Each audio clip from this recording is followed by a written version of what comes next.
Lots of American citizens were arrested, but the guys whose whose American tax dollars was used to pay these guys who broke the law, none of them were, one was recommended for charging and was not charged. And remember when Chris Wray told us that the Richmond field office memorandum on pro-life Catholics was just a one-off? Turns out he wasn't being square with the Senate either.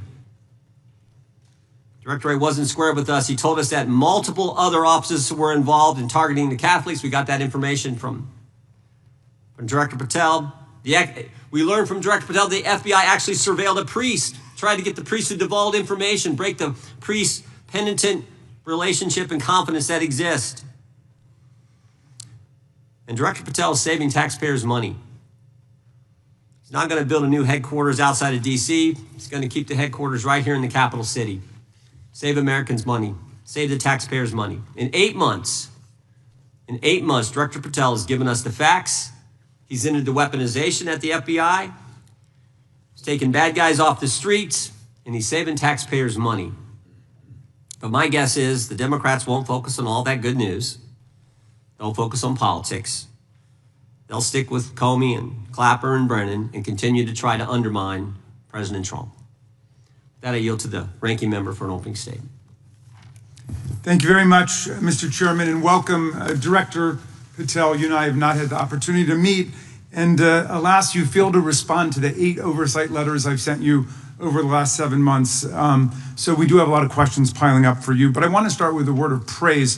The first FBI director was J. Edgar Hoover, who steadfastly refused to hire women, African Americans, and other minorities as agents. And although he was a closeted homosexual who lived in domestic partnership for decades with Clyde Tolson, he also participated in anti-gay crusades.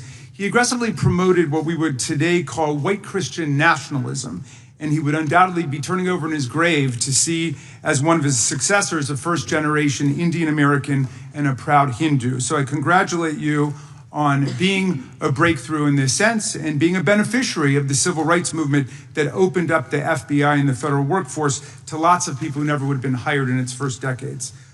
Alas, you share J. Edgar Hoover's dangerous obsession with blind loyalty over professionalism and effective public policy. For Hoover, it was blind loyalty to him in keeping his secrets. For you, it's blind loyalty to Donald Trump in keeping his secrets. During your confirmation, it was widely noted on all sides that your primary qualification was your unwavering loyalty to Trump. Unlike other directors, you had no work experience at the FBI, but you had made over 1,000 media and political appearances in support of Trump's campaign. Your Senate confirmation vote was 51-49, the closest in history, with your opponents warning you were not qualified and had no interest in actually developing the qualifications for the job. I hoped that they were wrong. Alas, they were not. While most other new FBI directors drew on their experience as FBI agents, you didn't have that. But you did write a picture book trilogy for children ages 5 and up based on your experience clashing with President Trump's political enemies. In your book, you describe your literary alter ego, Kash the Knight, as a wacky, easily bored wizard carrying out King Donald's vengeance by driving his enemies out of the kingdom. In the books, King Donald is besieged by the evil Hillary Queentown, but saved in the end by Kash. Then Kash goes on to catch mules who are stealing the 2020 election for the great King Donald from Sleepy Joe. And then in the third book, Kash takes down the Dragon of the Jalapenos, nicknamed the DOJ. Your supporters had hoped that you would graduate from imagining yourself a romantic fairy tale knight to actually running America's premier federal law enforcement agency. Alas, just as we've learned how dangerous it is to put a science-denying anti-vaxxer in charge of our public health, we've learned how dangerous it is to name as director of the FBI a man who thinks of himself as a fairy tale knight who keeps a fire-breathing dragon named DOJ at home to forcibly drive villains out of the kingdom. When Charlie Kirk was assassinated, while his killer was still on the loose, you decided you didn't need to be at FBI headquarters in Washington to work with your team while the chaotic manhunt unfolded. You spent your evening dining in a swanky Midtown Manhattan restaurant, and tweeting out false information that the subject of the shooting was in custody, a statement you had to retract 1 hour later. Your performance was so disturbing that even the MAGA base was alarmed. Culture warrior Christopher Rufo, who just a few months ago sat in your chair as a Republican witness, observed that you performed terribly, and he called for your ouster. The FBI might be able to survive your delusions of grandeur and the explosively volatile temper that was on display yesterday in the Senate, but the intractable problem is that you are running the FBI not as a law enforcement agency charged with keeping the American people safe, but as a political enforcement agency working directly for the president's vengeance campaign. 7 months in, it's impossible to overstate the destruction, chaos, and demoralization you've brought to the FBI and its workforce and the resulting danger your actions have caused to our country. You've been systematically purging the FBI of its most experienced and qualified agents, division leaders, and experts in counterterror, counterintelligence, and cybersecurity, precisely the people who have the expertise you lack and which the FBI and the country need. They've been expelled from the ranks of the Bureau simply because they did their duty investigating crimes, including those committed by the mob that attacked the Capitol on January 6, 2021, and beat the hell out of more than 140 police officers, or simply because you suspected them of being insufficiently loyal to Donald Trump. You illegally sacked Brian Driscoll, the former acting director of the Bureau and a decorated counterterrorism expert who worked at the FBI for nearly 20 years. According to Driscoll, you told him your own job, quote, depended on the removal of agents who worked on the cases against the president, regardless of whether the agents chose to work on those cases or not. You added, quote, the FBI tried to put the president in jail and he hasn't forgotten it. You forced out the leader of the Salt Lake City field office, Mehtab Saeed, just weeks before Charlie Kirk's assassination, depriving the FBI of an experienced counterterrorism expert described by her colleagues as absolutely the best and legendary. She would have led the FBI's manhunt had she not been fired. When Trump decided that rounding up immigrants with no criminal records was more important than preventing crimes like human trafficking of women and girls, drug dealing, terrorism, and fraud, you ordered the 25 largest field offices to divert thousands of agents away from chasing down violent criminals, sex traffickers, fraudsters, and scammers to carry out this immigration crackdown. Director Patel, you treated the men and women at FBI with disrespect and paranoia. You've assembled a roving band of freelancing henchmen within your office and charged them with conducting unauthorized investigations, targeting and harassing career FBI employees. Amazingly, you forced senior leadership to repeatedly take polygraph tests to prove their political loyalty and pushed out leaders who refused these demeaning exercises. And now we're seeing one very clear reason why you want to build a political FBI. The Epstein files.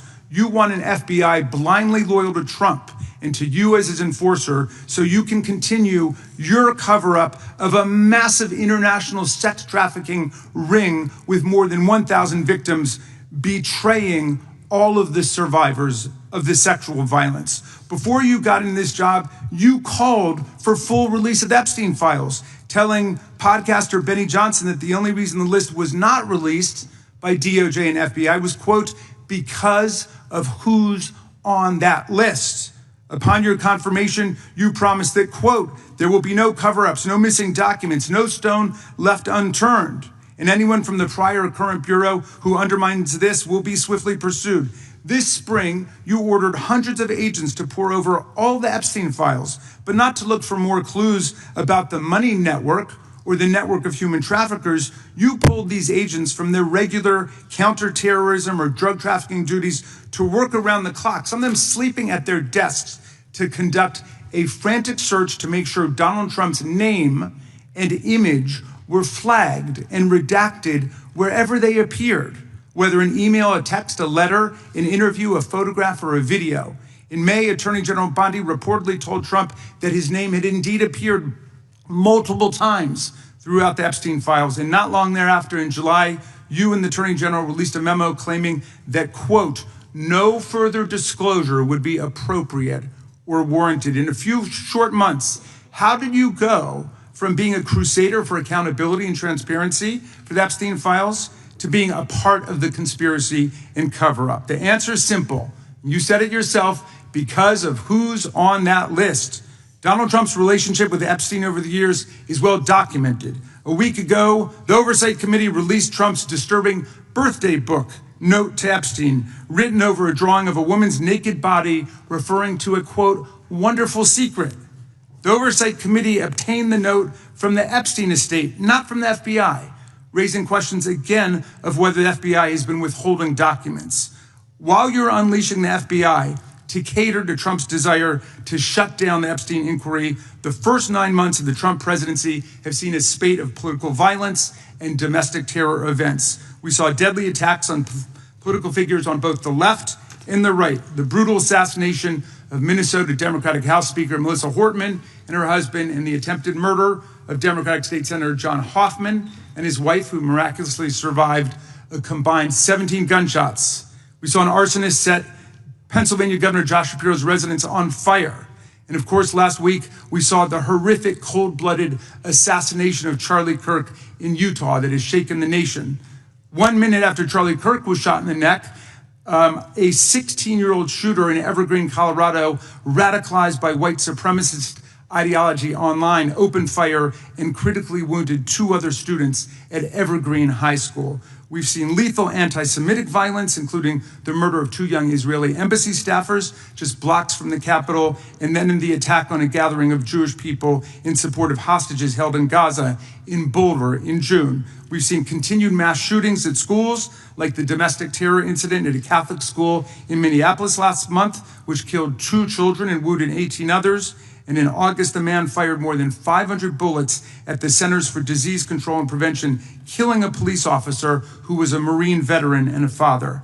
People like Melissa Hortman and Charlie Kirk should be able to participate in politics as elected officials or active citizens without being shot down in cold blood in the United States of America. People should also be able to go to elementary school, to middle school, to high school, to work, to the mall, and to church without being shot down in explosions of gun violence. The important position at the FBI requires a leader who puts public safety and national security and the rule of law first. I'm afraid, Director Patel, you've given us reason to believe you've used the powers of the FBI to serve Donald Trump and his agenda of partisan retribution. You've broken your promise not to do that. You've betrayed Jeffrey Epstein's victims and survivors. You've turned your back on the career law enforcement officers of the FBI, and as a result, you've left all of us less safe than before. Mr. Chairman, I yield back. Gentleman yields back. That opening statement may have been longer than any book director's ever written or anyone else has written. Without objection, all of the opening statements will be included in the record. We will now introduce today's witness. Mr. Patel has been the director of the FBI since February of 2025. He previously served as chief of staff at the Department of Defense, deputy director of national intelligence with the National Security Council, and also as a congressional staffer, as a federal prosecutor, where he focused on national security cases. And he also worked as a public defender in the state of Florida. We welcome our witness, appreciate his work, and thank him for appearing here today. We will begin by swearing you in. Director, would you please stand, raise your right hand. Do you swear or affirm under penalty of perjury that the testimony you're about to give is true and correct to the best of your knowledge, information, and belief, so help you God? Let the record reflect that the witness has answered in the affirmative. You can be seated as you are. You've been through this yesterday. Did a fine job. Please know that your written testimony will be entered into the record in its entirety. Accordingly, we ask that you summarize your testimony. Director, you may begin. Good morning, Mr. Chairman, Ranking Member Raskin, and members of the committee. I want to begin today by discussing the appalling assassination of Charlie Kirk. It's important for this FBI to be transparent without jeopardizing our investigation, so a little bit of the timeline is important. Charlie Kirk was unfortunately assassinated on September 10th. We immediately, the next day, released images early in the day in local time in Utah to start the public partnership in our manhunt for the assassin and culprits. At approximately 5 p.m. local time, I arrived on the ground and walked the crime scene myself. And we flew multiple FBI assets in and out to process DNA simultaneously while bringing in evidence response technicians, hostage rescue teams, and other experts to assist state and local law enforcement with their investigation. At 8 p.m. local on September 11th, the FBI collected and populated and promulgated at a press conference a video of the suspect on the grounds. We also released enhanced images. Due to that release that I directed and ordered, the suspect involved was apprehended and in custody at 10 p.m. local time. That's less than 2 hours after we did the video release and the photo release. So within 33 hours, that individual suspect was in custody, and his family, who has since been interrogated, specifically stated to FBI interrogators that because of the video that the FBI released at my direction and because of the photographs that they released, they identified their son, they confronted their son when he swung by their home, and that's what led to his apprehension. We are still, the FBI has that investigation ongoing, and it continues to be ongoing, and I want to thank the state of Utah and the state and local authorities there. And I also want to thank the Attorney General and President Trump for directing resources to allow us to conduct that investigation as we have. Under this administration, the FBI has arrested more than 23,000 violent criminals. 23,000 in 7 months. That's twice as many year to date last year. We've taken over 6,000 firearms off the streets. 6,000 guns are no longer in the hands of criminals in 7 months. We've identified and found and located 4,700 child victims. That is a 35% increase year to date last year. We have arrested 1,500 child predators. That is a 10% increase year to date last year in just 7 months.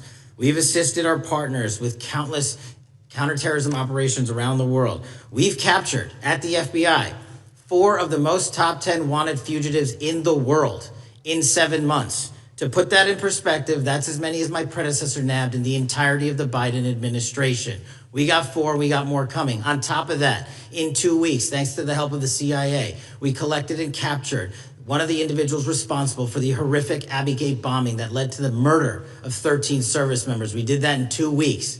They didn't do it in the 4 years of the entire prior administration. Nationwide, we've been executing our Operation Summer Heat, the FBI's national focus on targeting violent crime based on intelligence-driven operations. Ask the citizens of Seattle, Miami, Memphis, Charlotte, Chicago, New Orleans, to specifically highlight New Orleans and Nashville. There has been a 250% increase in violent crime arrests in those cities alone and other mid-major cities that I've just listed. In just a few short months, we have already unleashed 1,000 FBI personnel across this country. Every single state across this country is getting a plus up. This is a fiction that the FBI is short or that we are compromising the men and women in the field. They do not need to be in Washington, D.C., so we're sending them into the field to each and every one of your states. Because of that, crime is at an all-time low. We had to do it because of the explosion of crime. And maybe the most important stat for Americans to realize: in just 7 months, we are on track to produce the lowest murder rate in modern U.S. history by double digits. Those are results not of mine. Those are results of the men and women of the FBI. If you want to criticize me, bring it on, but do not attack the brave leaders in the field. We are also working 24/7, 365 on the opioid epidemic that is killing more than hundreds of thousands of people a year. We have seized 1,600 kilograms of fentanyl off the streets so far in 7 months. Year to date, 25% increase. To put that in perspective, that's enough to kill a third of the American population, 120 million Americans. 100,000 kilograms of cocaine and meth gone off the streets. Earlier this year, I highlighted in Cincinnati, Ohio, how we're getting creative to chase down those that were willing to do harm to our citizens, not just by striking at the heart of the fentanyl producers, but the fentanyl precursor companies in China. And we indicted for the first time multiple companies and individuals, not just in America, but in mainland China, that are producing the ingredients that produce and make fentanyl that kill our children. And we're going to keep going. Counterterrorism work, cyber attacks, and foreign adversaries are something the FBI must never sleep on, and we are not sleeping. In the counterintelligence space alone, this year, year to date, 30% increase in counterintelligence arrests from the DPRK, Russia, Iran, and China. And I want the American people to know, in this setting, there's a lot of work that the brave men and women in the FBI are doing we just can't get into, but they don't stop. Our cyber threats, ransomware attacks, those harming our children online. We have nearly a 20% increase in indictments and arrests in 7 months alone this year. We're going after those that harm our malware, infrastructure systems, telecom systems, and energy structure. Combating SALT and Vault typhoons are just a little bit of the examples we're doing. Maybe most importantly, under the counterterrorism and domestic terrorism umbrella, are nihilist, violent extremists, and those that label themselves 764, who wish to go online and convince children to maim and mutilate themselves and commit suicide. And we are producing record numbers of arrests under that umbrella organization. We even stopped an individual in the 764 network who wanted to conspire to kill an adolescent girl. He is now in custody. Transparency remains one of my main priorities at the FBI. And this is what I've done in my 7 months at the helm. We've produced more than 33,000 pages of documents to Congress to a variety of committees, including, I believe, 7,500 to this committee alone, if memory serves me correct. To put the 33,000 in perspective, my predecessor in 7 years produced 13,000 pages in total to the United States Congress. His predecessor in 4 years produced 3,000 pages in total. I repeat, I have produced 33,000 pages in 7 years to this Congress and will continue to do so. I'm dedicated to restoring the trust and the mission and the integrity of the FBI, and we cannot do so without congressional oversight, and I promise you I will continue to do so. On the Epstein case, the original sin on the Epstein case was how it was handled by Mr. Acosta when he first brought the case in 2006, 7, and 8. The original case had a very limited search warrant, had a very limited search window, had a very limited investigative window. I was not there when those search warrants and that investigation was launched. I would not have done it that way. They were limited to only 3 to 4 years of investigations from 97 to approximately 2001 and 2002 to 2005. Mr. Acosta allowed Mr. Epstein to enter into a plea agreement where he served weekend jails for trafficking minor women. He also was allowed to relieve jail to go home on the weekends. Plus, he allowed a non-prosecution agreement to be signed as part of that plea deal, prohibiting future investigations from that prosecution and from that evidence, and prohibiting the collection of further material. That is the original sin. We are working with Congress to produce more than any administration ever has material on Epstein. And I welcome the challenge to tell us that we are not being as transparent as the law allows. We even went to court and asked the judges to lift those prosecutorial agreements and to lift those court order seals, and they denied us 3 times. Congress is welcome to do the same and join the fight. And I'd lastly like to focus on operation that the president led in DC. Because of this, we are taking this fight in DC to every single city across the country. 2,100 arrests in the last month alone. DC has seen a 60% decrease in gun crimes, 75% decrease in carjackings, and 53% decrease in homicides in our nation's capital. And rightly so. We're bringing that fight to the streets of America. I want to thank you for your support, and I'm proud to be the director that leads this FBI into a new headquarters building that they've needed for decades, saving the taxpayer $3.5 billion, and also providing our workforce a safe environment. If you don't know the calamity that is the Hoover Building, I invite each and every one of you to walk around. I'll give you a tour myself, and you can see where the cement falls on the heads of our employees that is only to be saved by netting. Just to give you an example. Thank you for support to our mission. And I do want to highlight one thing about DC. It's because the FBI gathered sources and evidence that we were able to, through our source network, identify the horrific murder of the DC intern, Eric Tarpinian. Mm-hmm. And I've spoken to his family, and we are working to bring them justice. And Mr. Chairman, in my 16 years, now my 17 years of government service, if anyone has any questions about my service, bring it on. Yeah. Thank you, Director. We will now proceed under the 5-minute rule. The chair recognizes the gentleman from California, Mr. Ison. Director, delighted to have you here. You are a breath of fresh air.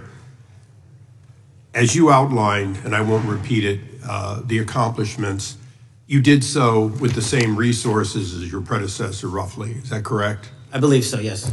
And so how much of that has to do with taking people out of the backside of the FBI and moving them into the field, into doing the job for which we primarily pay the FBI? It's exactly what we needed done. 1/3 of the FBI's workforce resided in the National Capital Region before I got there. 1/3 of the crimes do not happen in Washington, D.C. Not anymore. Not anymore. So 1,000 personnel of the FBI were deployed across this country on a permanent basis, and every single state in this union is getting a plus up, not a reduction, a plus up of 1811s of intel analysts and support staff. And that is why the crime rates are going down in record numbers. Thank you for doing that, and you know, it's perhaps the hardest thing for a bureaucrat to do is to lower the head count around them that support them, and I appreciate your willingness to do it different than your predecessor. A lot of what you covered earlier was the find, the discovery, and then the prosecution that is done by the DOJ. But I want to talk a little bit about the prevent side. On the Charlie assassination, sir? No, on all of these. Okay. Okay, for example, and I'll bring it up before the Democrats bring it up, January 6th. January 6th, we now know, because of your find, that in fact there were people involved who were not just observers, but participants who in fact, it's been alleged, and I personally believe, in fact, were part of promoting, perhaps even the one woman who died, encouraging her to walk through a door that led to her death.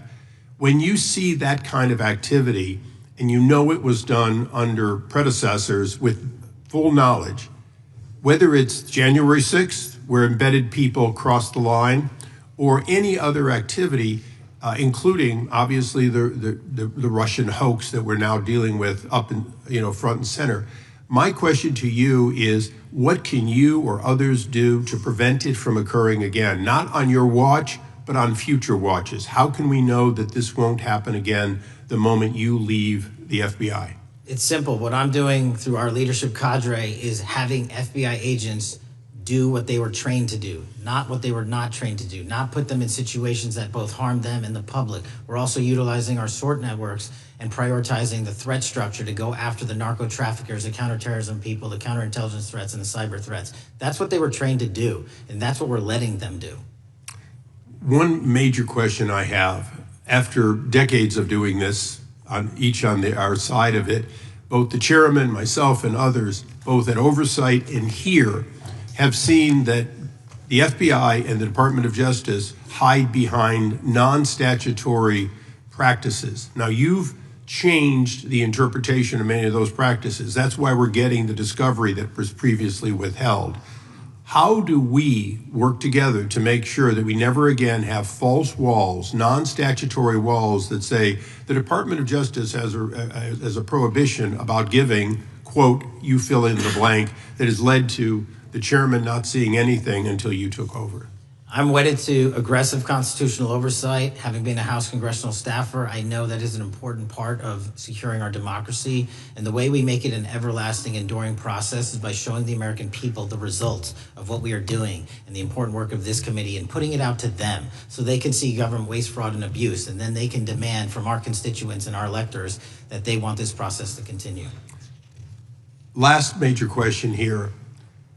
Some things are so sensitive that we both would agree they cannot be made public. Will you commit to this committee, when it is too sensitive to disclose, that you would at least make it available for in-camera review by the chairman and ranking members or others designated? I have done that, and I will continue to do that. Well, thank you, Mr. Chairman. This is a breath of fresh air. This is the beginning of what we need. But my questions today for the director are ones in which I believe that we do need to codify by agreement or by statute if necessary, the kind of openness and transparency that we're seeing from this administration, the kind of discovery that's allowing us to do our oversight properly. And I would hope that that be the follow-up to this, obviously along with the Attorney General. And I yield back my 4 seconds. Thank you. The gentleman yields back. The gentleman from New York is recognized. Thank you, Mr. Chairman. Welcome, Director Patel. In the wake of the tragic murder of Charlie Kirk, Donald Trump said, quote, "Violence and murder are the tragic consequences of demonizing those with whom you disagree, day after day, year after year, in the most hateful and despicable way possible," close quote. I would note for the record that Donald Trump has famously demonized practically every person he has ever disagreed with, and therefore, using his own logic, he has put their lives at risk. I should know, about 2 weeks ago, when I announced my decision not to my decision not to seek re-election, many people on both sides of the aisle, including the chairman, offered me well wishes and thanked me for my service. Donald Trump, on the other hand, took to Truth Social to call me a, quote, psychopathic nut job, among other things. Yesterday, I received a threatening note filled with anti-Semitic comments and hateful attacks that mimic some of the same language used by the president. I am sure many of us on this committee face similar threats every day. We have seen political assaults on both the left and the right. The attack on Charlie Kirk, the attempted assassination of the president, the murder of the Democratic Speaker of the Minnesota House, the assault on Paul Pelosi, and the attack on the Capitol on January 6th, for example. Director Patel, do you agree that there is political violence from both the left and the right? There is too much political violence. Do you agree, yes or no, that there's violence? There is yes too much political violence based on ideologies from either side.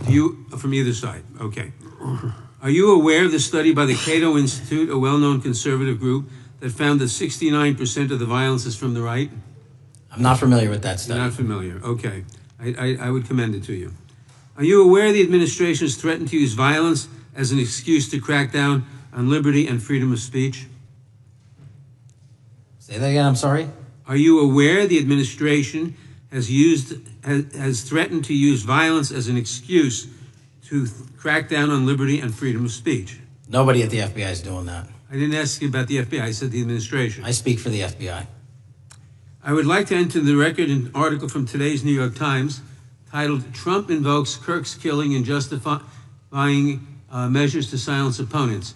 In the wake of Charlie Kirk's killing, President Trump and his allies have laid out a broad plan to target liberal groups, monitor speech, revoke visas, and designate certain groups as domestic terrorists. I ask unanimous consent to insert this into the record.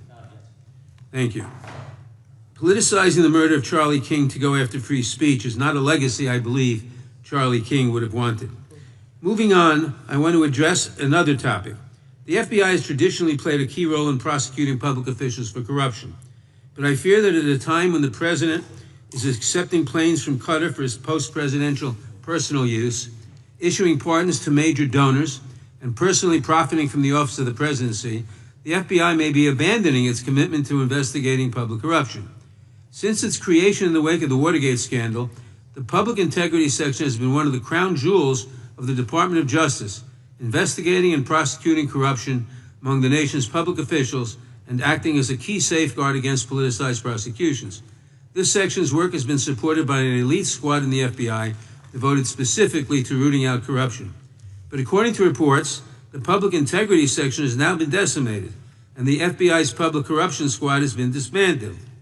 I would like to submit for the record a New York Times article entitled, "FBI Dismantles Elite Public Corruption Squad." I ask unanimous consent. Thank you. These actions are an invitation to corrupt politicians to break the law, since they know that the government is asleep at the switch. Last month, Senator Warren and I, along with dozens of other members of Congress, wrote to you and Attorney General Bondi expressing grave concern over your decision to effectively legalize corruption and to politicize prosecutorial decisions. And he asks unanimous consent to enter this letter into the record. Thank you. I don't have time today to walk through all your questions, all of our questions and concerns, but will you commit to answering this letter in short order so that we can understand what factors led to this decision and how it has impacted the ability to hold corrupt officials accountable? I will review your letter with my team and respond as soon as I can. You will respond. Thank you. I yield back the balance of my time. Gentleman yields back. Gentleman from Arizona is recognized for 5 minutes. Thank you, Mr. Chairman, and thank you, Director, for being here. I appreciate the change in the FBI and the tone since you've been there. We heard the ranking member, however, describe the FBI under your leadership as being resorting to political enforcement and you personally as being paranoid. I would just suggest that perhaps that is the projections of the ranking member himself and not you, sir. I want to refer to something that was said yesterday in yesterday's hearing by Senator Grassley. He said, "It's well understood that your predecessor left you an FBI infected with politics." At your nomination hearing, he gave you records, made public records about whistleblowers regarding something called Arctic Frost. Arctic Frost was the FBI case opened and approved by anti-Trump FBI agent Thibault. And Arctic Frost became Jack Smith's elector case. The new records show that Arctic Frost was much broader than just an electoral matter. In fact, it was expanded to Republican organizations.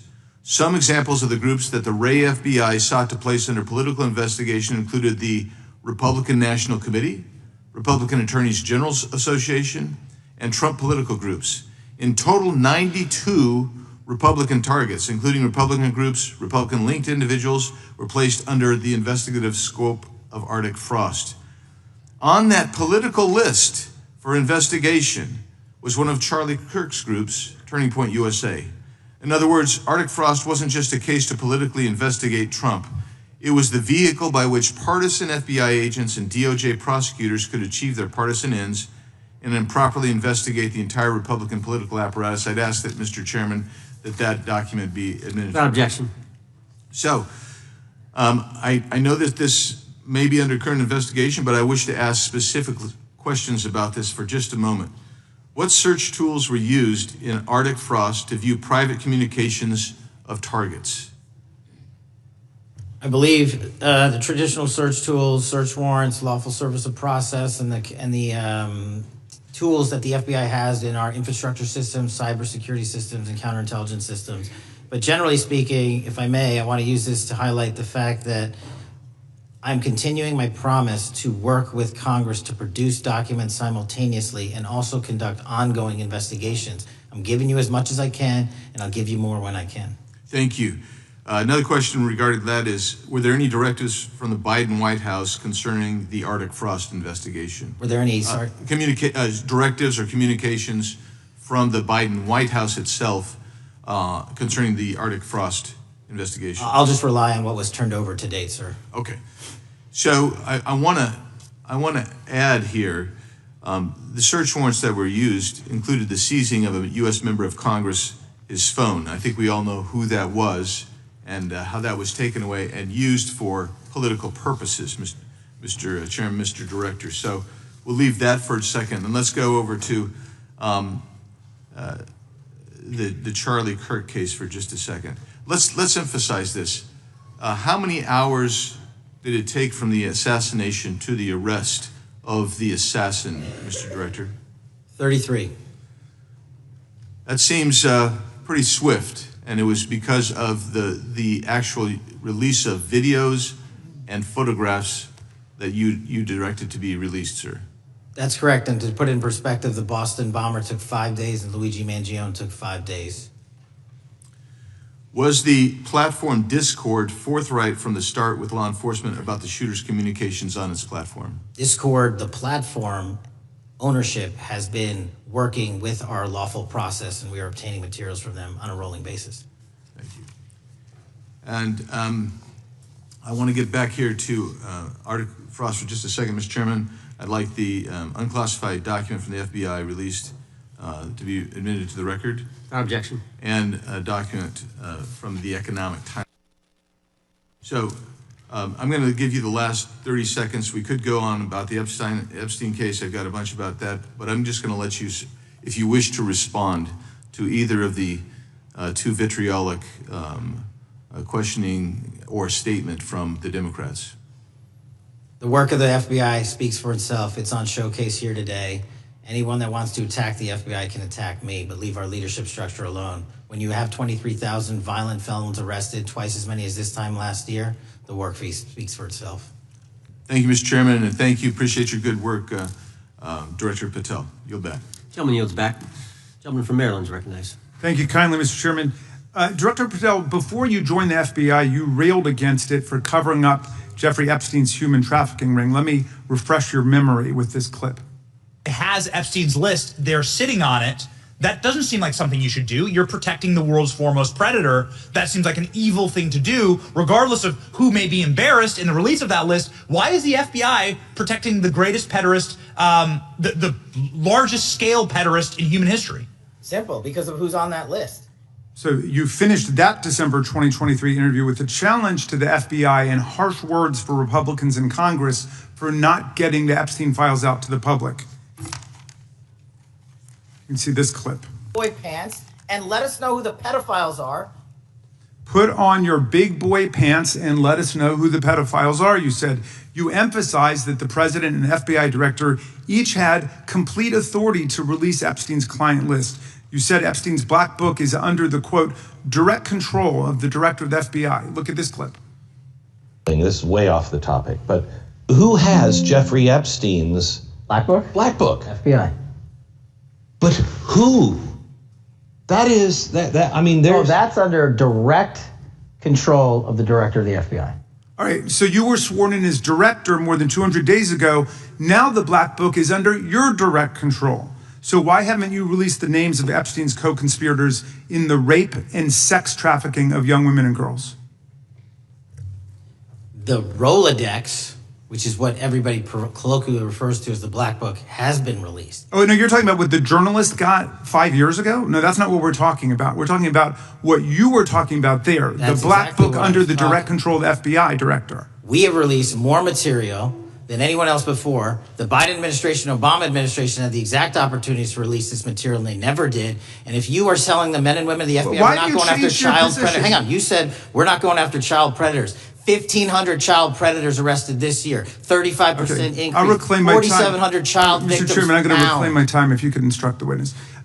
Why have you changed your position? There you were saying it's under the direct control of the FBI director and all of it should be released. Why have you changed your Everything position? that has been lawfully permitted to be released has been released. And as I told you, Really? the investigation was limited. And let me make something crystal clear. I never said Jeffrey Epstein didn't traffic other people, other women, and they're not other victims. This is the investigation we were given from 2006, 7, and 8, and the search warrants from 2006, 7, and 8. That's what we're working with. Well, wait, have you released all of the stuff that the FBI has seized from Epstein's house?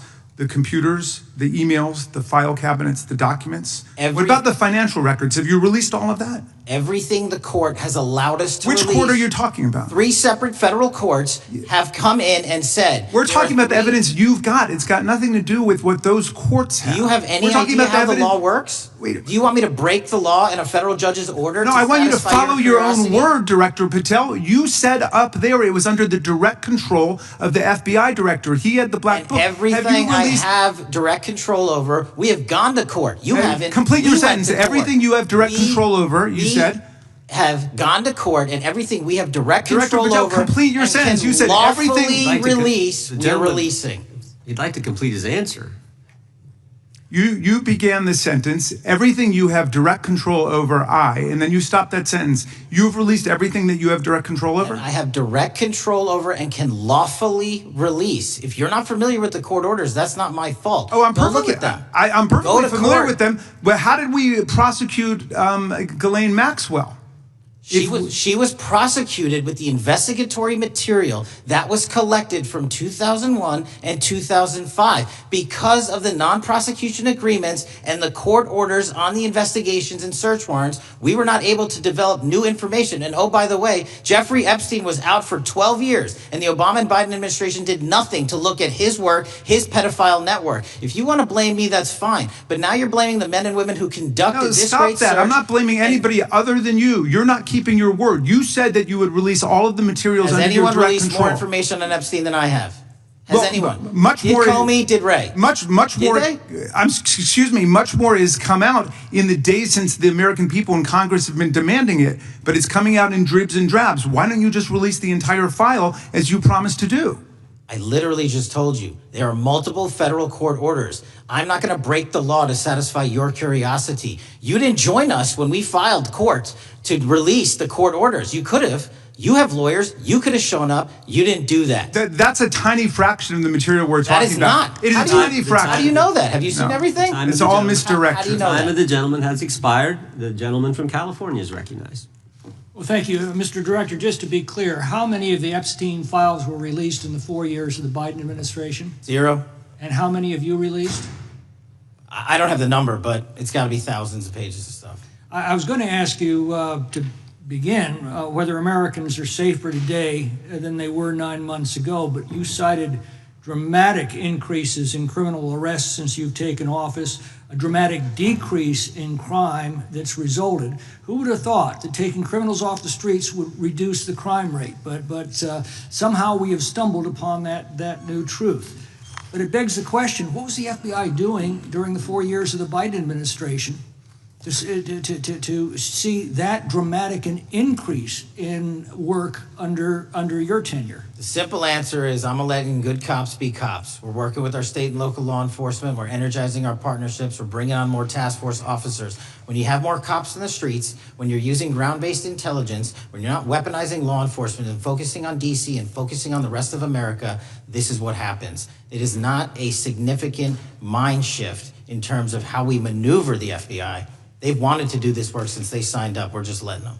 And we've seen many prominent Democrats oppose your efforts to restore law and order to the streets of our nation's capital. I mean, all of us here have seen a dramatic change for the better here in Washington, D.C. Why are so many Democrats attacking you for that? Sir, Democrats have been attacking me for a decade, as is the fake news media. They didn't like the fact that I exposed the Russiagate host and the largest weaponization of the FBI, DOJ, and U.S. history. We proved it to be true with congressional oversight. I'm wed to that congressional oversight and will continue to do that work. Christopher Wray repeatedly warned this committee that the Biden open borders policy had produced a significant increase in terrorist threats that he said kept him up at night. A particular concern, he said, was the 2 million gotaways that entered the country during the Biden administration. That's an average of 41,000 every month. What are the monthly gotaway numbers today? Sir, I'll have to get back to you on the exact gotaway numbers, but identifying that there are gotaways is step one. Going and manhunting them is step two, and that's what we're committing our resources to do. Well, that's my next question, is what progress his administration made in apprehending and removing terrorist threats that came in during the Biden years? I think you're talking about, if you're not, let me know, known or suspected terrorists, and we've encountered almost zero at the southern border since the southern border has been sealed. But the problem that we are running into is our northern border. It's largely expansive. The enemy has adapted, and we need more focus on the northern border to stop known or suspected terrorists from coming in from places like China, Russia, the Middle East, Africa, Afghanistan. And what can you tell us about the remaining threat posed by potential terrorist cells here in the United States? The terrorist threat that continues to be posed by international terrorists here in the United States is one of my highest priorities. We are working through our intelligence community partners to identify those individuals, and we've taken down numerous individuals in numerous rings across this country to neutralize that terrorist threat, including places like New York City, Los Angeles, and I believe Dallas, Texas most recently. How extensively did criminal cartels like Sinaloa, Jalisco, New Generation, MS-13, Trinidad, and others infiltrate our country during the Biden administration? By the tens of thousands. Well, and what progress have you been making in combating their presence? I think the DHS is best to speak to that, but I think I can't remember the numbers of tens of thousands or hundreds of thousands of individuals they found that came in illegally, and the tens of thousands that associations to criminal networks have all been deported. And that effort is being opposed every step of the way by Democratic leaders in our cities, some of our states, and right here in the Congress. Isn't that true? Well, we're just working where we can in every single city we can, and I welcome the opportunity to partner with Republicans or Democrats on fighting violent crime like we're doing. Mr. Biggs asked about Arctic frost. What else can you tell us about that and what we need to do to assure that it never happens again? Continue the congressional oversight work that you're doing on Arctic frost. Let me provide you with more documentation on Arctic frost, and also call in witnesses from the paperwork that we have given you. You have that right, and the American public deserves to hear what those people have to say. As for my ongoing investigation, there's not much I can say. What role did the FBI play in suppressing the Hunter Biden laptop story during the 2024 election? Off the top of my memory, sir, I believe the FBI was in possession of verified information from that laptop, and it was improperly publicized that they did not have information and masked it as Russian disinformation. We now know that was categorically false. I don't know why the FBI did that, when they did that, but we've released all the materials related to that. Thank you. Gentleman yields back. The gentleman from New York is recognized. Mr. Goldman. Mr. Patel, does Donald Trump appear anywhere in the Epstein files? I'm sorry, could you say that again? It's not a complicated question. Does Donald Trump appear anywhere in the Epstein files? I didn't say it was a complicated question. I just didn't hear you, so my apologies. We have released where President Trump's name's in the Epstein files and everybody else, and all credible information that we are legally allowed to release has been released. All right, so let's go through that. You're referring to court orders that prohibit you from releasing grand jury testimony under Rule 6E. Is that what you're referring to when you say as the law allows? That's a piece of it. Really? What other evidence do those 3 court orders you cited prohibit from being released? Information that was collected pursuant to those search warrants that were limited Wrong. in fashion. Wrong. That's not what the court order says, and that's not under 6E. And you're talking, and I said that's 6E, and I said there was others, and I'm answering that. There are sealed court order documents. There are protective orders. They are unsealed as part of discovery given to Ghislaine Maxwell. They are no longer sealed. That's just not true. We can argue about it all you want. Okay, well, you agree that there are, so your testimony here is that the reason why you are not releasing all of the videos that you have acknowledged, there are so many, and that the FBI spent thousands of hours of reviewing, the photographs, the photographs that you have. You're saying that you're not releasing those because there's a court order requiring them to be sealed? Is that your testimony? Never said that about the videos. On the totality of the videos, of the thousands of images that were seized pursuant to the search warrants executed at the time, the overwhelming majority of that video is pornographic material that was downloaded from the internet and child sexual abuse material. We will never release that. Well, as you should not release the victims. But if there are videos that relate to others who Epstein trafficked to, such as maybe Prince Andrew, or photographs, that you have total control to release. Yes, and if it exists... And so why haven't you released it? Why are you supposing that that is a fact when in fact it is false? Are you saying that... You're saying that none of the videos relate to anything relevant to the Jeffrey Epstein trafficking ring? Every single video that we have collected pursuant to the prior search warrants has been examined for the last 10 years. And every single video has been utilized for whatever prosecutions were able to be legally brought. I'm not asking about prosecutions. I'm asking about why you aren't releasing the full Epstein files, including the names of people who were involved in the sex ring that you promised to do before you became FBI director. I just told you I'm not going to release downloaded porn. I'm not asking about that. Fine. I'm asking about all the other files. What other videos? Tell me.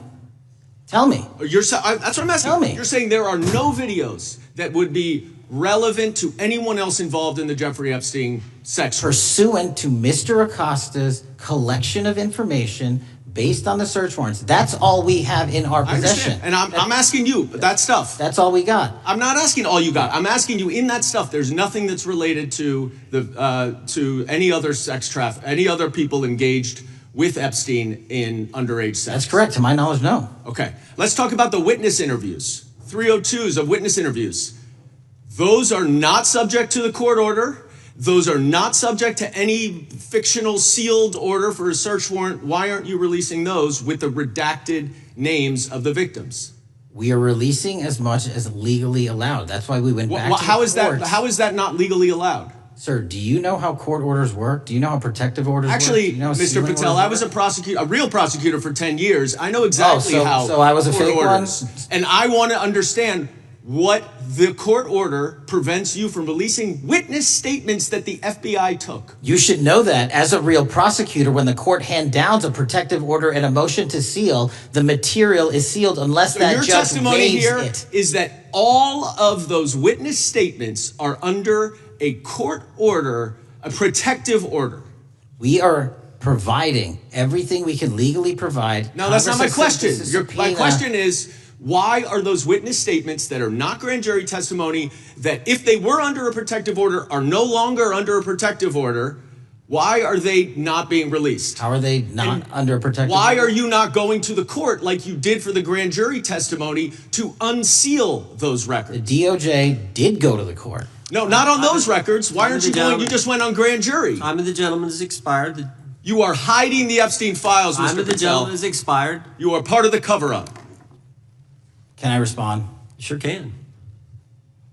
Any allegations that I'm a part of a cover-up to protect child sexual trafficking and victims of human trafficking and sexual crimes is patently and categorically false. And and the work of my So I hope you will talk to them when they have requested to speak with you. Because the victims have requested and you are not responding to them.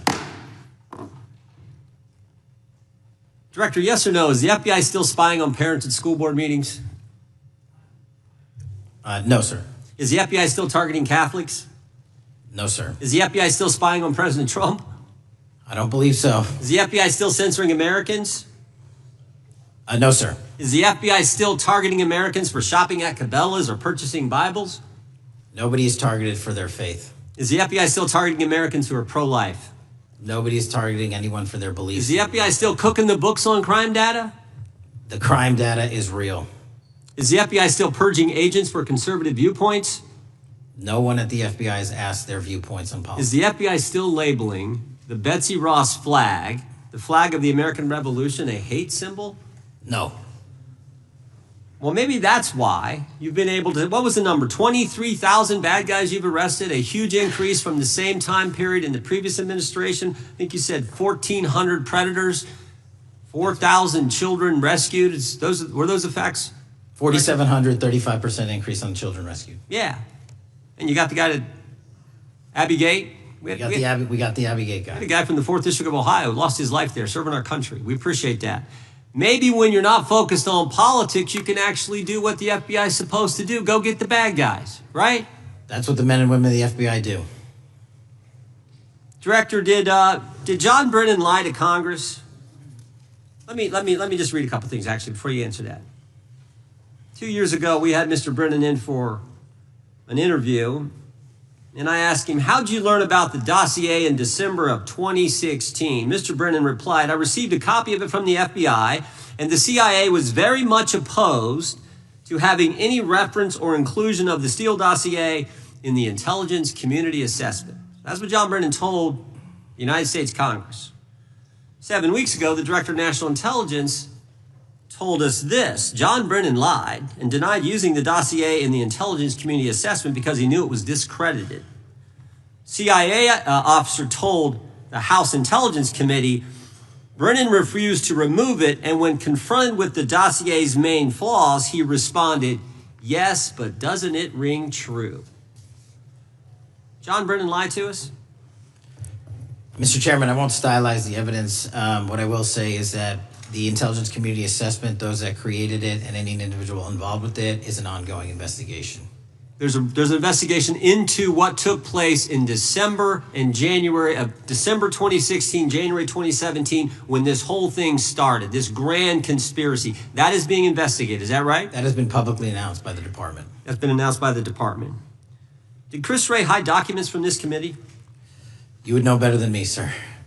Well, I think you told us like 700 pieces of information you've given this committee since you've been the director relative to just one incident, the Catholic memorandum from the Richmond field office. I can give you the comparison, sir. Yeah, the Catholic memo, I believe we turned over 750 documents. In Mr. Ray's tenure, I believe they turned over 19 pages. 19 pages. You've given us 700. Why would Chris Wray hide information from this committee? You want to hazard a guess? I'm sorry? Hazard a guess why he would do that? I don't know, sir. I think maybe it was because FBI was spying on a priest, trying to get him to break the priest penitent confidence that exists. You think maybe that was the reason? You'd have to ask him, sir. Yeah, we'd love to do that. I want to read a few names here. Arctic Haze, Tropic Vortex, Riding Hood, Foggy Falls, Echoes Fate, Sirens Lure, Genetic Christmas. What are these code names about, Director? You know? Not off the top of my head. Well, Arctic Haze, Tropic Vortex. My understanding, these are code names for leak investigations of classified information from the year 2017. Does that ring a bell? In terms of leak investigations, many of those are classified and many of those are ongoing, Mr. Chairman. But we are working with you to produce documents as we close those investigations or as we declassify them. Let me ask you this question, because this is something I've wondered about, the way the FBI used to work. Wait, this whole thing so many of these things unfolded. Seems to me you had all these people in government leaking information that then gets reported in the press. There's a story written about it. And then that article is then used to further the investigation and move forward with what they want to do. Did that take place back in 16 and 17. That's the exact scenario that took place in the FISA application for Carter Page and the rest of the Trump campaign. And that is frightening, because that's what the CIA is supposed to do in foreign countries. It's not supposed to happen to Americans, but it did, didn't it, Director? Yes. And not just any Americans, it happened with the President of the United States. Is that accurate? Yes, sir. Yeah, and you were the key guy in helping expose that. And I think our country will be forever grateful for what you did to let the country know that was going on involving Americans, which is not supposed to happen, and not just, again, any American, but the President of the United States. Chair now recognizes the gentlelady from California. Thank you, Mr. Chairman.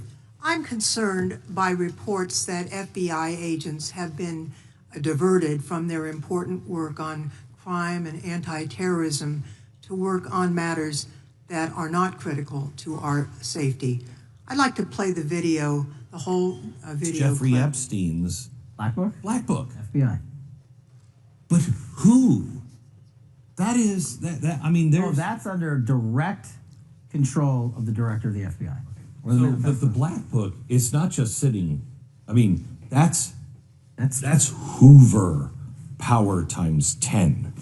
And to me, that's a thing I think President Trump should run on. On day one, roll out the Black Book. In contrast to that attitude of let it all out, we're getting reports of actions that run contrary to getting everything out, and that also involve diversions of FBI resources. For example, an FBI whistleblower reported that you were pressured by the Attorney General to place 1,000 personnel on 24-hour shifts to mine roughly 100,000 Epstein-related records to redact President Trump's name from the files. Bloomberg reported this, that you directed FBI special agents from the New York and Washington field offices to join the Bureau's FOIA employees in Winchester and another building a few miles away, and that while reviewing the Epstein files, FBI personnel identified numerous references to Trump in the documents, and people familiar with the matter said that Trump's name, along with other high-profile individuals, was blacked out. Now, the New York Times reports, and this is a quote, Justice Department officials diverted hundreds of FBI employees and federal prosecutors from their regular duties to go through the documents at least 4 times, including once to flag any references to Mr. Trump and other prominent figures. Details of the review were based on accounts by 3 former FBI and Justice Department officials who spoke on condition of anonymity because of fears of retaliation, and further that the FBI finished, after they finished its review of the files and materials, was sent to a team of Justice Department lawyers who double-checked the FBI's redactions and, quote, were instructed to flag any mentions of Mr. Trump and other celebrities. Now, I have 3 questions for you, Mr. Patel, about this. First, how many times did President Trump's name appear in the Epstein files? Was it more than 100, more than 1,000? Were the agents who were pulled from their duties to redact the president's name from the Epstein files working on criminal cases or national security cases or child sex trafficking cases? And are the number of agents that have been reported diverted for these purposes, is that accurate? No. No what? You asked if it was accurate. I said it wasn't. So you're saying that none of this happened? That, No, I'm saying it was inaccurate. okay. How many times did President Trump appear in the Epstein files? More than 100? More than 1,000?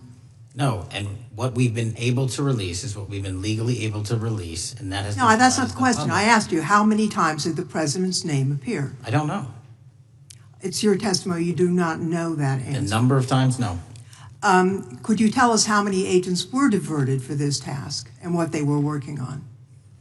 When you say diverted, you make it seem as if agents were pulled off what they do all the time. Agents at the FBI masterfully do double duty and triple duty. And because of the public's interest in this case, we flex resources to make sure that we can answer the public's signal demand. So do you want us to look through the material and provide it to you, or you do not want us to do that? So it's Which your one is it? it's your testimony that no one was diverted from a criminal matter, that this was a top priority to go through this material to look for Mr. Trump's name. Is that your testimony? That's the highest priority for the FBI?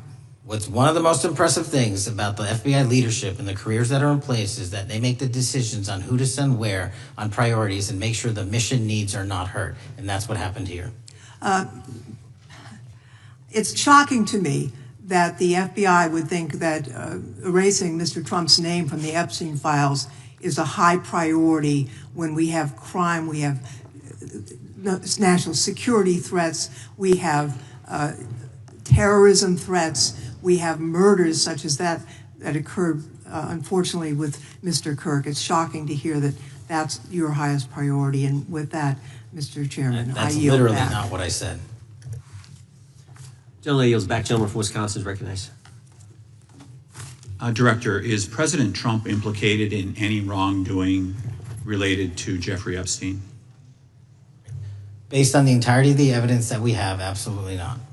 The president is not implicated. Correct. Thank you.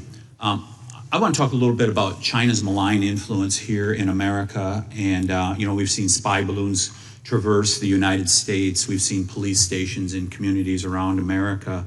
And sitting in the chair you're in just 2 years ago, there was a sheriff from Cochise County, Arizona, Mark Daniels, that was here, who said that the exponential increase in the amount of fentanyl that is coming into America is directly related to the open borders policies of the previous administration. Do you agree with Sheriff Daniels' characterization? In large part, yes. So, since you've been director, has there been a reduction we've talked about how the border is largely secure now, right? The southern border, yes, sir. The southern border is largely secure. Has there been a concomitant reduction or a reduction in the amount of fentanyl that is coming into America? There has been a massive reduction to the tune of, we've seized more than 25% year to date this year than the prior year, and that's enough fentanyl to kill 120 million Americans. Does China play a role in this fentanyl that's coming to America? As I stated in my opening, sir, what they do and the companies in China, mainland China, do is produce the precursors and the cutting agents that they ship overseas through various countries into the Mexican drug cartels who produce it. So they basically are the cooks in terms of the ingredients. Tell us, what is the FBI doing to stop China from delivering death to America? So for the first time in a decade, I actually reached out to my counterpart at the Ministry of Public Security. No one at the FBI had done so. To engage. Ministry of Security, where's that? In mainland China. In mainland China, thank you. To engage in a conversation to say, hey, can we have a certain number of these precursor chemicals listed in China so that they become illegal and illegal to trade. We're also working with our counterparts in places like India and Guatemala because the transshipment routes of the precursors, the Mexican drug cartels have gotten creative, and instead of coming directly to America are going into these countries. And we've had massive success in India and Guatemala, and in those governments, great partnerships in shutting down the ability to ship the precursors into those countries, which are ultimately destined to America. So those people that are working with security agencies have been working with you, is that accurate? Yes, sir. So I want to turn to a couple cases that are at the University of Michigan, where Chinese nationals on behalf of the Chinese government smuggled in illicit biological materials, stuff that can harm our agricultural industry. What actions are you taking as we see repeated stories of Chinese nationals doing this in the United States? So just that, sir. In this calendar year alone, as I was mentioning, our counterintelligence operations and cases brought against the Chinese are up by, I think, something like 40%. And specifically, the cases in Michigan show two threat streams, not just against our agricultural industry, which is a threat to national security, but they were also bringing in chemical agents and mushrooms, I'm not the exact expert, that would have ultimately hurt our population. We arrested and charged all of those individuals, and we are aggressively going after them in every single state because they weren't doing it in Michigan alone. Should research universities across the United States be doing a thorough job of vetting Chinese nationals that are coming to their universities? They should. turning to spying in America, you know, we heard the stories about Senator Dianne Feinstein's driver, who was a Chinese spy. We're familiar with Linda's son, who worked in Governor Hochul's office, Christine Fang in California. What are you doing to find these people who are Chinese spies that are trying to burrow themselves into the politics of America? Because we know it's happening, right?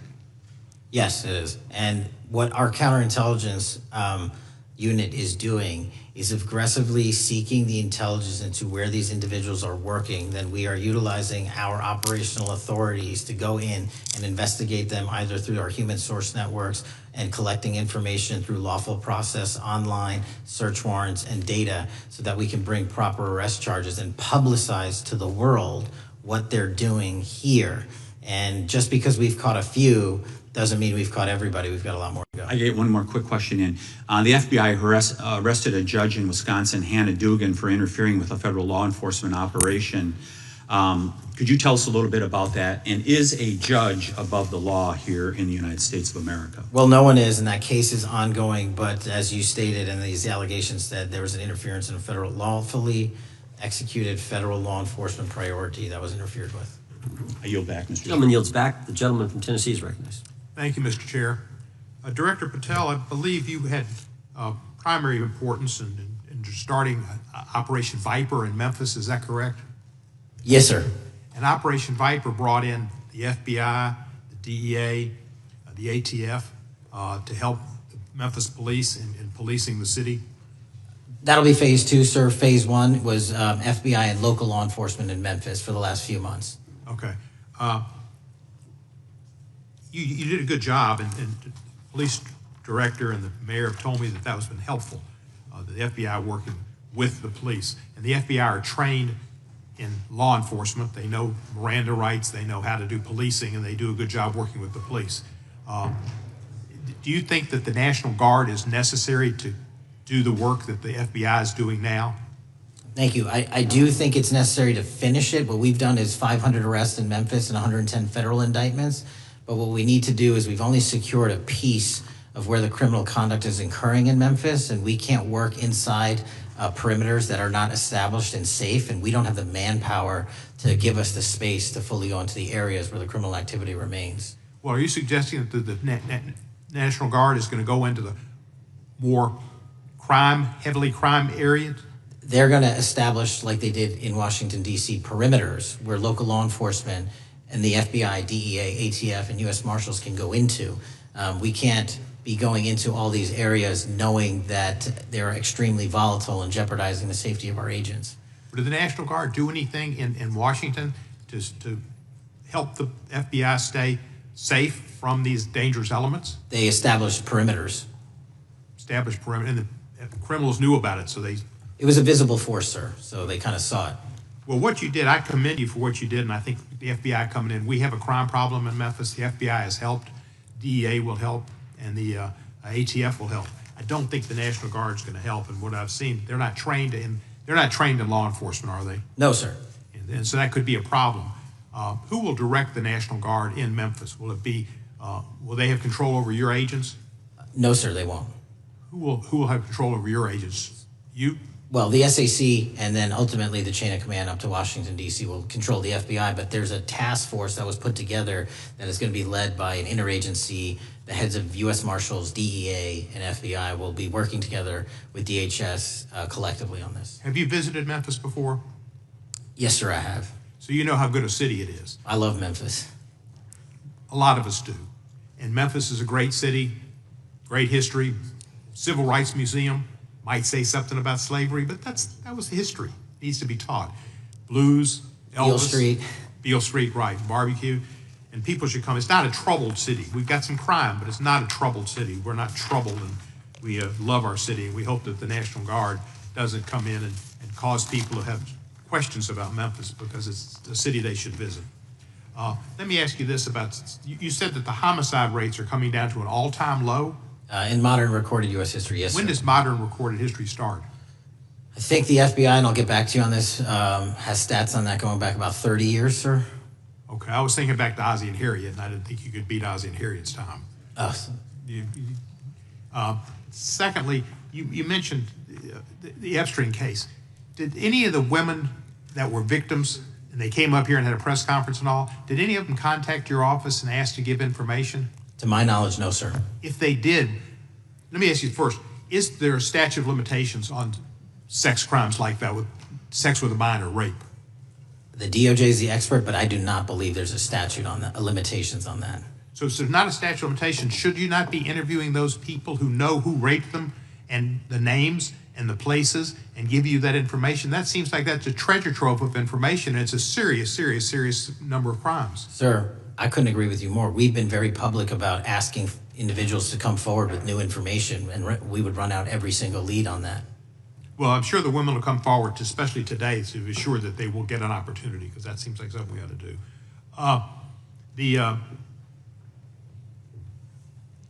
Mr. Driscoll, what was his reputation? I can't comment on Mr. Driscoll's matter. It's an ongoing litigation. Yeah, but his reputation you could tell us about. I can't tell you about his reputation. His work has been laid out in that lawsuit. How many of the FBI agents who worked on the January 6th case have been fired? I don't have that number, sir. Do you have a ballpark figure? No, but I can tell you that individuals based on case assignments in the FBI that I have led have not been terminated for case assignments. Thank you, sir. Come back to Memphis, and you work with Kevin Kane in our Tourism Bureau. He's great. Thank you. And thank you for your work in Memphis. Gentleman, yes, back. Mr. Chairman, I have a unanimous consent request. Gentleman's recognized. So I've got 4 documents I'd like to introduce into the record. The first one is Jeffrey Epstein's 6 story played out for years in plain sight. And Acosta is quoted in here saying, "I was told Epstein belonged to intelligence and to leave it alone." The second document is entitled, "What Epstein's Bodyguard Warned About His CIA Connections." The third document is from Fox Digital. It's titled, "Epstein's Private Calendar Reveals Planned Meetings with Obama Admin Official CIA Chief." And the last document is Wall Street Journal article that highlights Ehud Barak's 36 meetings with Jeffrey Epstein. He was the former Prime Minister of Israel and head of military intelligence for Israel. It may have held that title when he met Epstein, and then, yes. Without objection, the gentleman will hold for a second. The gentleman from Maryland is recognized. Thank you, Mr. Chairman. Just one UC request. This is Judge Engelmeyer's decision from August in U.S. versus Epstein, stating the government's 100,000 pages of Epstein files dwarfs the 70-odd pages of Epstein grand jury materials. Without objection, the gentleman from Kentucky is recognized for 5 minutes. Thank you, Mr. Chairman. Director Patel, I watched some of your Senate hearing yesterday when Senator Kennedy asked you, "You've seen most of the files. Who, if anyone, did Epstein traffic these women to besides himself?" You replied, according to the transcript, "There is no credible information that he trafficked them to anyone else." You also said somewhere in the hearing and here today that the problem is that the case files are constrained by limited search warrants from 2006 to 2007, and that the non-prosecution agreement hamstrung future investigations. Those constraints only apply to the Southern District of Florida. They do not apply to the Southern District of New York, the location of the 2019 sex trafficking indictment, which produced many things, including a series of FD 302 documents.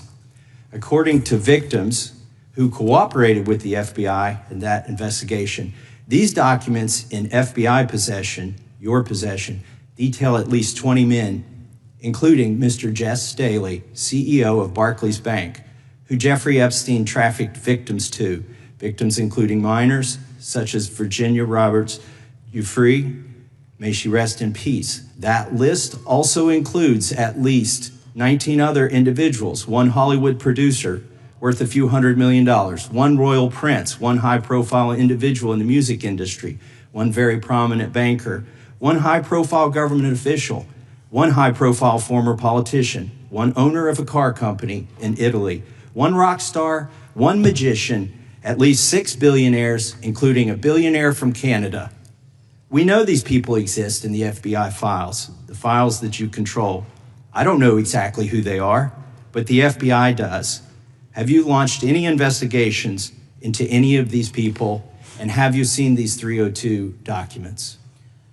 Sir, I have asked my FBI agents to review the entirety of the Epstein files and bring forth any credible information. And we're working with Congress not only to divulge that information and produce it to you, but any investigations that arise from any credible investigation will be brought. There have been no new materials brought to me launching a new indictment. So is the loophole here, or is it your assertion that these victims aren't credible, that the 302s maybe didn't produce credible statements that rise to a probable cause? It's not my assertion, sir. It's the assertion of two different United States attorneys' offices from 3 separate administrations who investigated those same materials in lifetime. Are the 302 documents in the FBI's possession? They reviewed all that, yes, sir. And so have you reviewed those 302 documents where the victims name the people who victimized them? If I personally know, but the FBI has. So how can you sit here and in front of the Senate and say there are no names? I said I named one today. I said we are not in the practice at the Department of Justice FBI of releasing victims' names. That is not what we do. We are also not in the habit of releasing incredible information. That's not what we do. But multiple authorities have looked at the entirety of what we have. Okay, I got to move on here. Were you present when the AG had the White House event when she released the binders to the social media influencers? I was, yes. So if you're willing to meet with social media influencers who stood to benefit from the sensational and sad stories of these victims, will you meet with the victims as well? The FBI will meet with anyone who has new information. Will you personally meet with them? The FBI and the professionals who are handling the cases will. Were you instructed that it was important to release the documents to the Oversight Committee on the day of my introduction of the discharge petition to release these files? I don't know what day that was, so no. Well, they were released that day, and there were victims' names who weren't redacted because they were in such a rush, and the victims are not happy about that. Have you investigated any of the CIA connections? Have you seen the CIA file on Jeffrey Epstein? And if you wanted to see it, would they show it to you? Well, I can speak for the FBI, and that's presuming there's a CIA case file. And I've reviewed everything that the interagency, not I, the FBI, that was provided to us. Would you be willing to look at the CIA file on Jeffrey Epstein? If there is such a file, and if it has not already been turned over to the FBI will look at any new investigative leads. Have you made any progress on the pipe bomb investigation January 6th? And have you made any progress on the motive of the Las Vegas shooter? As to the first, it's an ongoing investigation, and we have made progress. As to the second, sir, I'll have to get back to you. All right, thank you. I yield back. Mr. Chairman, I have a unanimous Gentleman consent yields back. request. Unanimous consent request from the gentleman from New York. I ask unanimous consent to introduce an unsigned memorandum from July 7th, 2025 that says we did not uncover evidence that could predicate an investigation against uncharged third parties with the insignia of the Department of Justice and the FBI. Without objection. Mr. Chairman, I have a unanimous Gentleman from Georgia. consent request. It's a article entitled DOJ Deletes Study Showing Domestic Terrorists Are Most Often Right-Wing. Without objection. Thank you. The gentleman from Georgia is recognized for 5 minutes. Thank you, Mr. Chairman. Director Patel, thank you for being here today. I want to first talk about the significant role that the FBI plays in combating the national security threats posed by our nation's greatest threat, our nation's greatest security threat, China and the Chinese Communist Party. It's a fact that China is America's most significant national security threat, isn't that correct? I would say so, sir. And you would agree with me that China wants to dominate the United States of America? I think that's largely their plan. And they want to dominate the world, both militarily and economically, isn't that correct? I think so. And sir, you've been FBI director for the last, 8 months? 7 months, yes. 7 months, and during that time, Have you held any stock in any companies founded in China? I don't believe so. Well, you do own stock in a company known as Elite Depot, don't you? Which one, sorry? Elite Depot. You own stock. I think that's, I'll have to get back to you. I think it's a law firm and it's a company out of Singapore. Okay, well, no, the company out of Singapore, which is owned by Elite Depot, is the Shein Company, which was founded in China, correct? That company operates out of Taiwan. Well, they changed their headquarters from China back in 2022 to Singapore for tax purposes, but it's owned by a Chinese billionaire. I think his name is Charlie Zhu, and you own stock in the company that owns Shein. Which I disclosed during my confirmation process. You certainly did. And now, do you still hold that stock in that Chinese company? Pursuant to the Department of Justice, who reviewed my material that was submitted during my confirmation process, I was able to hold certain stocks, and they made the decision. You still hold the stocks that you have? You still hold on to these Chinese stocks, these stocks in this Chinese company? I disagree that it's a Chinese company, but I was in the DOJ, when you're appointed, makes a call on what you can and can't possess. Well, now, let me ask you this. Chinese companies steal trademarks, they produce counterfeit products and sell them over the internet on platforms such as Shein. They steal intellectual property. They steal data from American companies. And to me, it seems inconsistent with your role as FBI director that you would own stock in a company that is based in a country that is the nation's premier national security threat. It's like you are putting your own financial security over the security of the nation. I disagree with that characterization. Well, I think the American people look at it like it's a classic situation of the fox guarding the hen house. If the FBI is charged with investigating espionage, economic espionage by companies controlled by the Chinese Communist Party, and you are the director of the FBI, you've got a conflict of interest. Sir, I would just show if there's any intimation that I'm against. Why are you holding on to this stock? It wasn't a decision I made. And it's valued at up to $5 million as of when you last reported, correct? $5 million in stock? No, I don't follow it. You don't follow it, but you're still making money off of it. I don't have any money off of anything. Well, what I have done... Trump's trade policies directly impact the value of that Chinese stock. Won't you agree with that? Which trade policy? I'm not a trade expert. Okay, all right. But I want to tell you this. Crazy on me today. Let me ask you this question. Why are you hiding pedophiles? Why are you shielding pedophiles? Why are you protecting pedophiles? That is maybe the most offensive thing you could say to me, given the numbers. Well, you have not released given the Epstein numbers files of pedophiles. You are aware of the Epstein client list that was published in the 18,000. The gentleman has expired.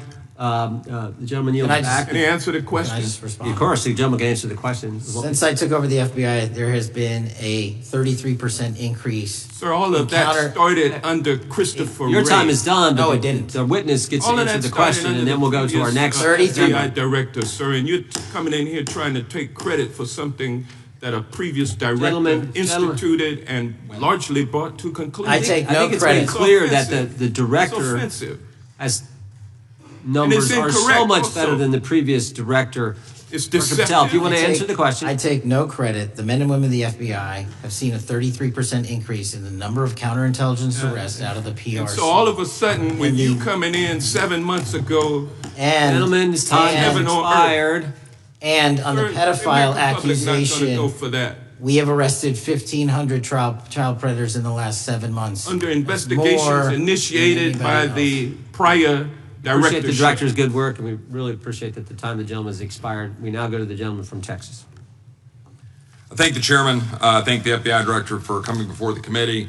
I assume the FBI director, Mr. Patel, I believe you probably agree with me that there's a significant organized effort on the left side of the political spectrum to advance criminal organizations being able to put more criminals out on the streets.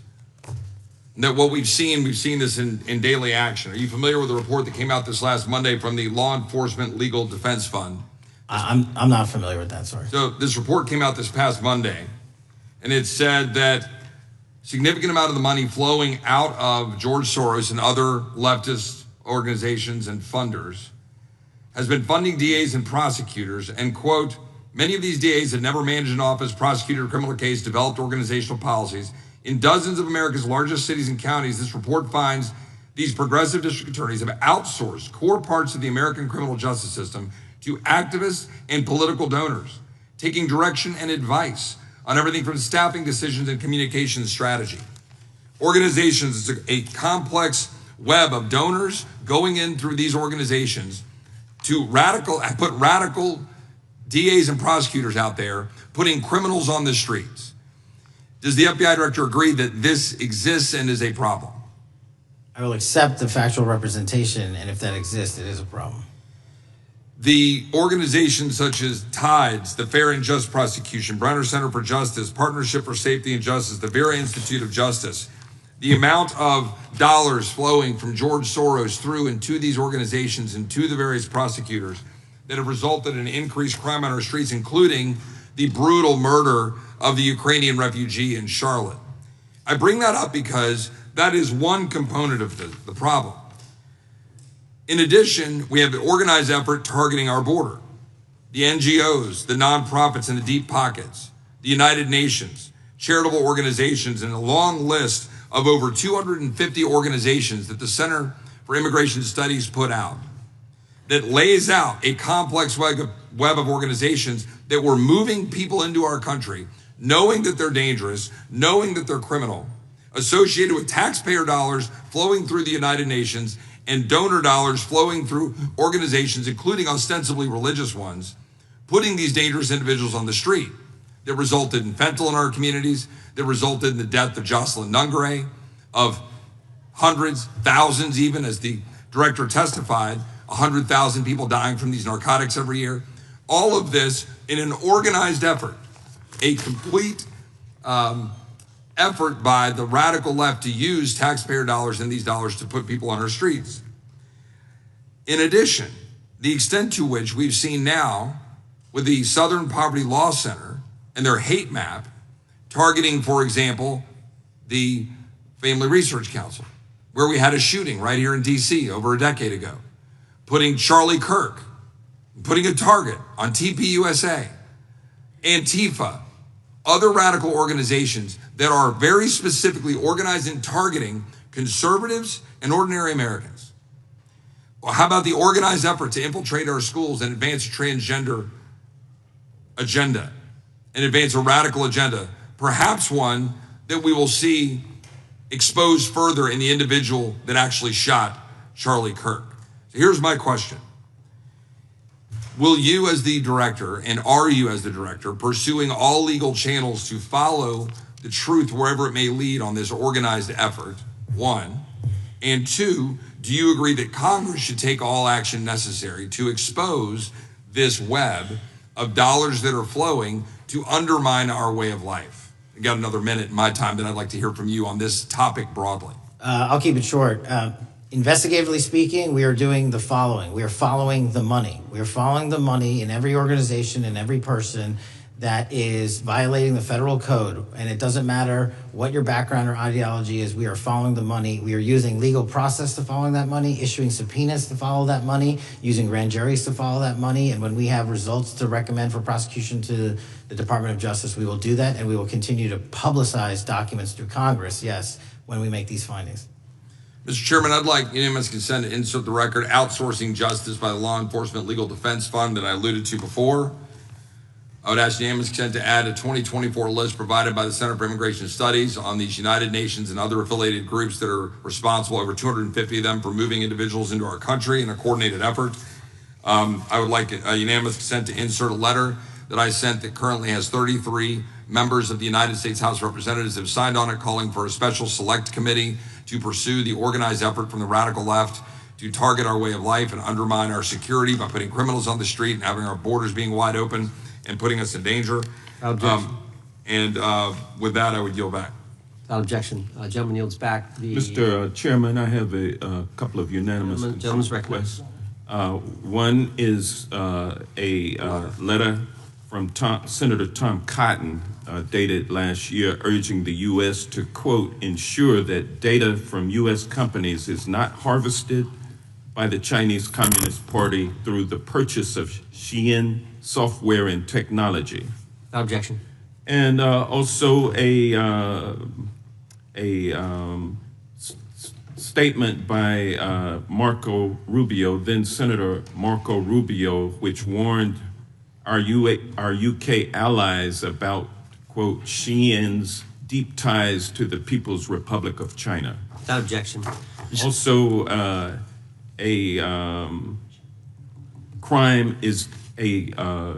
the record crime is down in 2025. Trump doesn't deserve credit, which demonstrates that the crime rates have been decreasing since 2023, which was published by the Vera Institute. Also, a unanimous consent request to enter into the record a NPR report from July of 2024. GOP vows to make America safe again. Statistics contradict their growing crime claims. Without objection. Also, a report out of the American Presidency Project dated January 17, 2025, record low crime during the Biden-Harris administration.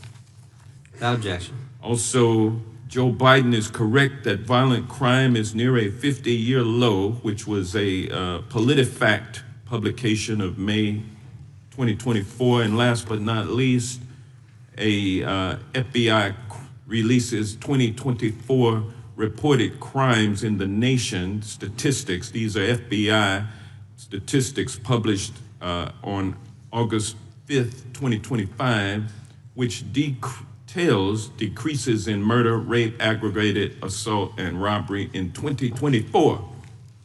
Without objection. Gentleman from Kentucky is recognized for unanimous consent.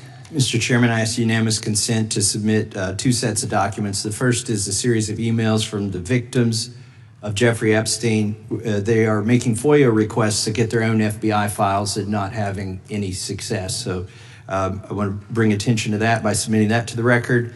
The second document that I want to submit to the record, for the record, I know we don't usually read these. This one's not readable. It's completely redacted. For the most part, the first 50 pages. This is actually the search warrant that was served on James O'Keefe for a diary that he had already given to the government 2 months before. And as it turns out, there were no indictments here, yet he still doesn't know why he was raided, and I think he deserves to know. So, Without objection. Thank you. The chair now recognizes the gentleman from California. Director, the first time you saw Donald Trump's name was in the Epstein files. Did you close the files or keep reading? I have reviewed not the entirety of the files, so I have. You haven't reviewed all of the Epstein files? Personally, no. You're the director of the FBI. This is the largest sex trafficking case the FBI has ever been a part of. Buck stops at the top, and your testimony today is you have not reviewed all the files. What I've been doing is been busy providing the safest country this country has seen in modern U.S. history in historic speed, because the men and women of the FBI are given the resources to reduce the homicide rate, to reduce the drug trafficking rate, to reduce the amount of children that are being trafficked, and the number of. It sounds like those children being trafficked would appreciate the director reviewing the files. You said you don't know the number of times Trump's name appears in the files, so it could at least be 1,000 times. Is that right? The number is a total misleading factor. We have not Could the released number at least anyone's be 1,000 name times? that we have not released anyone's Could it name in at the least Epstein be files 1,000 that has times? not been credible. Director, could it at We have least be 1,000 released times? every piece of legally permissible information. Okay, You can so- characterize the numbers however you want it. Claiming my time, Director. It sounds like if you don't know the number, it could at least be 1,000 times. Which It's not. leads me- It's not. Is it at least 500 times? No. Is it at least 100 times? No. Then what's the number? I don't know the number, but it's not that. Do you think it might be your job to know the number?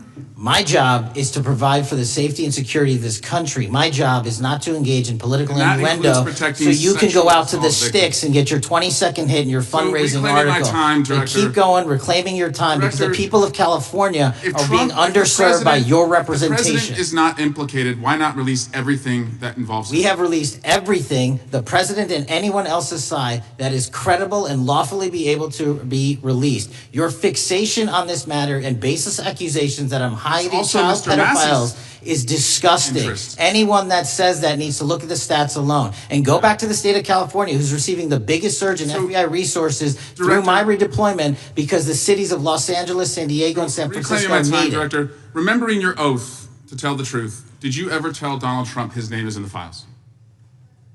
I have never spoken to President Trump about the Epstein files.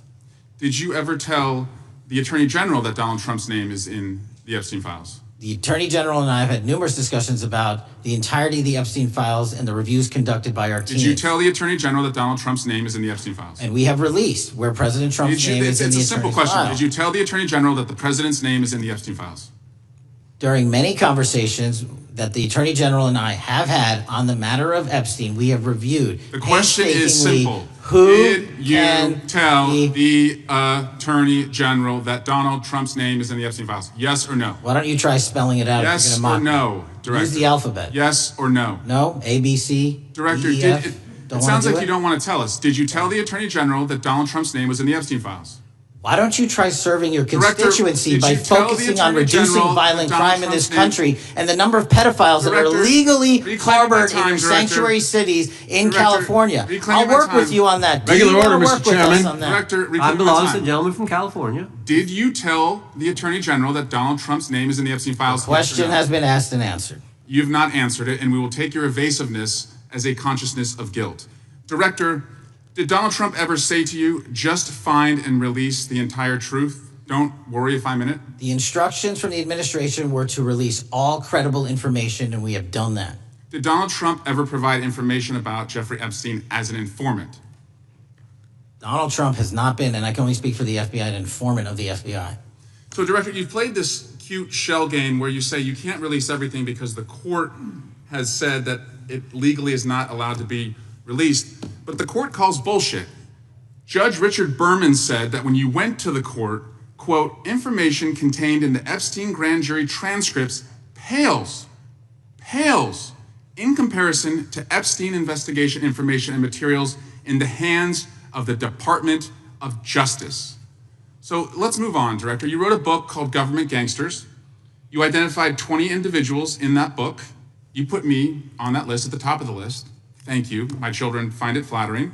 20 of those individuals have been investigated or have had adverse actions. Director, considering that you have identified these people as, quote, government gangsters, will you recuse yourself from making any investigation decisions about these individuals? Anyone that has been terminated at the FBI has been done so the because question they failed again. to meet the muster and Director, their constitutional I will obligation. work on the No. audio-visual capabilities. I'm of going to the borrow forensic. your You can hear me. terminology and call I'm bullshit reclaiming my on your time. entire career in Congress. reclaiming my It has time, been a Director. disgrace to the American Director, I'm people. reclaiming my You time. can reclaim your Will you time all you recuse want. yourself? Mr. Chairman, you're going to allow a witness to speak this way? Mr. Chairman, would you give recuse yourself, Director? The gentleman has no time. Mr. Chairman, would you Mr. admonish the Chairman, point of- witness not to insult members? The gentleman has no time. Mr. Chairman, the just committee will remember. quick point of order.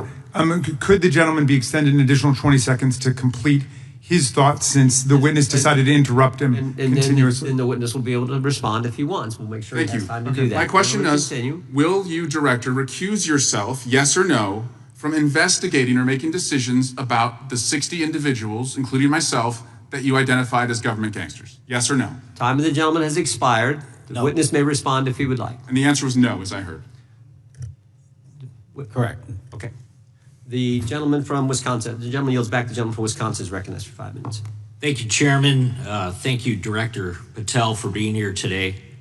I wanted to talk a little bit about the assassination of Charlie Kirk and the FBI's subsequent investigation. I know it's really sensitive, and you can make the call as to whether or not, obviously, it's something that you can respond to, but I think it's still fresh on many people's minds. I want to congratulate you and Utah law enforcement for the work you did in identifying the suspect and apprehending him. According to public reports, and I think this is what maybe it's, I still have questions about, and maybe the public does. According to public reports, the alleged shooter arrives on the Utah Valley University campus nearly 4 hours before the shooting. Was that your understanding? Is that kind of? I'll let the public reports reflect themselves. I don't have the exact timeline. Okay, so we don't have any idea kind of his prep or how he set up or how he utilized that time when he first showed up on campus? All of those are being currently investigated through our cell phone analysis and through our witness interviews, and the state of Utah has now announced charges seeking the death penalty against this suspect, so we're a little limited in what we can continue to say. Sure, I understand. And the suspect, like you referred to, is then captured on security footage jumping off the roof of the alleged shooting location, the Losey Center. Do we have any idea how the suspect got up on the roof in the first place? I think for members of Congress, especially after Butler and Pennsylvania, it's just unimaginable that there could be some type of security breakdown prior to an event of that size where somebody could access a rooftop. So not commenting on the case, but having gone to the crime scene and walked the steps that we believe were taken, the roof was actually readily accessible through an exterior stairwell, so anyone could have gotten on it. Okay. The suspect flees on foot to kind of this wooded area where he drops the rifle, wraps it in a towel, and then proceeds to his staged vehicle and basically drives home. So what the towel was about, was it used later to identify a place where the firearm was left, or? What we can tell you is the towel, there was a screwdriver found on the rooftop, which DNA was collected off of, and the towel was found wrapped around the firearm in question in a wooded area next to the campus. All have been processed for DNA. And then, according to the suspect's roommate, there were allegedly messages on instant messaging platforms, specifically Discord, suggesting the towel may have been used to identify that weapon's location. So the public reports have suggested that the shooter acted alone. Do we still believe that that's true? Do we have any idea as to whether or not those Discord messages led us to believe that the shooter may have had help in any way or assistance? I can only speak to the FBI's investigation, and our investigation is ongoing, and we are interviewing any of those individuals involved in that chat and other individuals in the area. Very good. And so my suggestion, if there are accomplices, I'm sure this is something that the FBI is going to continue to investigate fully and thoroughly into the future. Yes, sir. The reason I ask that is because I don't know that that was necessarily the case with Butler, Pennsylvania. So thank you so much for your persistence kind of in this matter. There's still a lot of public questions that need to be asked. Let me shift to another topic very quickly. On July 31st, 2025, the DOJ and the CIA declassified the annex to Special Counsel John Durham's 2023 report on Operation Crossfire Hurricane. The 29-page Durham Annex contains previously classified information about, among other things, the investigative referral of the Clinton campaign plan. Why would somebody place documents in a burn bag related to this case? That case is very much ongoing, so I can't comment on the stylization of the evidence we're collecting. Can you comment at all on the Durham Annex as I described it? The Durham Annex, which has been publicly released thanks to the FBI's commitment to transparency, is one of the documents that's being utilized. And in general terms, speaking for burn bags, sir, a burn bag is what you use to put classified documents into generally, because that is literally how you destroy them. So it appears that efforts were made by the Clinton campaign to reach out to the FBI agents or the Clinton sympathizers in the intelligence community in order to lead more credibility to the Clinton campaign plan. Do you think that's an accurate characterization? Again, I'm not going to characterize that material because it's part of an ongoing investigation. Thanks for being here today. I yield back. Gentleman yields back. Gentleman from California is recognized. Thank you, Director Patel, for being here today. The FBI searched Jeffrey Epstein's Manhattan residence, correct? I believe that happened in 2018. I think there was 2 locations, sir. It's 2019, and in that residence, the FBI found a safe, correct? I don't have the catalog of evidence in front of me. In that residence, the FBI found a safe, correct? I'll accept your representation. Okay. And in that safe, the FBI found topless and lewd photographs of girls, correct? Again, sir, I'll accept your representation. I don't know. Thank you. It was all over the media at the time. There's a New York Times article that says Jeffrey Epstein is indicted on sex charges as discovery of nude photos is disclosed, dated July 8th, 2019. And the Times reports a trove of lewd photographs of girls was discovered in a safe inside financier Jeffrey Epstein's Manhattan mansion. Author Michael Wolff has conducted numerous interviews of Jeffrey Epstein. I'm going to play for you a video clip of what Michael Wolff said Epstein told him was in the safe and what he showed the author was in this safe. So let's please play that clip now. Elected. And I was sitting talking to Epstein, and he said, "Wait a minute, I got to show you something." And then he went into his safe, and he came out with photographs. They were Polaroids, I think, and he kind of spread them out like playing cards, and it was Trump. I mean, I think there were a dozen of them, and it was Trump with girls of an uncertain age at Epstein's Palm Beach house, where all of the things that he would ultimately be accused of took place. And I remember very vividly 3 of them. There are 2 in which Trump is, the girls, topless girls, are sitting on Trump's lap. And then a 3rd in which he has a stain on the front of his pants. And the girls are kind of pointing at it, sort of bent over, laughing. So Director Patel, I'm going to ask you a very broad and general question. As you know, Donald Trump and Jeffrey Epstein were friends. There are, of course, photos showing Donald Trump together with Epstein, correct? I don't have the entirety of the photographs, but I think they've been photographed in public together. All right. Are there any photos showing Donald Trump with girls of an uncertain age? No. How do you know that? Because that information would have been brought to light by multiple administrations and FBI investigators over the course of the last 20 years. Well, you know what? That's just not true, because no one knew about the creepy birthday message that Donald Trump wrote to Jeffrey Epstein until the Wall Street Journal disclosed it, and then all of a sudden, the Epstein estate provides it to Congress. So certainly, you weren't there at the search. You don't know what Epstein may or may not have done with those photographs even prior to the search. Maybe someone has it. Maybe the Epstein estate has it. You raise a great point. So I'm going to ask you, have you asked to talk to Michael Wolff? You raise a great point. I haven't personally asked to talk to Michael Wolff. Has the FBI asked? But the FBI, I'll get back to you if the FBI specifically so Michael asked has ever. About 100 hours of testimony of Jeffrey Epstein. Wouldn't it be good for the FBI to interview Michael Wolff? I'm not saying they haven't. I just don't know. Has FBI subpoenaed the tapes that Michael Wolff has conducted of Jeffrey Epstein? I don't know. All right. So if you could provide us an answer, that would be terrific. Sure. Well, let me ask you this question then. Have you looked at all the photos in Epstein files? I have looked at all the information that the investigators who investigated this case have provided to run out credible leads. And in the Epstein file, was there that creepy birthday message that Donald Trump had written to Epstein? No, that's what I was trying to tell you. You raise a great point. The estate of Jeffrey Epstein has a voluminous amount of information that they have not released before.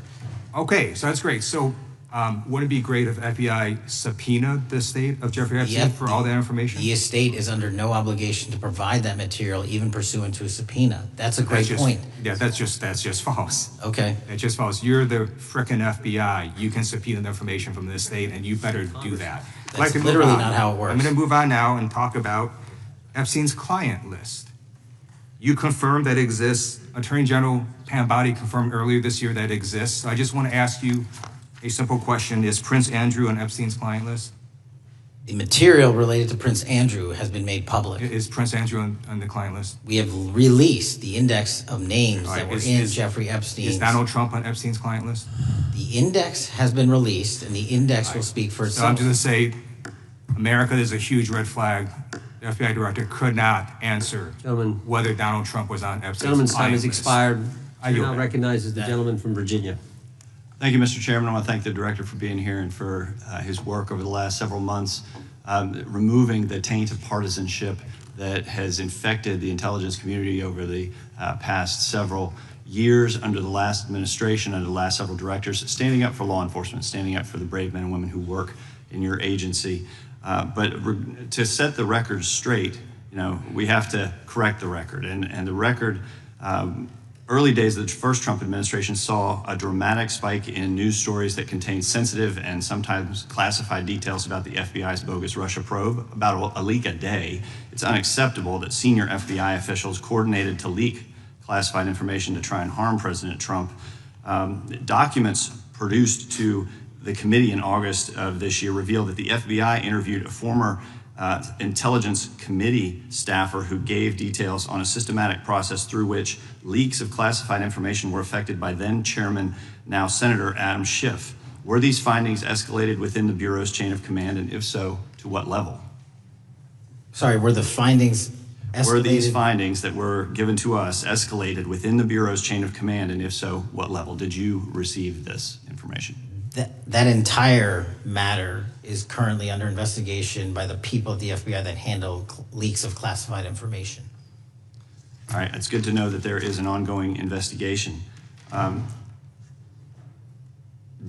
Can you tell me whether these leaks to the media compromised any ongoing FBI investigations during the Trump-Russia probe? I can tell you, generally speaking, the leaks of classified information are detrimental to any work the FBI is doing. Now, former Director James Comey testified before the Senate Judiciary Committee that he had never been an anonymous source, nor authorized anyone to be an anonymous source in news reports about matters relating to the Trump investigation or the Clinton investigation. Was Comey's testimony true? In reference to Director Comey, I'm very limited in what I can say because of what the current status of those matters are with the FBI and the Department of Justice. When I am able to make those public, I will. Can you tell me if there's an ongoing investigation there? Again, without identifying any individuals related to the information you're generally speaking about, there is an ongoing matter that has been under review by the Department and the FBI for some time. Because we know that the documents that we received last month revealed that former Director Comey used Columbia University law professor as a conduit to leak stories to the media that contained classified information. Let me move on to the way that the FISA process was weaponized by past directors. Prior to your confirmation, you raised concerns about government misuse of FISA, including Section 702, stating that FISA was in need of major reform. Specifically, you highlighted that the Fisk report that the FBI had conducted 278,000 improper searches of the FISA database. Do you remain concerned about governmental abuse of FISA in Section 702? I'm always concerned, but what we've done since I became FBI director is implement new audit systems. We are nearing 100% review of the 702 query system that you are specifically referring to, and we've also eliminated anyone that has ever touched that database that has in any way made a mistake, whether intentional or not. And we have also identified a system in which those going forward who misuse the 702 system, they don't get 2 strikes, they get 1 and you're done. Okay, I'm glad you mentioned you're continuing to audit because, as you know, in May, the New York Times reported you closed the FBI's Office of Internal Auditing. Can you explain why you decided to close this office? Yeah, because under the new restructuring of the FBI, to save resources, there were 2 different places doing the exact same thing. We have a specific division dedicated to audits. I didn't need another audit system doing the audits again. And so we folded some of those folks with their expertise into our specific division and then took the rest of those folks and are moving them out across the country. Under previous FBI leadership, FBI agents were found to have lied to the FISC. There have been hundreds of thousands of violations of querying standards. In light of past violations, what action is the FBI taking to ensure that similar abuses do not occur in the future? Exactly what I've outlined. You cannot have access to the 702 query system if you improperly query that system at all at any time in your career. Okay, at a Senate hearing 2 years ago, your predecessor, Director Wray, testified FBI had previously purchased U.S. phone geolocation data for a specific national security pilot project and further stated that the project had not been active for some time and that the FBI relies on court-authorized process to obtain location data from companies. Does the FBI purchase location data or any other data of Americans from data brokers? I don't believe so, but I'll get back to you. Thank you, that'd be important. I appreciate that. I yield back. Gentleman yields back. Gentlelady from Washington's recognized. Thank you, Mr. Chairman. Mr. Patel, before you joined the FBI, you had very strong opinions about what the FBI was hiding regarding Jeffrey Epstein. In a September 2023 interview with Glenn Beck, you said the Black Book is under the, quote, direct control of the director of the FBI. In December 2023, you said, let us know who the pedophiles are. Even for a short time after becoming FBI director, in February of 2025, you tweeted, quote, there will be no cover-ups, no missing documents, no stone left unturned. In June, you told Joe Rogan, quote, we've reviewed all the information, we're gonna give you every single thing we have and can. But then suddenly in July, everything changed. You and Attorney General Pam Bondi released one video and said that there was nothing more to see. Your July memo says you uncovered more than 300 gigabytes of data and physical evidence, but that you had decided no further disclosure would be appropriate or warranted. That is a quote. I think what happened, Mr. Patel, is that suddenly you discovered that Donald Trump's name was all over these files, and you started a giant cover-up. So you are under oath, Mr. Patel. You just testified to Mr. Swalwell that you did not speak to the president about the Epstein files. To your knowledge, did Attorney General Pam Bondi speak to the president about what was in the Epstein files? I can't speak for Attorney General Pam Bondi. So to your knowledge, you don't have any information. The question was, do you have any knowledge? Do you have any knowledge? I can't speak. You are refusing to answer the question, so let me tell you that the Wall Street Journal reported that in May, Bondi told Trump that he was in the Epstein files, and at the same meeting said that the DOJ did not plan to release the files. Yesterday, you testified to Senator Kennedy that there was, quote, no credible information that Epstein trafficked girls to anyone else, and that you have, quote, continuously and publicly asked the public to come forward with more information and we'll look into it. Today, in response to Mr. Massey's question, you appeared to say that the survivors were not credible. These are survivors. That's not at all what I said. Okay, great. I'm going to ask you this in a second, but let me tell you about the survivors, and let's bring them up here into the room. These are women who came to the Hill and testified that they were groomed and raped at the age of 14 and 16 years old, and they called to meet with the president and to meet with the FBI and to have people investigate their claims. Some of them have never testified before. If you are so interested in getting the public to submit any information, why have you not met with them? You said you haven't met with them. Have you met with them? I'll give you one more chance. My job as the FBI director is to invite all investigative yes or no leads. to whether or not you met with these women who were sexually abused and raped?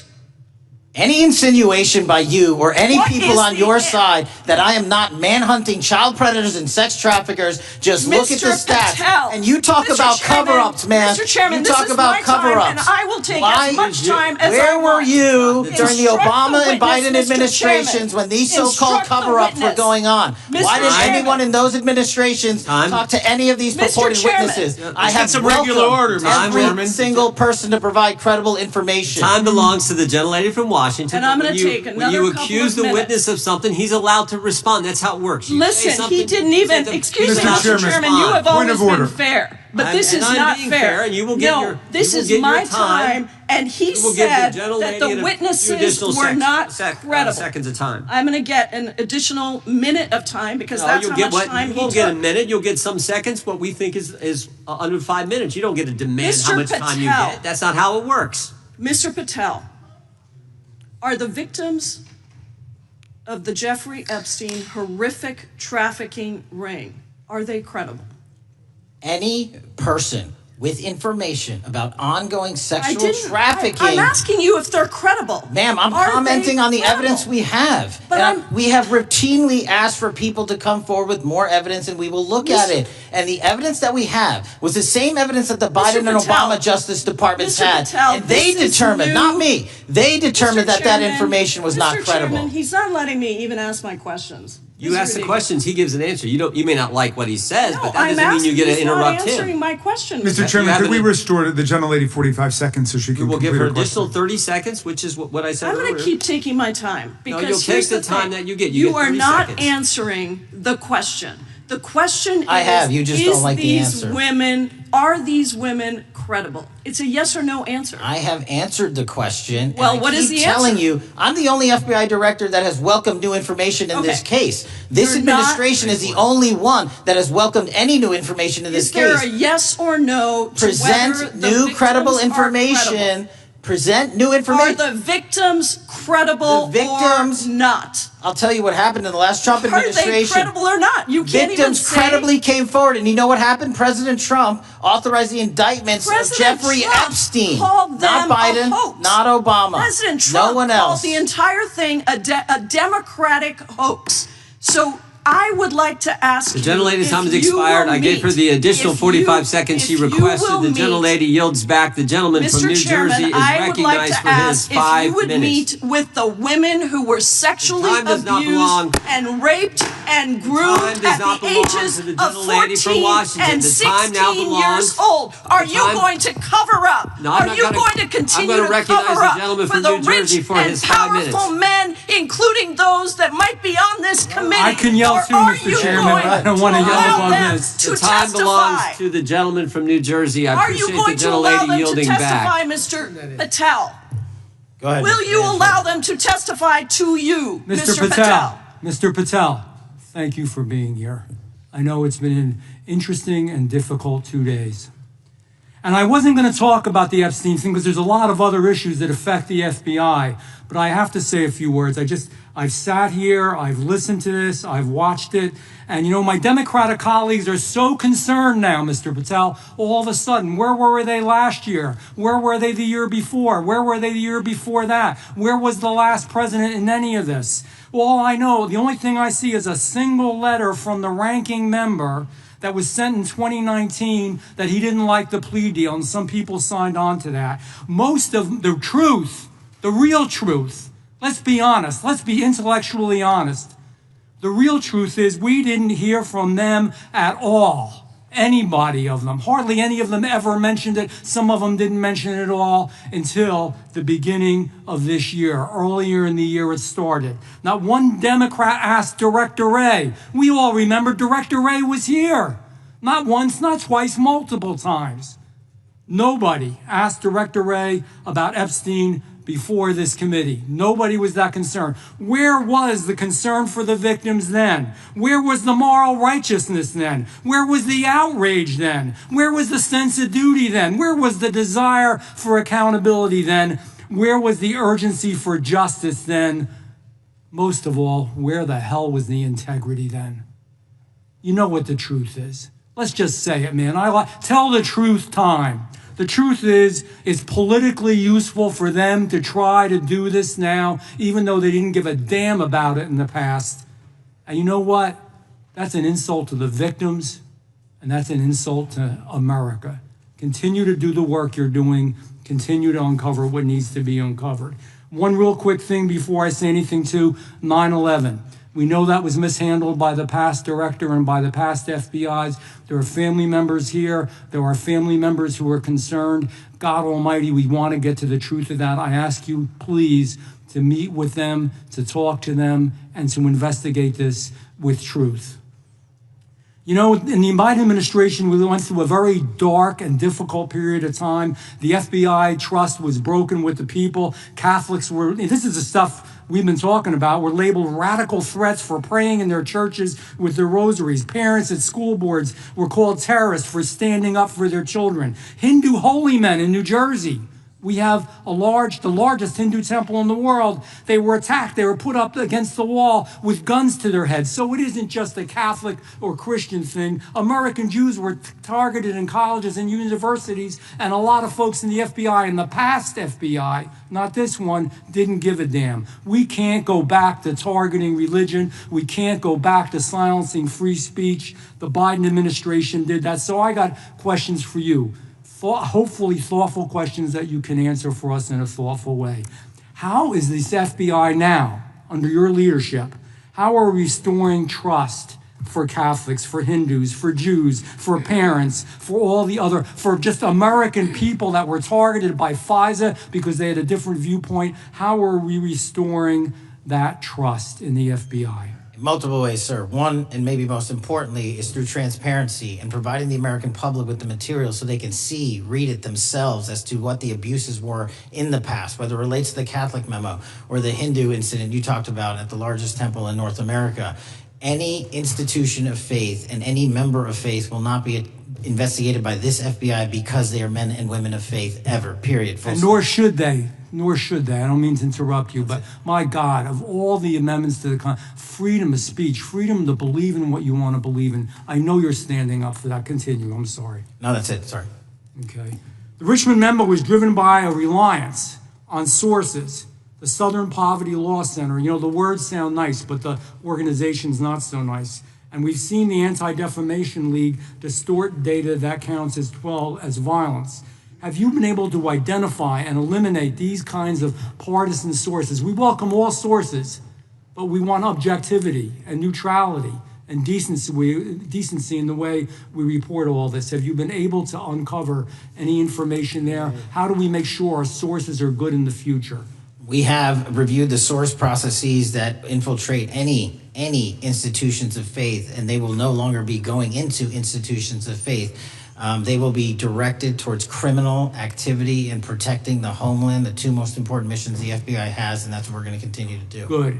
And I'll say this, there was a lot of bull today, a lot of you know what, and I'm not going to say it because I respect the institution so much going on around here. Continue to do the work of the people. You are here for that reason. The administration is here for that reason. It was weaponized and politicized, the FBI, in the past. I hope to God we never, ever see that again. One of the darkest parts of American history. Thank you, Mr. Patel. I yield back. Mr. Chairman, I have a unanimous consent. Gentleman yields back. The gentleman from New York is recognized for UC. I would like to introduce a CNN article that explains how an alleged top leader of the MS-13 gang was dismissed. His case was dismissed in Brooklyn so that he could be deported back to El Salvador, even though he was charged with murder. Without objection. Mr. Chairman, I have some unanimous consent. The lady from requests. Washington is recognized. I ask unanimous consent to enter into the record an article titled "Justice Department Told Trump in May that his name is among many in the Epstein files." Without objection. I have another one that is a July 2025 article by the New York Times entitled "How a Frantic Scouring of the Epstein Files Consumed the Justice Department," stating that DOJ and FBI employees reviewing the Epstein files were instructed to flag any mentions of Trump and other celebrities. Without objection. And I have another unanimous consent request to enter into the record an August 2025 article by The Guardian entitled "Ghislaine Maxwell Hinted at Epstein's Ties to Trump Officials. Why Wasn't She Pressed for Names?" stating that Maxwell told Deputy U.S. Attorney Todd Blanche that some of the, quote, cast of characters around Epstein are in Trump's cabinet. Without objection. Chair now recognizes the gentlelady from Pennsylvania. Thank you, Mr. Chairman, and thank you, Mr. Patel, for coming before us to testify today. I am concerned by your repeated claims that you're not able to disclose anything further about the Epstein investigation and files, and that there's no evidence of a broader conspiracy or other people who should be charged.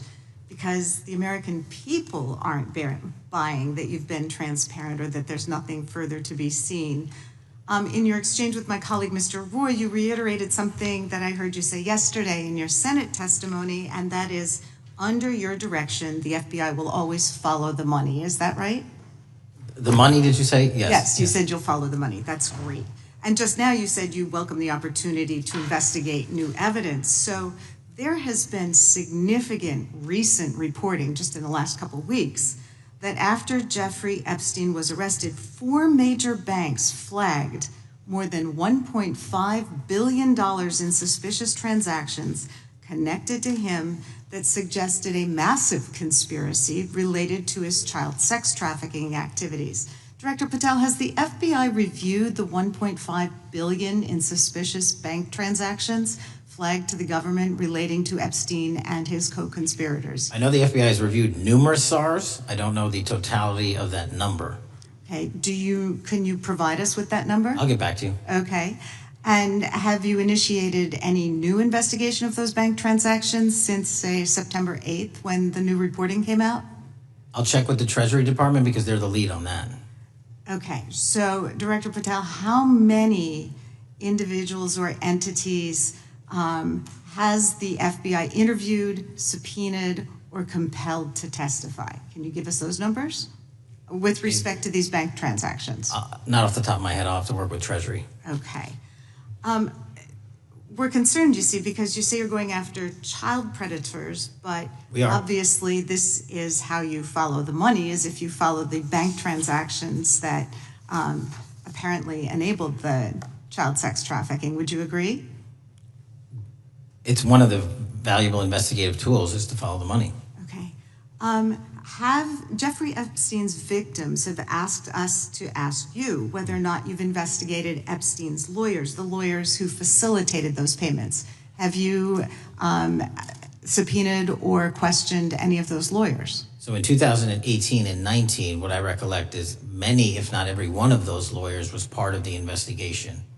But you weren't there at that time, I wasn't right? there. Okay. So can you get us the names and the numbers of who was investigated then with respect to those lawyers? As long as I'm allowed to release it, absolutely. Okay. Well, if we provide you with subpoenas, I assume you can release it. Is that right? We have a current subpoena and we're working with Congress to provide it. Okay. You've said that the Acosta investigation had an original sin. Mm-hmm. What do you mean by that? Basically, if you're looking at an actual pedophile ring, what you should not do is limit the time frame in which you're legally able to collect information. So search warrants that Mr. Acosta utilized in 2006 and 7 leading to the 2008 plea agreement had a very specific narrow window of years, I think 3 or 4 years. And so information pursuant to legal process wasn't collected for 10 years or 15 years or 20 years. It also, subpoenas were not sent out to hundreds of witnesses at the time, hundreds of victims at the time. None of that was done. None of these people were put in grand juries. And so the totality of information from the jump, instead of being this big, was like this. And that, in my opinion, is not how you run an investigation if you're trying to break a sex trafficking ring. So you're now in charge of the FBI. Why haven't you done that investigation?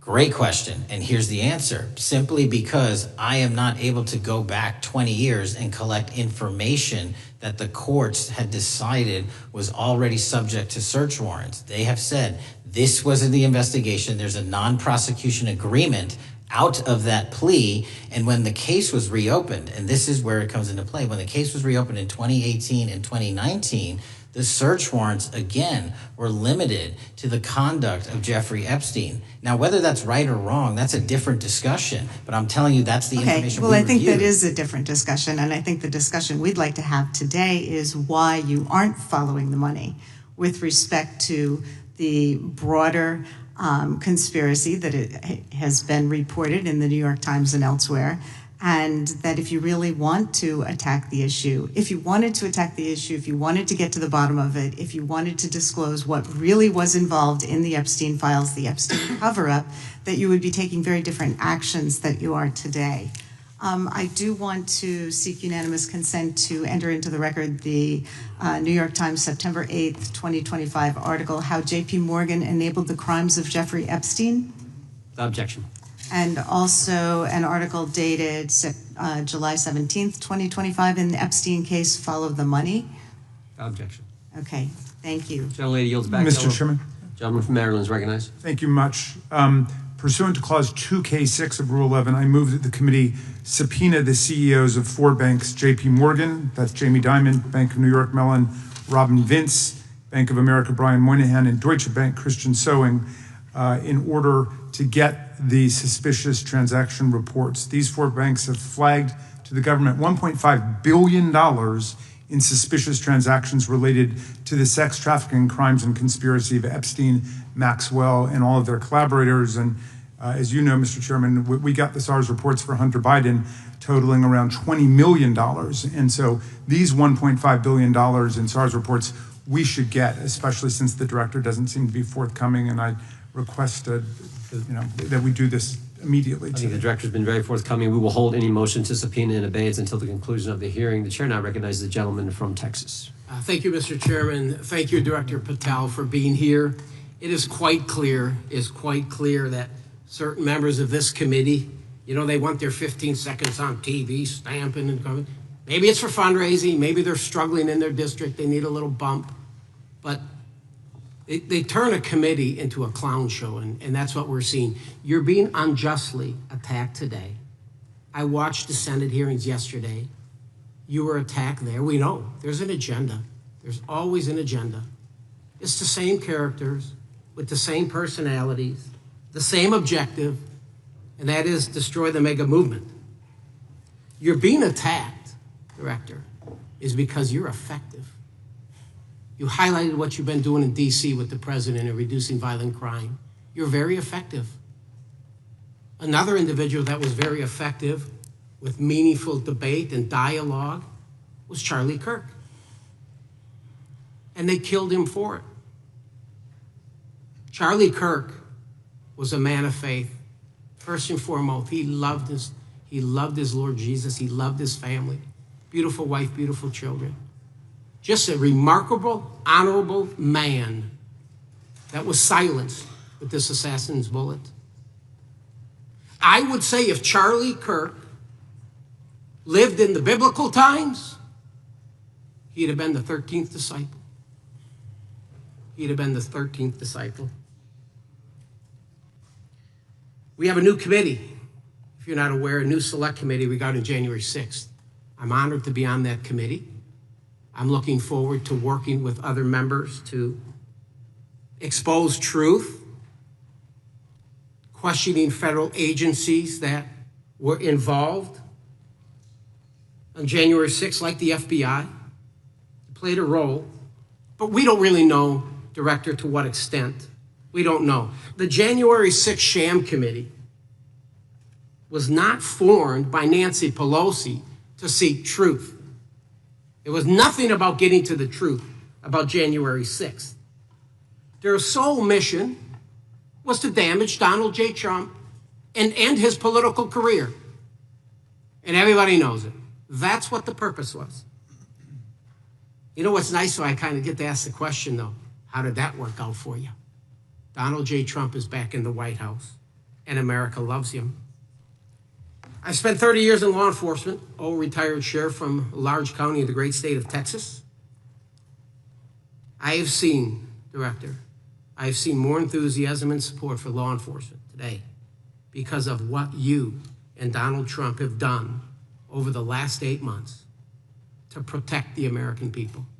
The American people couldn't count on their government to protect them. Crime is rampant. And now we have a president and an administration that puts the American people and their safety first. It's interesting, a few minutes ago, a classmate reached out to me and sent me I told him, I said, yes, we got Director Patel in front of our committee today. And Andy Kane wanted me to tell you, he said, quote, tell him we love him. Tell him we love him and all the brave warriors exposing the deep state. Cash, you're a great American, sir. You're a great American. Your work as the director of the FBI is commendable. It's commendable. And I want to thank you, sir. Thank you for your service. Keep up the good fight, brother. Don't let them tear you down. Keep up that good fight. You have it in you. With that, sir, I yield back. Gentleman, yield to me.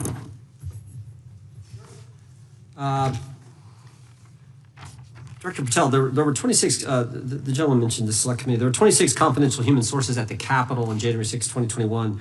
4 entered the Capitol and thereby broke the law. Do you know if those individuals were being paid by the Ray FBI? So we've provided 600 pages of documents to this committee alone regarding January 6th. That's 600 pages more than any of my predecessors. Yep. Generally speaking, confidential human sources are always paid by the FBI. That's how it works. I can't speak to the specifics on each one and how much they make. And we appreciate it. We've reviewed some of that material, and you've given us a lot of material that we didn't get from Director Ray. That specific question, I think, is important to the American people. Were people who were confidential human sources of the FBI who broke the law, one was recommended for prosecution, my understanding is, by the information we've received from you. Were they actually paid by the very taxpayers who may have got charged with the same offense? I think that's important for us to understand. I'll get back to you on that. Thank you. Chair now recognizes the gentleman from California. Thank you, Mr. Chair. Welcome, Director Patel. I'm going to focus a little bit on domestic terrorism. We have a graph here, data up to 2021, but as you can tell, domestic terrorism is on the rise. Nation, our citizens under threat. We saw the assassination of Charlie Kirk, 2 assassination attempts on the president, school shooting, Minnesota last month, and closer to home, just a couple of days ago, Huntington Beach, peaceful vigil for Charlie Clark, infiltrated by neo-Nazis who essentially made the local individuals attending that event fear for their safety. All of us know that a lot of these domestic attacks are by lone wolves, but yet they do leave clues, social media or elsewhere. Director Patel, you're it. You're the thin blue line. The FBI, your job to protect our citizens back home from those that would harm us. You have to find the needle in the haystack. Takes a lot of work, a lot of resources. Talking to my local sheriff this morning, who said they're concerned. Federal cuts to local grants that help them do the job. Then, of course, let's not forget about other threats that are coming before us, like high-tech fraud. Local senior recently was talking to me about a text she had gotten, a demand by the IRS to send a payment immediately, or the IRS agents were on their way to arrest this individual. Pretty gutsy stuff by folks probably from Europe, North Korea, Russia, China. People, okay, going after those precious savings our senior citizens rely on. Yet the president's proposing a budget cut of $500 million or more to your organization, the FBI.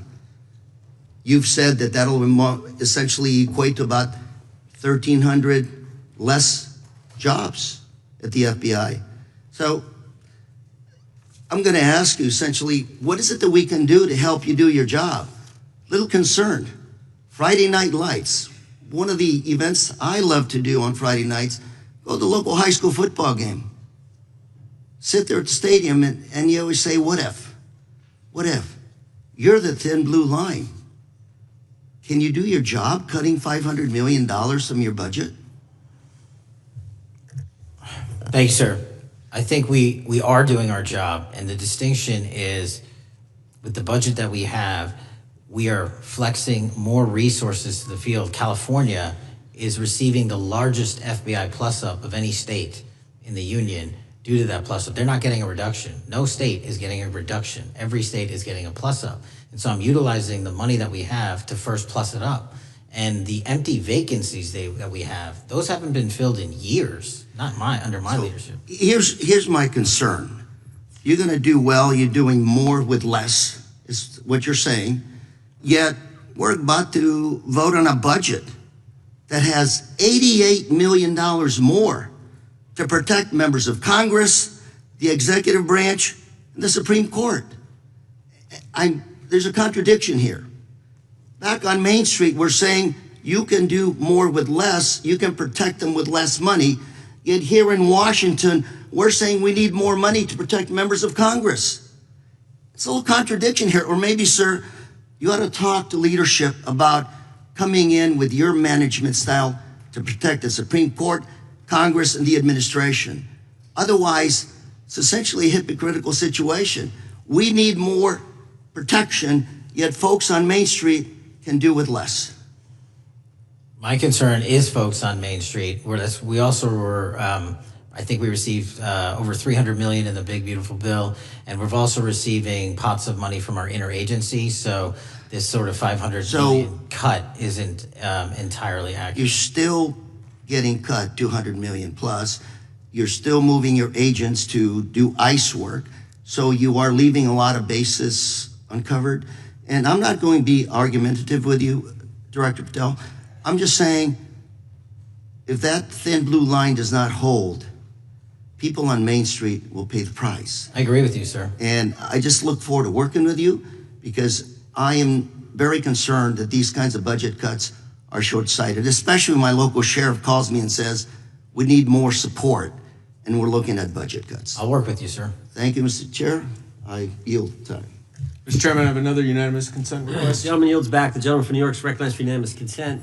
I seek to introduce a December 2024 OIG report from the Department of Justice, which confirms the conclusion of the Bill Barr Justice Department that the so-called whistleblower, a disgruntled former employee of the Intelligence Committee, was not a credible witness, and there were no further actions taken.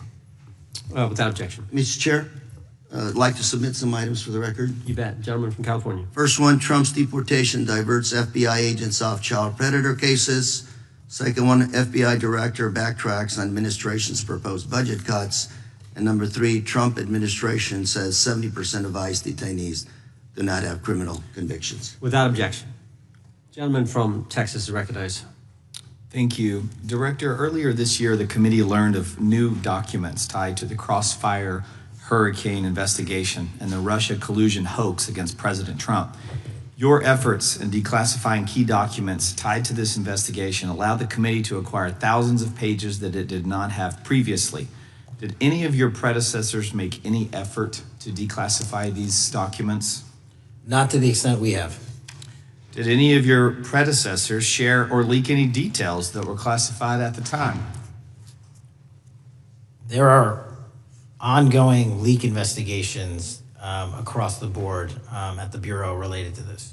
I believe one of those is Mr. Comey, and I thank you for continuing that investigation. Among the declassified documents are the Durham Report Annex, the Crossfire Binder, and the Nellie Orr Criminal Referral. Could you summarize for those watching what we know about the Russia collusion hoax so far? Well, sir, I think the record will speak that the Russia collusion matter was perpetrated by a political party to go overseas and obtain information from a foreign intelligence asset, only to have that information, which was demonstrably false, turned over to the FBI, who walked into a federal FISA secret court and asked for a secret surveillance court order and lied to the federal court, and we know that because someone was convicted of it, and only to surveil the political opponent. So that is a massive scandal. We helped expose it. And in terms of the pages of productions, I provided 1,400 pages of production related to Crossfire Hurricane, and my predecessors have provided 0. I appreciate that, and I appreciate your courage and commitment to declassifying these important documents for our review, and hope that you'll continue with this commitment. Can we expect to see more declassification efforts regarding the Crossfire Hurricane and Russia collusion hoax? Yes. Thank you. I yield the remaining balance of my time to Chairman Jordan. Oh, I thank the gentleman for yielding. And Director, that's when it all started, right? The whole Russia, that's when it all began. And then it was Mueller, then it was impeachment, then it was Jack Smith and Fonnie Willis and Alvin Bragg and you name it. But it all started then. And that's why I think the gentleman from Texas wants to make sure we get all the information there. And I want to go back to when it was changed. We talked about this earlier. I just want to read to you what the CIA officer said to the House Permanent Select Committee on Intelligence. Quote, Brennan refused to remove the dossier, and when confronted with the dossier's main flaws, he responded, yes, but doesn't it ring true? So that's what he initially said. And then when he was talking to this committee, he said the CIA was very much opposed to having any reference or inclusion of the Steele dossier in the intelligence community assessment. So on one hand, you got a witness who was there who said he refused to remove it even though he knew it was garbage. And then he's, on the other hand, telling the committee, no, we didn't want anything to do with it. It shouldn't have been a part of the intelligence community assessment, which we know it was. You know it was. You found that. Those are two entirely different stories. I think Mr. Brennan has some explaining to do, frankly, what happened there. And I think you said earlier that this whole thing, and I think you said to Mr. Gooden, this whole thing is being looked at as part of this grand conspiracy to undermine the president, whether it's Comey, Brennan, Clapper, former head of the Intelligence Committee, now senator from, whoever it is, that's all being looked at. Is that accurate? Yes, sir. Well, we appreciate that. And part of what's also being looked at, and I think the gentleman from Wisconsin brought this up earlier, what is a burn bag for, by the way? Generally speaking, the intelligence community obviously utilizes and possesses classified documents, but drafts of those classified documents and even ultimate finished products of those classified documents have to be recorded and or discarded. And if they are discarded, the only way we do that, the hard copies, is we literally put them in burn bags that are identified specifically for that purpose. And there is a very exact courier system in which those burn bags are obtained and the material inside is destroyed. So it's to get rid of the material, right? Yes, sir. And it looks like the annex that Mr. Durham in his investigation had was put into a burn bag by your predecessor, I assume, to be destroyed. Is that accurate? Without getting into the stylization of the evidence, anything that's put in a burn bag is for purposes of destruction. Do you find that interesting that the Durham annex was placed in a burn bag, that you would discover that when you took over as the head of the FBI? We found a lot of information in a lot of burn bags. Well, we appreciate you finding that. We'd like to know a little bit more about that, and we look forward to that information coming forward. And I appreciate the gentleman yielding. With that, we now recognize the gentleman from Colorado. Thank you, Mr. Chairman, for holding this hearing. Thank you, Director Patel, for being here today. I have a couple of questions regarding a terrible shooting that occurred in Colorado, which is a state, as you may know, that I represent. You've testified previously about, I think, what you would describe as your efforts to provide more information regarding the investigation with respect to the horrific assassination of Mr. Kirk. And so, in that same vein, I'm hoping you can provide this committee and my constituents in Colorado with some clarity. Absolutely. I think, as my colleagues know, in Evergreen, Colorado, Jefferson County, a county that I proudly represent, at Evergreen High School, a shooter ultimately injured. 2 students were praying for their swift recovery. There's an article here from Colorado Public Radio. The title is, quote, FBI was already investigating an account that may have been linked to the Evergreen shooter. You're familiar with the circumstances generally, Director, regarding this terrible tragedy. Yes.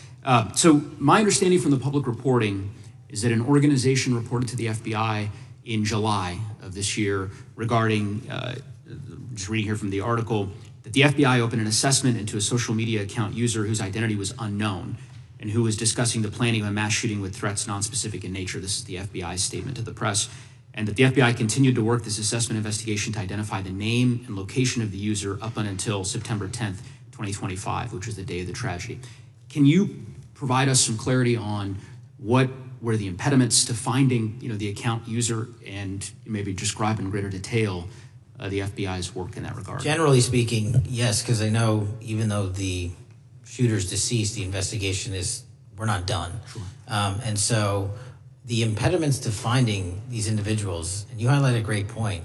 We had 2 huge tragedies in the span of days in this country. The school shooting in Evergreen, Colorado being one of them. And proactively going out onto these social media platforms, which are so large, is our biggest impediment. And we need to rely on the service providers. There's actual legislation, I can't remember the name of it, that's up for renewal, which will, and I think at the end of the month, which gives service providers the ability to report that information in from their end without liability. We need that to continue, because while the FBI has so many people and the police are great at doing it, there's just too many platforms to cover down on. Well, I appreciate that, Director Patel, and I think we're certainly, I'm interested in continuing this conversation because I think the reporting suggests that that there's a pattern and that ultimately we want to make sure that law enforcement is able to prevent this kind of tragedy from happening in the future. I have a question. It's not meant as a gotcha question, so it just frame it there. But it is in regards to some reporting around a periodic transaction report that you had filed earlier, this year. So this is in July, pursuant to the ethical obligations as a senior executive official. You remember filing that in July? Yes. Yeah, so in that report, as best as I can surmise, you disclosed that you divested $100,000 or more in a variety of different stocks, which I presume was pursuant to the ethics agreement that you negotiated with the Department of Justice. In that same report, there's a disclosure regarding purchases of two different transactions. So between $15,000 to $50,000 in a national coffee house chain and between $50,000 to $100,000 in a semiconductor company on May 9th and May 12th. Are those transactions that you're doing personally, or are these through a stockbroker, or are these transactions that you're handling yourself? So how they happen is I submit proposals under DOJ guidance to say, hey, I would like to trade this or that, and they run their review, and the FBI runs a review, and then they come back and say yes or no, and then I make the transaction. Is there a reason that you decided to make the purchases into those two companies? Generally speaking, before I got this job, I was, trading stocks, but not a lot, like most people, and I just follow certain industries, and I thought they would be a good investment.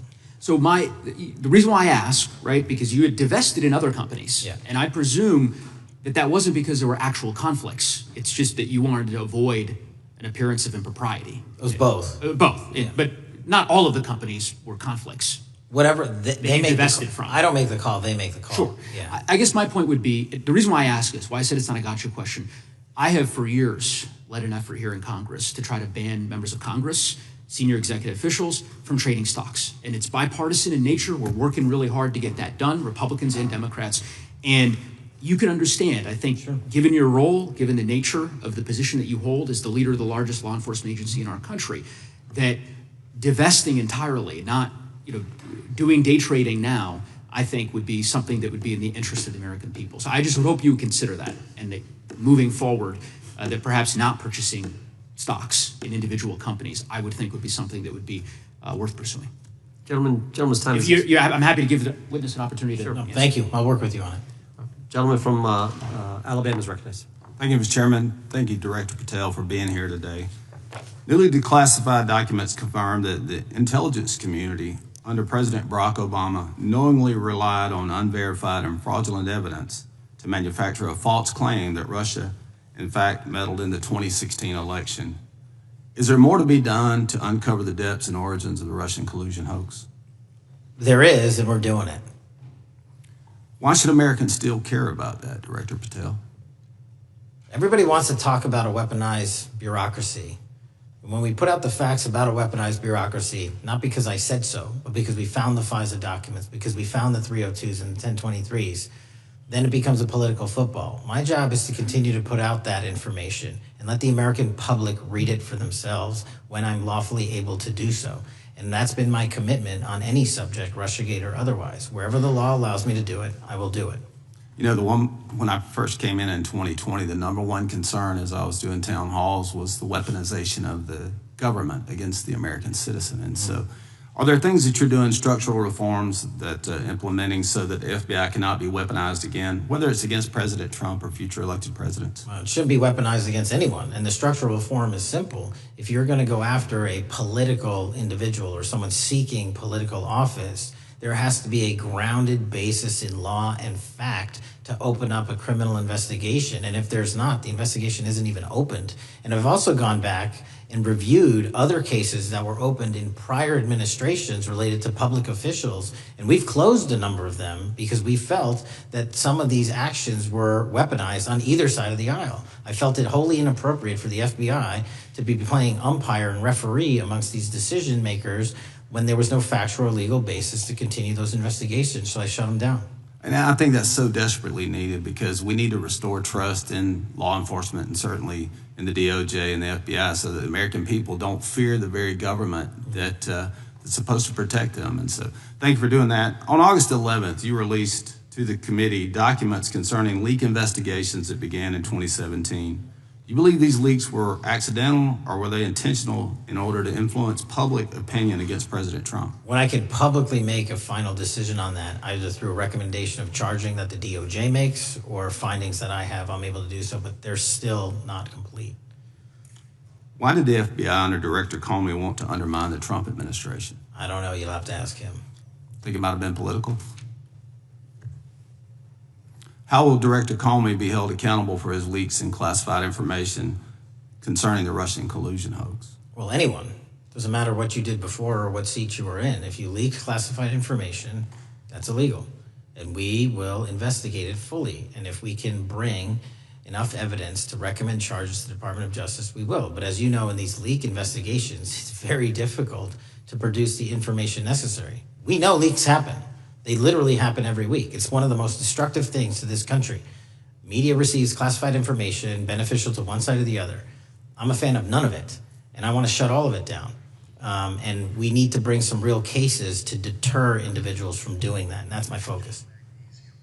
What was Comey's role in creating the ICA?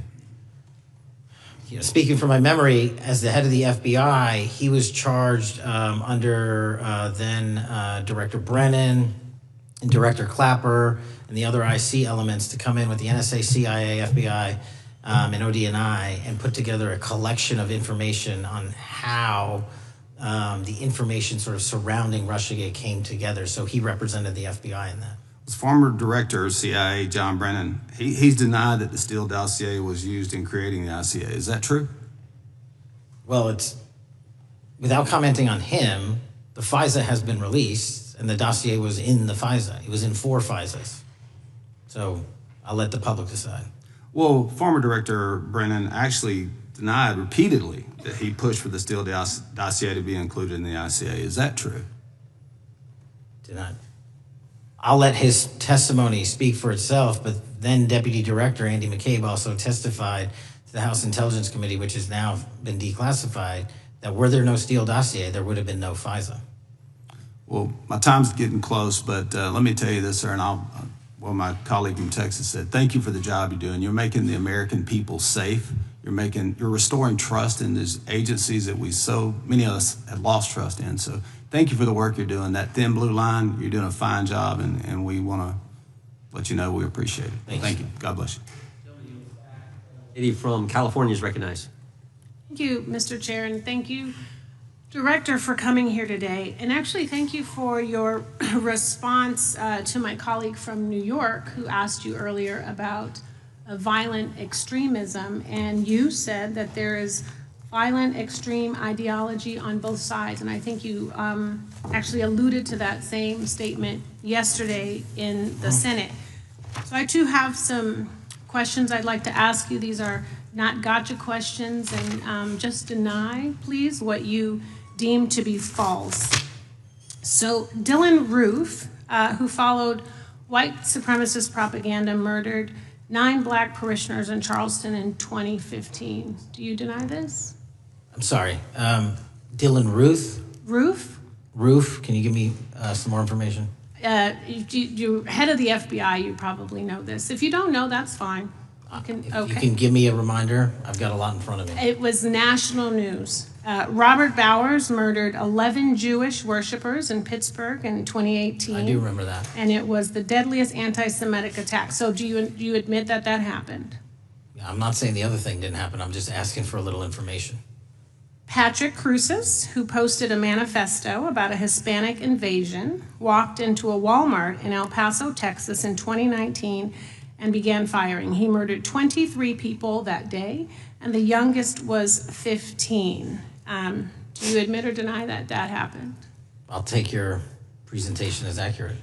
All right, well, I have to say all of these cases have been adjudicated. As I said, they are not gotcha questions. These incidents were national news. And as director of the FBI, you have access to all of this information. So in 2022, Peyton Grendon walked into a supermarket in a black neighborhood in Buffalo, New York, and started shooting. He murdered 10 people that day.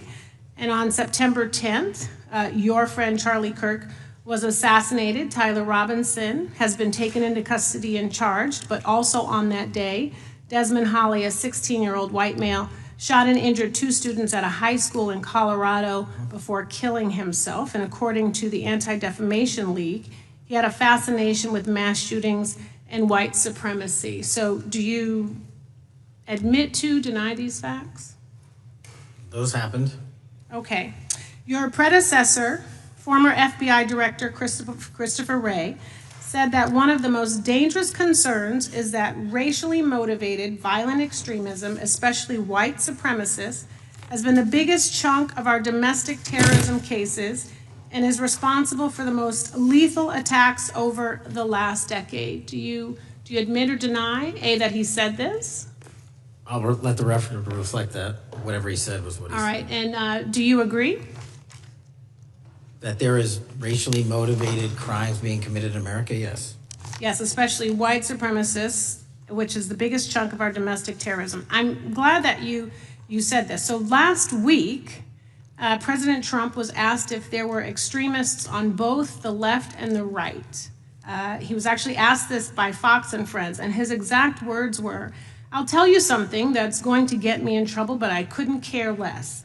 The radicals on the right oftentimes are radical because they don't want to see crime. The radicals on the left are the problem, and they're vicious, and they're horrible, and they're politically savvy." Do you agree with the president?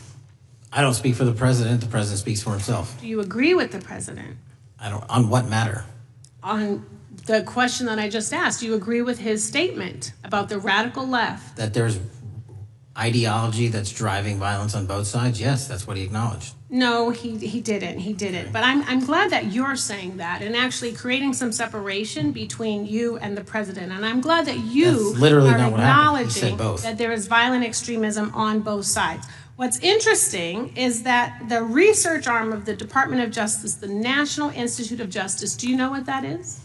I'm familiar with them. Okay, great. It is the research arm of the Department of Justice, and it published an article in 2024 devoted to domestic radicalization, violent extremism, and terrorism. I have it. It's interesting that it's no longer on the website. It has been scrubbed, but I ask these questions because what makes a strong, qualified director of any business, of any household, of the FBI, what makes a reputable prosecutor is not lapdog loyalty, but a commitment to the creed that evidence is agnostic and that the evidence will lead you to making the right decisions. And your job, no one's job is to like the data or the evidence, it is to collect it. That is how you gain trust. And Mr. Chair, I would like to enter into the record, if I may. White supremacist group stands by racist ideology with unanimous consent. Without objection. Dylan Roof, the radicalization of the alt-right and ritualized racial violence. Without objection. Thank you. Another article, how Robert Bowers went from conservative to white nationalist. I'd like to enter that into the record with me. Without objection. Patrick Crucis believed he was fulfilling Trump's wishes in El Paso attack, his attorney said. I'd like to enter into the record. Without objection. Buffalo shooting, how far-right killers are radicalized online. I'd like to enter that into the record. Without objection. Evergreen high school shooters online activity reveals fascination with mass shootings, white supremacy. I'd like to enter that into the record. Without objection. Murder and extremism in the United States in 2024, a report by the Anti-Defamation League. I'd like to enter that into the record. Without objection. And the article, the report that was scrubbed from the DOJ just recently, National Institute of Justice Journal focusing on domestic radicalization, violent extremism, and terrorism. I'd like to enter that into the record. Without objection. And lastly, the libertarian think tank Cato and their analysis on violent extremism and the right rising in extremist acts. I'd like to enter that into the record. Without objection. Thank you, and I yield back. Gentlelady yields back. Gentlelady from Wyoming is recognized. Just very quickly, Director Patel, thank you for being here, for your service to this country, and for the transparency that you have brought to the FBI and for the American people. Transparency that was absolutely non-existent in the Biden administration and FBI.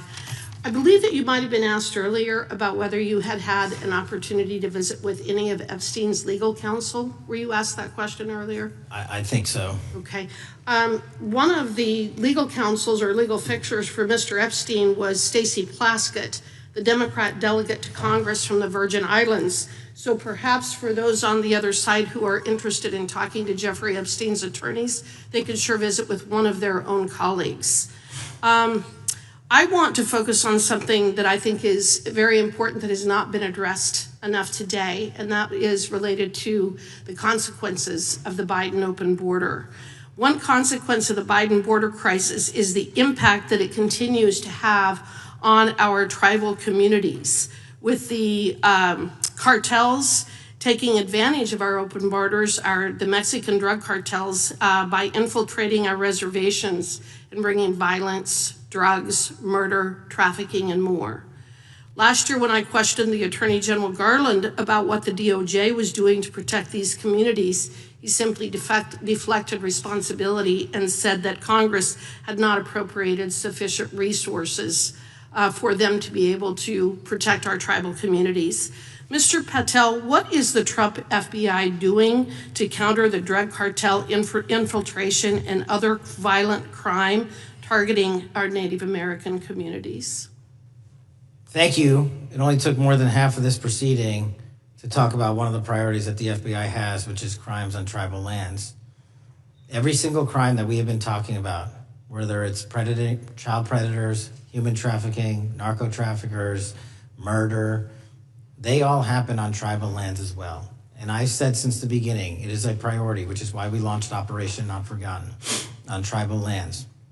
And I'm the first FBI director to meet with the staff and tribal leaders here in Washington, D.C. and elsewhere, and invited them into my office and headquarters to see them, because I need engagement with tribal leadership, and I need our police and FBI agents to be engaging with tribal leadership. Otherwise, we're not going to break through. We have 1,900 Indian country cases open right now. We've got 600 indictments this year alone. We cannot forget tribal lands. Every single one of those people lives in the United States of America, and it is an absolute priority to protect them and their children just as it is anyone else. So I think it's fair to say that what Mary Garland testified to, that the FBI and DOJ did not have the resources to address that. I think that that was an absolutely false statement. Would you agree with me? It's a decision by him not to do so. That's not my decision. At the end of August, the U.S. Attorney and FBI announced that nearly 100 personnel representing members of the Safe Trails Task Force operated near Wyoming's Wind River Reservation to assist with reducing drug trafficking and illegal guns. Director Patel, you have routinely stated that it is your mission to partner with and strengthen local and state law enforcement partners. How does the task force and other FBI efforts bring tribal law enforcement into this process?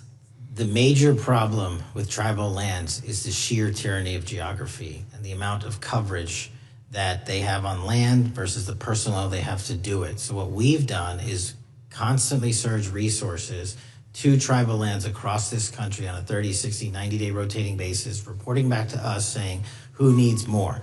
And what we found is that most of these lands can be assisted by our counter-UAS program, our drone capabilities, and we're gonna do it because what's happening is the Mexican drug cartels are literally flying overhead, dropping their cargo, their narcotics onto this land where no one's looking, and then it's being disseminated to children, to youth, to adults on that land and killing them. And we gotta stop it before it gets dropped off. Well, and your testimony proves that the Biden administration did not lack the resources to address drug and violent crime in tribal communities or around the United States. It instead expended and wasted these resources investigating parents, Catholics, we now find out Turning Point USA, the RNC, and Republican organizations, rather than protecting our Native Americans by closing the border. Is that fair? I think so.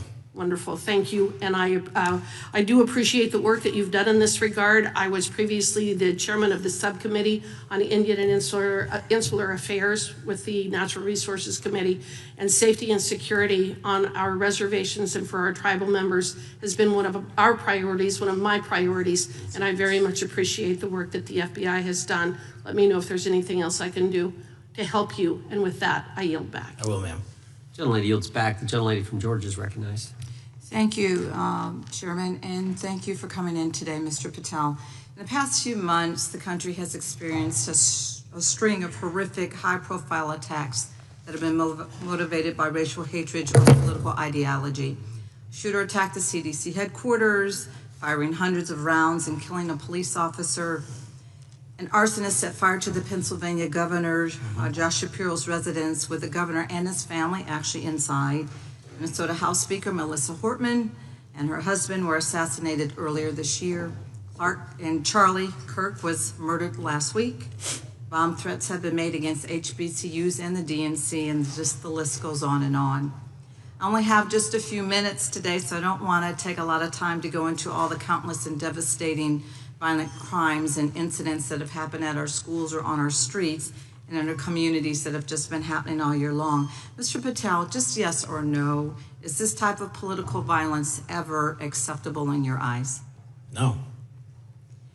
I'm glad that we agree that these heinous acts designed to instill fear and division in our nation are never, ever acceptable. Yet each of these incidents has recently taken place under your watch. The FBI's website states that protecting the United States from terrorist acts is the FBI's #1 priority, including from domestic terrorists. Is this still your #1 priority? Domestic terrorism? Preventing domestic terrorism. Our #1 priorities are protecting the homeland and international terrorism and crushing violent crime, and domestic terrorism sort of interlays between both of those. Okay, so well, then I'm glad that you're giving us the right answer, but unfortunately, your actions kind of tell a different story. Earlier this year, you granted the ranks of the FBI's Domestic Terrorism Operations Section. This is the section of the FBI that is most directly responsible for addressing political violence in our country by preventing attacks from occurring and effectively responding to them if they do. The agents in this section are the ones who stopped an individual stockpiling weapons, who planned to attack schools and churches in Florida and seized bombs made by an ISIS sympathizer in New Orleans. And instead of ensuring that this section has all the resources that it needs at a time when its mission is critical, you fired its decorated veteran FBI agents who have served their country proudly under Republican and both Democratic presidents, and you scrapped the tools that they developed to fight domestic terrorism, including the National Domestic Terrorism Incident Database. I mean, most of that is just not true. We have 1,700 current DT managed programs. We're up 300% in the amount of cases we brought against nihilistic, violent extremists, including 764, wishing to harm our children. The FBI and the men and women are getting after that problem set more than ever because I've unleashed them to do so. And any insinuation that these tragic occurrences across the country are somehow singularly my fault or disgusting because that watershed goes Mr. down to the Patel, men I'm and going to women at the reclaim my time. FBI, Mr. and Patel, they are not responsible for it. Chairman, I'm I'd happy like to work with you to get them what they need. Gentlelady controls the time. Unanimous consent request. She'll state a request. Thank you very much. Into the record, an article from Reuters titled FBI Scales Back Staffing, Tracking of Domestic Terrorism, Probes Sources Say. Thank you very much. Without objection. I appreciate that. So, Mr. Patel, and it isn't just the domestic terrorism operations section. Under your watch, agents are fully diverting their attention to these anti-immigrant and city takeover operations, leaving our children vulnerable to dangerous networks of online predators, both domestic and international.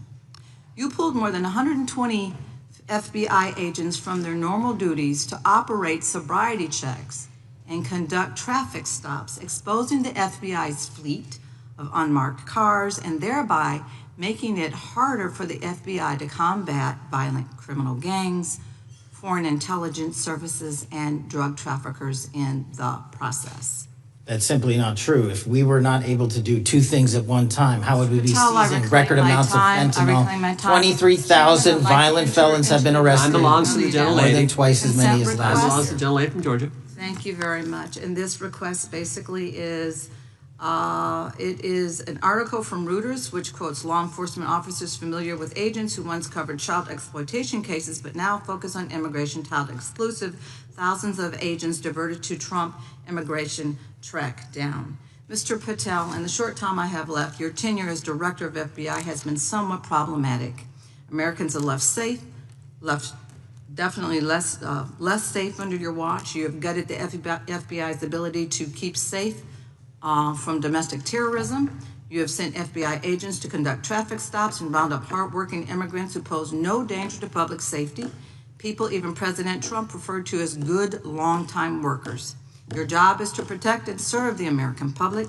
Time to the gentlelady. You have spent your time protecting heinous individuals and using the FBI to serve as a political circus. You at times have appeared unequipped, Time and to this the country gentlelady has deserves better, expired. and I yield. Gentlelady yields May I back. respond? Sure can. Simply put, what is it? Are we failing? If we're failing, how are we arresting 23,000 violent felons? Twice as many as this time last year. Are we failing?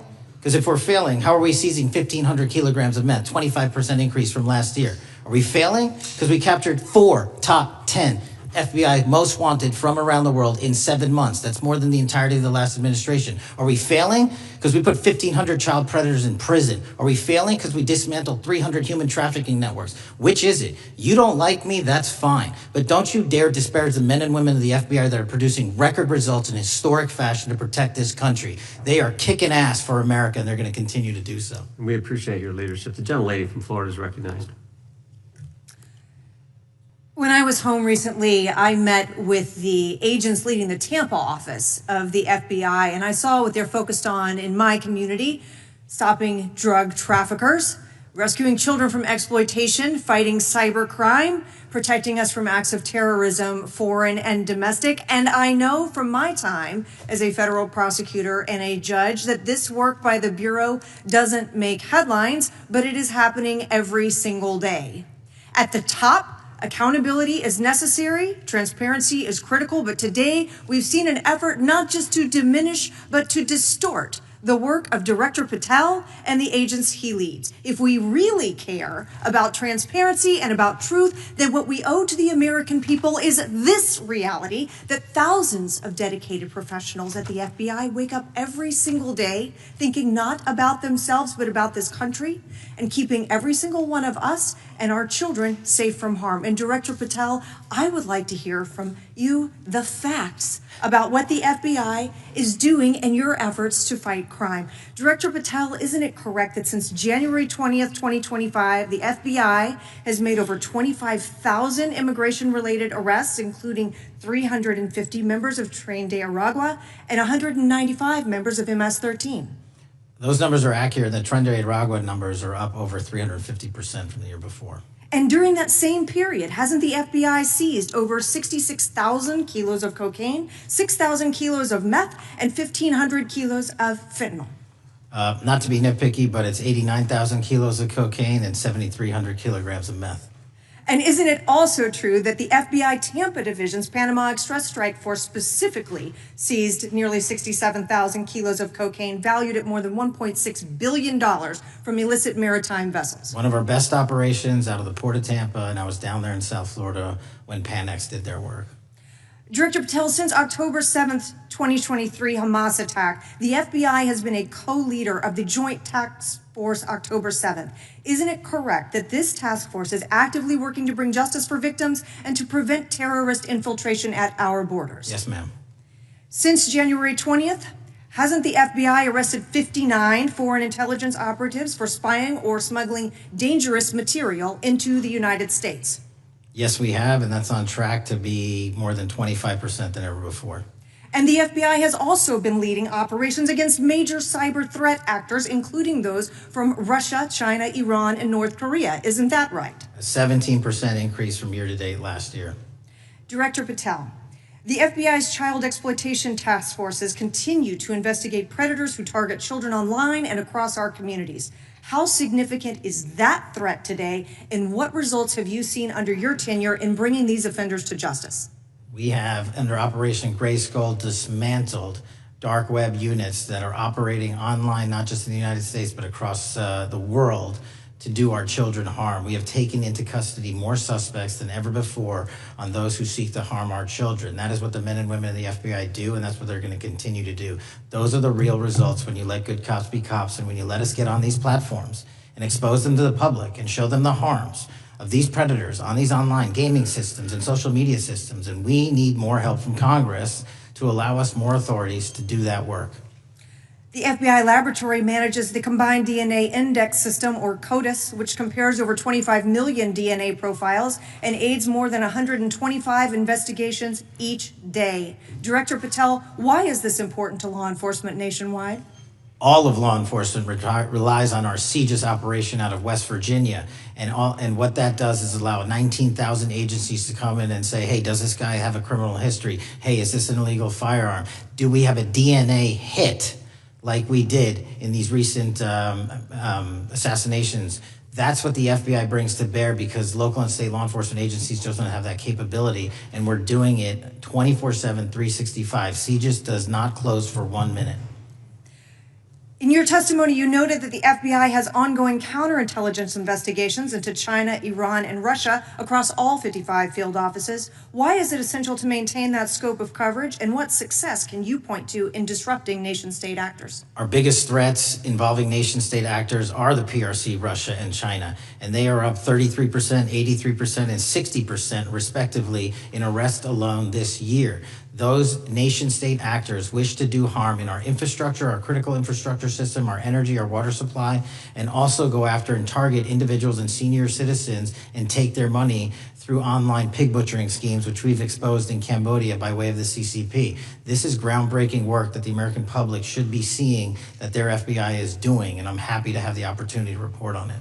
Thank you, Director Patel. I yield back. Gentlelady yields back. The gentlelady from... Mr. Chairman, I have a couple. Unanimous consent? Thank you so much. I appreciate it.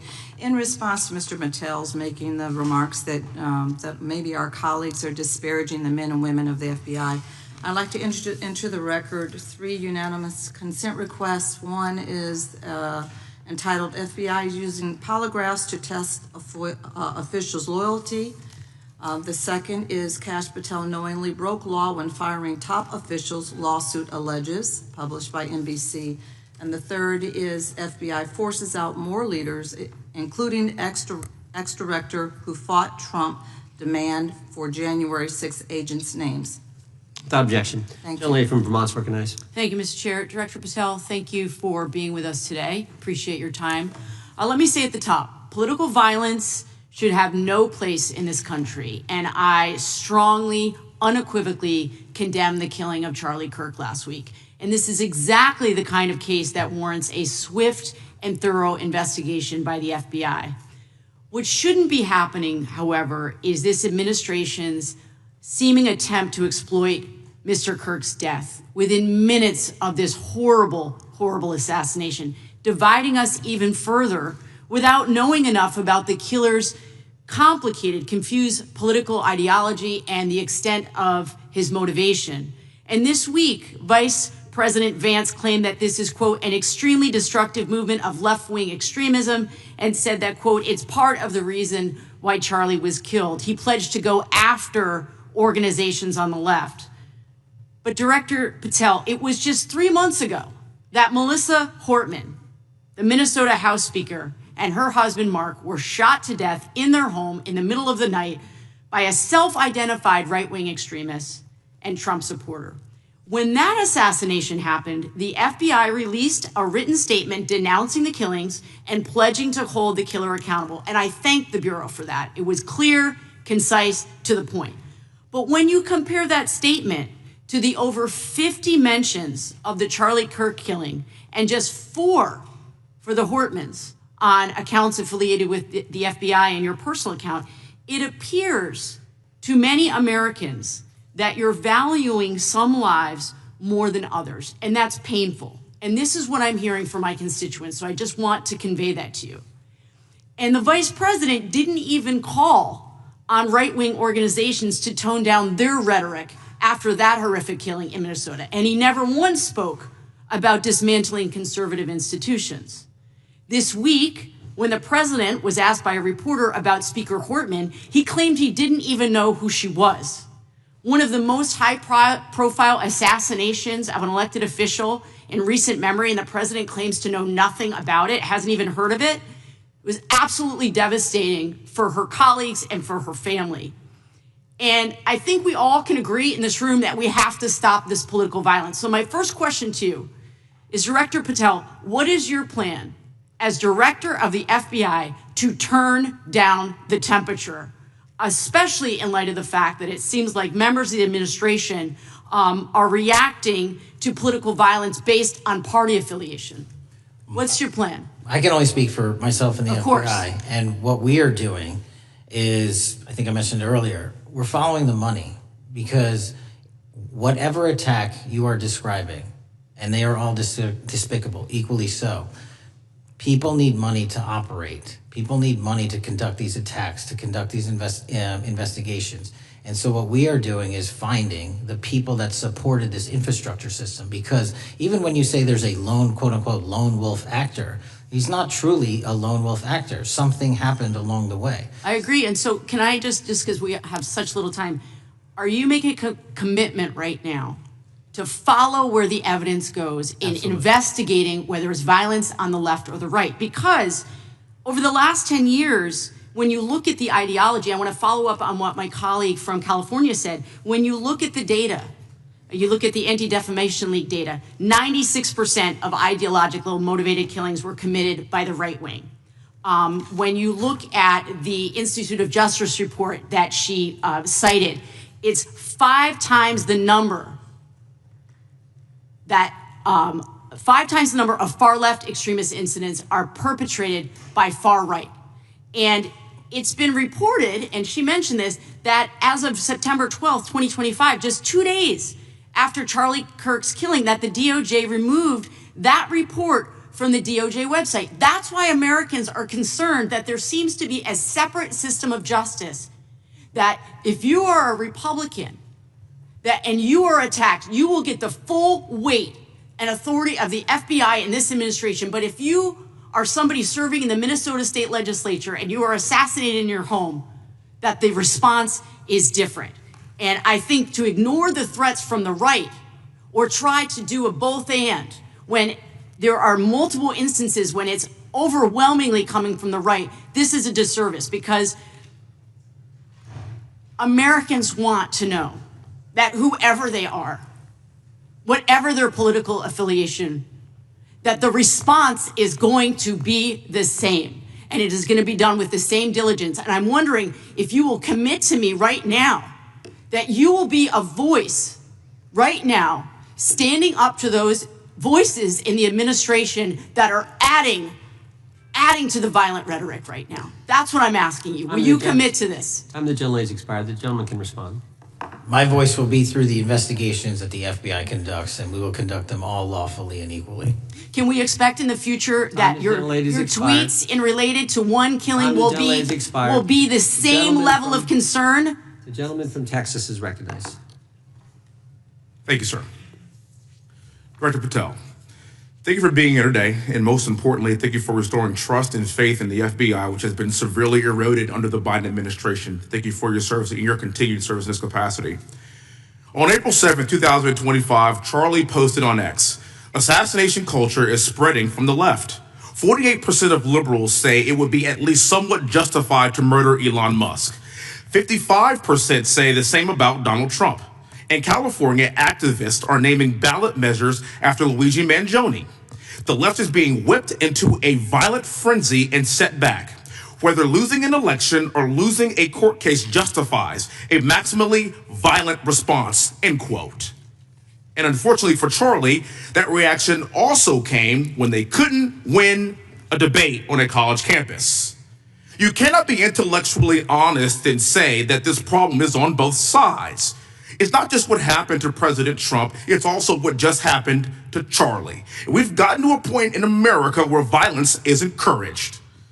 We have a former president of the United States that opens up his campaign in 2019, that's Joe Biden, by saying that his opponent is a, quote, existential threat to this country. Houston, we have a problem. People that you disagree with are not existential threats. They are not Nazis. They are not fascists. They are not racist. They are not deplorable. They are not irredeemable.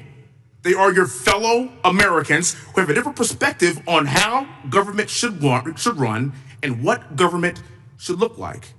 Whether or not we should have strong sovereign borders, whether or not we should have safe communities, whether or not we should have places to worship our God and not worry about being shot, whether or not we live in communities and cities that are not overwhelmed by drugs and crime, whether or not we have two genders, and whether or not we have common sense in our policies and our values. And people that believe these things are not existential threats. I happen to be one of these people that believes all of the above, and as someone that served this country in combat, I can assure you I am not an existential threat to this country because I swore to protect her. I also want to point out, how many cities have you seen burned to the ground since Charlie Kirk's death? 0. No summer of love, no riots, no nothing, no looting, no killing, none. We simply gathered and prayed for his soul, his family, and this country, because that's exactly what we represent. And while we might be angry, this righteous anger will carry on Charlie's message and legacy. I want everybody to know something very simple. Charlie is not dead because of what he said. He is dead because people listened. My time is limited, so I have a few questions for you, sir. And again, thank you very much for being here. I really appreciate your time and your service. In your experience in the FBI, have you noticed a precipitous rise in political violence and other associated crimes that you have been investigating so far this year? And if so, is this trend in motive left-wing or right-wing violence? I can always speak generally, sir. There's too much political violence, and it has been a precipitous rise on too many fronts. How do we solve this? We solve this by giving the FBI more authorities to go into and work with the private sector. There are too many online platforms. There are too many social media platforms. There are too many gaming platforms. There are too many places for people from America and around the world to get together without their parents knowing anything about it, without their school teachers knowing anything about it, and infesting the minds of our children and infecting them with radical ideology. And that is the root cause of these problems. And we must tackle it. It is not a 1950s America anymore. In 2025, the cyberspace needs to be tackled. Thank you. Switching gears, when your predecessor sat right there in that seat a couple of years, last year in a committee hearing, I asked him a very detailed question about Matthew Thomas Crooks, the shooter responsible for the assassination attempt on President Trump's life. I didn't get an answer from Chris Wray that day, and I submitted written questions to the FBI and into the record of this committee. And I want to resubmit those questions today because I think we are still awaiting answers to those questions. So, Mr. Chairman, I'd like to submit them for the record, please. I'd like to ask you, sir, and the FBI, under your leadership, would you please respond to these questions, and can you commit to doing that? As soon as the trial's over. Thank you very much. I will end with this. Charlie Kirk is not dead because of what he said. Charlie Kirk is dead because people listened. He set up a tent that said, "Prove me wrong," and exercised his First Amendment right. That's all he did. And we will continue to do so in this country in order to preserve this constitutional republic. And with that, I yield back. Thank you. Gentleman yields back. The gentleman from Florida is recognized. Thank you, Mr. Chairman. Before I begin, I want to caution my colleagues on one-sided violence in this country. We just heard that there were no riots on the right. We're literally sitting in the building where there was a giant riot by supporters of the president, the right. We also heard that only leftists, have said that Trump is a Nazi. In 2016, the current vice president of the United States said, Trump is either a cynical asshole or he's America's Hitler. And so this is the problem. Like, I don't want to have to say this garbage, but you want me to sit here and get painted with one brush, the whole left. No, there are extremes on the left, and there are extremes on the right. And we collectively should tackle that. But to come here and just look at us and say we all support what's going on in the extremes is why we can't solve anything in this building. Director, let me say first, thank you for being here, and my condolences on the loss of your friend. And I'm happy to hear that you want to do more on the social media platforms. Okay, it's crazy what's going on the social media platforms. There are so many conspiracy theories on what's going on with Charlie Kirk. Israel assassinated him, right? There are conspiracy theories about your personal social life all day. It is totally rampant. Big names on the right, Candace Owens, right? Talking about how what's been released as far as the dialogue between the perpetrator and his roommate is manufactured by the FBI, manufactured by the administration. It is totally rampant, allowing foreign governments to just perpetrate these platforms, all of these bots, all of the time to weaponize Americans. You see what's going on here? This is a byproduct of all of that. What's going on in the streets is a byproduct of all of that. What's happening is you see people celebrate Luigi Mangione is a byproduct of all of that. And so if we want to do something, then we should talk about Section 230. We should talk about how we're going to make sure that we don't let foreign governments poison our children's mind. And so I will work with you on that, Director. I'll work with you on 230 any day. No problem. So now, that was the good part. I want to take your attention back a second, okay? Breaking news. Kash Patel is nominated to be the FBI director. Dan Bongino is nominated to be the number 2 at the FBI. MAGA celebrates, rejoices, bells are ringing out. The team, Patel, Bongino, that sought out every podcast microphone to talk about the Epstein list. The names are finally going to get released. It begins. They produce white binders. Phase 1 with the podcasters. This is not actually one of them, of course. I made this. Your name's on it, right? And the names are going to come out. Pam Bondi says the list is on her desk. Then a memo comes out all of a sudden and says, there's no list. Oh, no phase 2. Phase 2 binders never happen. You said the conspiracy theories around Epstein just aren't true. They never have been. And yesterday, in an answer to Senator Kennedy, you said the FBI is not in possession of any credible evidence that Epstein trafficked girls to anyone but himself. So according to your testimony yesterday and in this committee, according to the evidence the FBI has, the number of names on the list are 0. No, zero. The index has been released, and the number of people involved in that trafficking operation were charged in 2018. Other than Epstein and Ghislaine Maxwell, your testimony in the Senate and here is that according to the evidence you have, the number of other names is 0. That were charged based on credible evidence. Well, who are the other names? Give me the other names that weren't charged. We are not releasing the names of anyone because the Department of Justice never does that of anyone that didn't have any credible information to attack them. Let me move forward. The president has, you've seen the picture of the woman's body with the writing and the president's signature. The president says that's not his. Okay? President says it's not his. The Republican colleagues say it's not his. The administration say it's not his. Will you be opening up an investigation into the Epstein estate for putting out a fake document with the president's signature linking him to the world's largest pedophile ring? Will you be opening that investigation into that? On what basis? On what basis? They literally put out a fake document, according to the president, with a fake signature. It's a forgery of the president of the United States signature. That's the basis. Sure, I'll do it. Okay, I look forward to that investigation. Am I over? Thank you, Mr. Chairman. I appreciate your diligence. Gentleman's time has expired. Chair now recognizes the gentleman from California.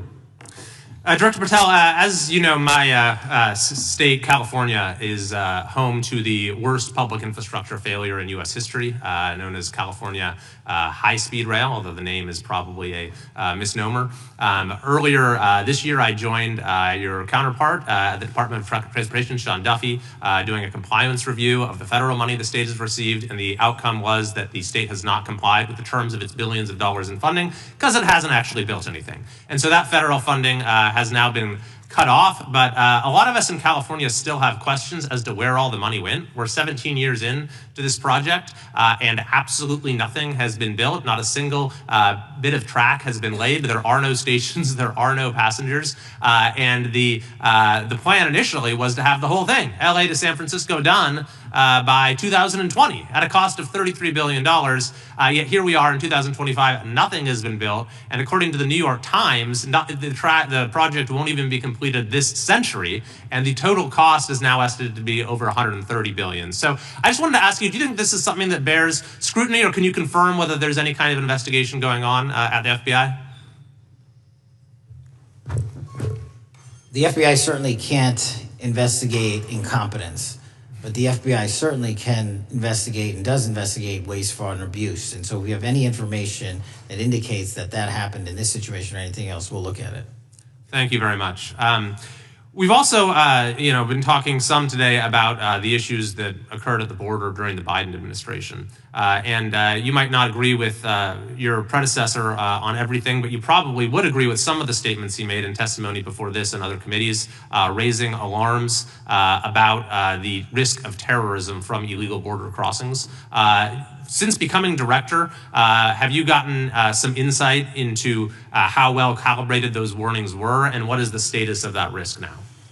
Since becoming director, there's been a sharp decrease of border crossings for known or suspected terrorists from the southern border. But unfortunately, there has been a sharp increase of known or suspected terrorists entering through our northern border. And so what I'm trying to do is work with our northern border states and our interagency to tackle that problem. But it is an absolutely massive border that can't physically be sealed. So we're going to have to get creative and put more resources into that. And in a similar vein, there were over 500,000 unaccompanied children that crossed the southern border during the Biden administration. As we know, many were trafficked either through forced labor or sex trafficking. Do you have any insight as to what the scale of that problem was and how have things changed over the last several months? Other than what you outlined in terms of how it was described, I don't have any additional details. In terms of how many people are being trafficked into this country, especially unaccompanied missing children, that number has drastically reduced because the coyotes that smuggle these children for their criminal activity are the same ones that smuggle in narcotics, or the same one that traffic older age women. They're all interconnected. And because of the sealing of the southern border by this administration, that has come to a near halt. That is a very important point, that we have seen far fewer victims of human trafficking because we've finally prioritized border security. And by the way, you have children who are getting rescued because of the immigration enforcement activities that unfortunately some politicians in my state are trying to stop, thereby stopping those kids from getting rescued. We've seen, of course, a substantial reduction in crime here in Washington, D.C. since the FBI and the National Guard got involved. I'm kind of asking you to state the obvious here, but what is the mechanism there? Why have we seen a reduction of crime when DC has had such a huge crime problem for years, and then almost overnight we see such a big difference? Because of the dedication and resources from President Trump's administration to utilize all federal, state, and local assets in a heavily crime-ridden area. I mean, if we did not have a crime-ridden area, then homicides, carjackings, and gun violence would not be dropping by 40, 50, 60%.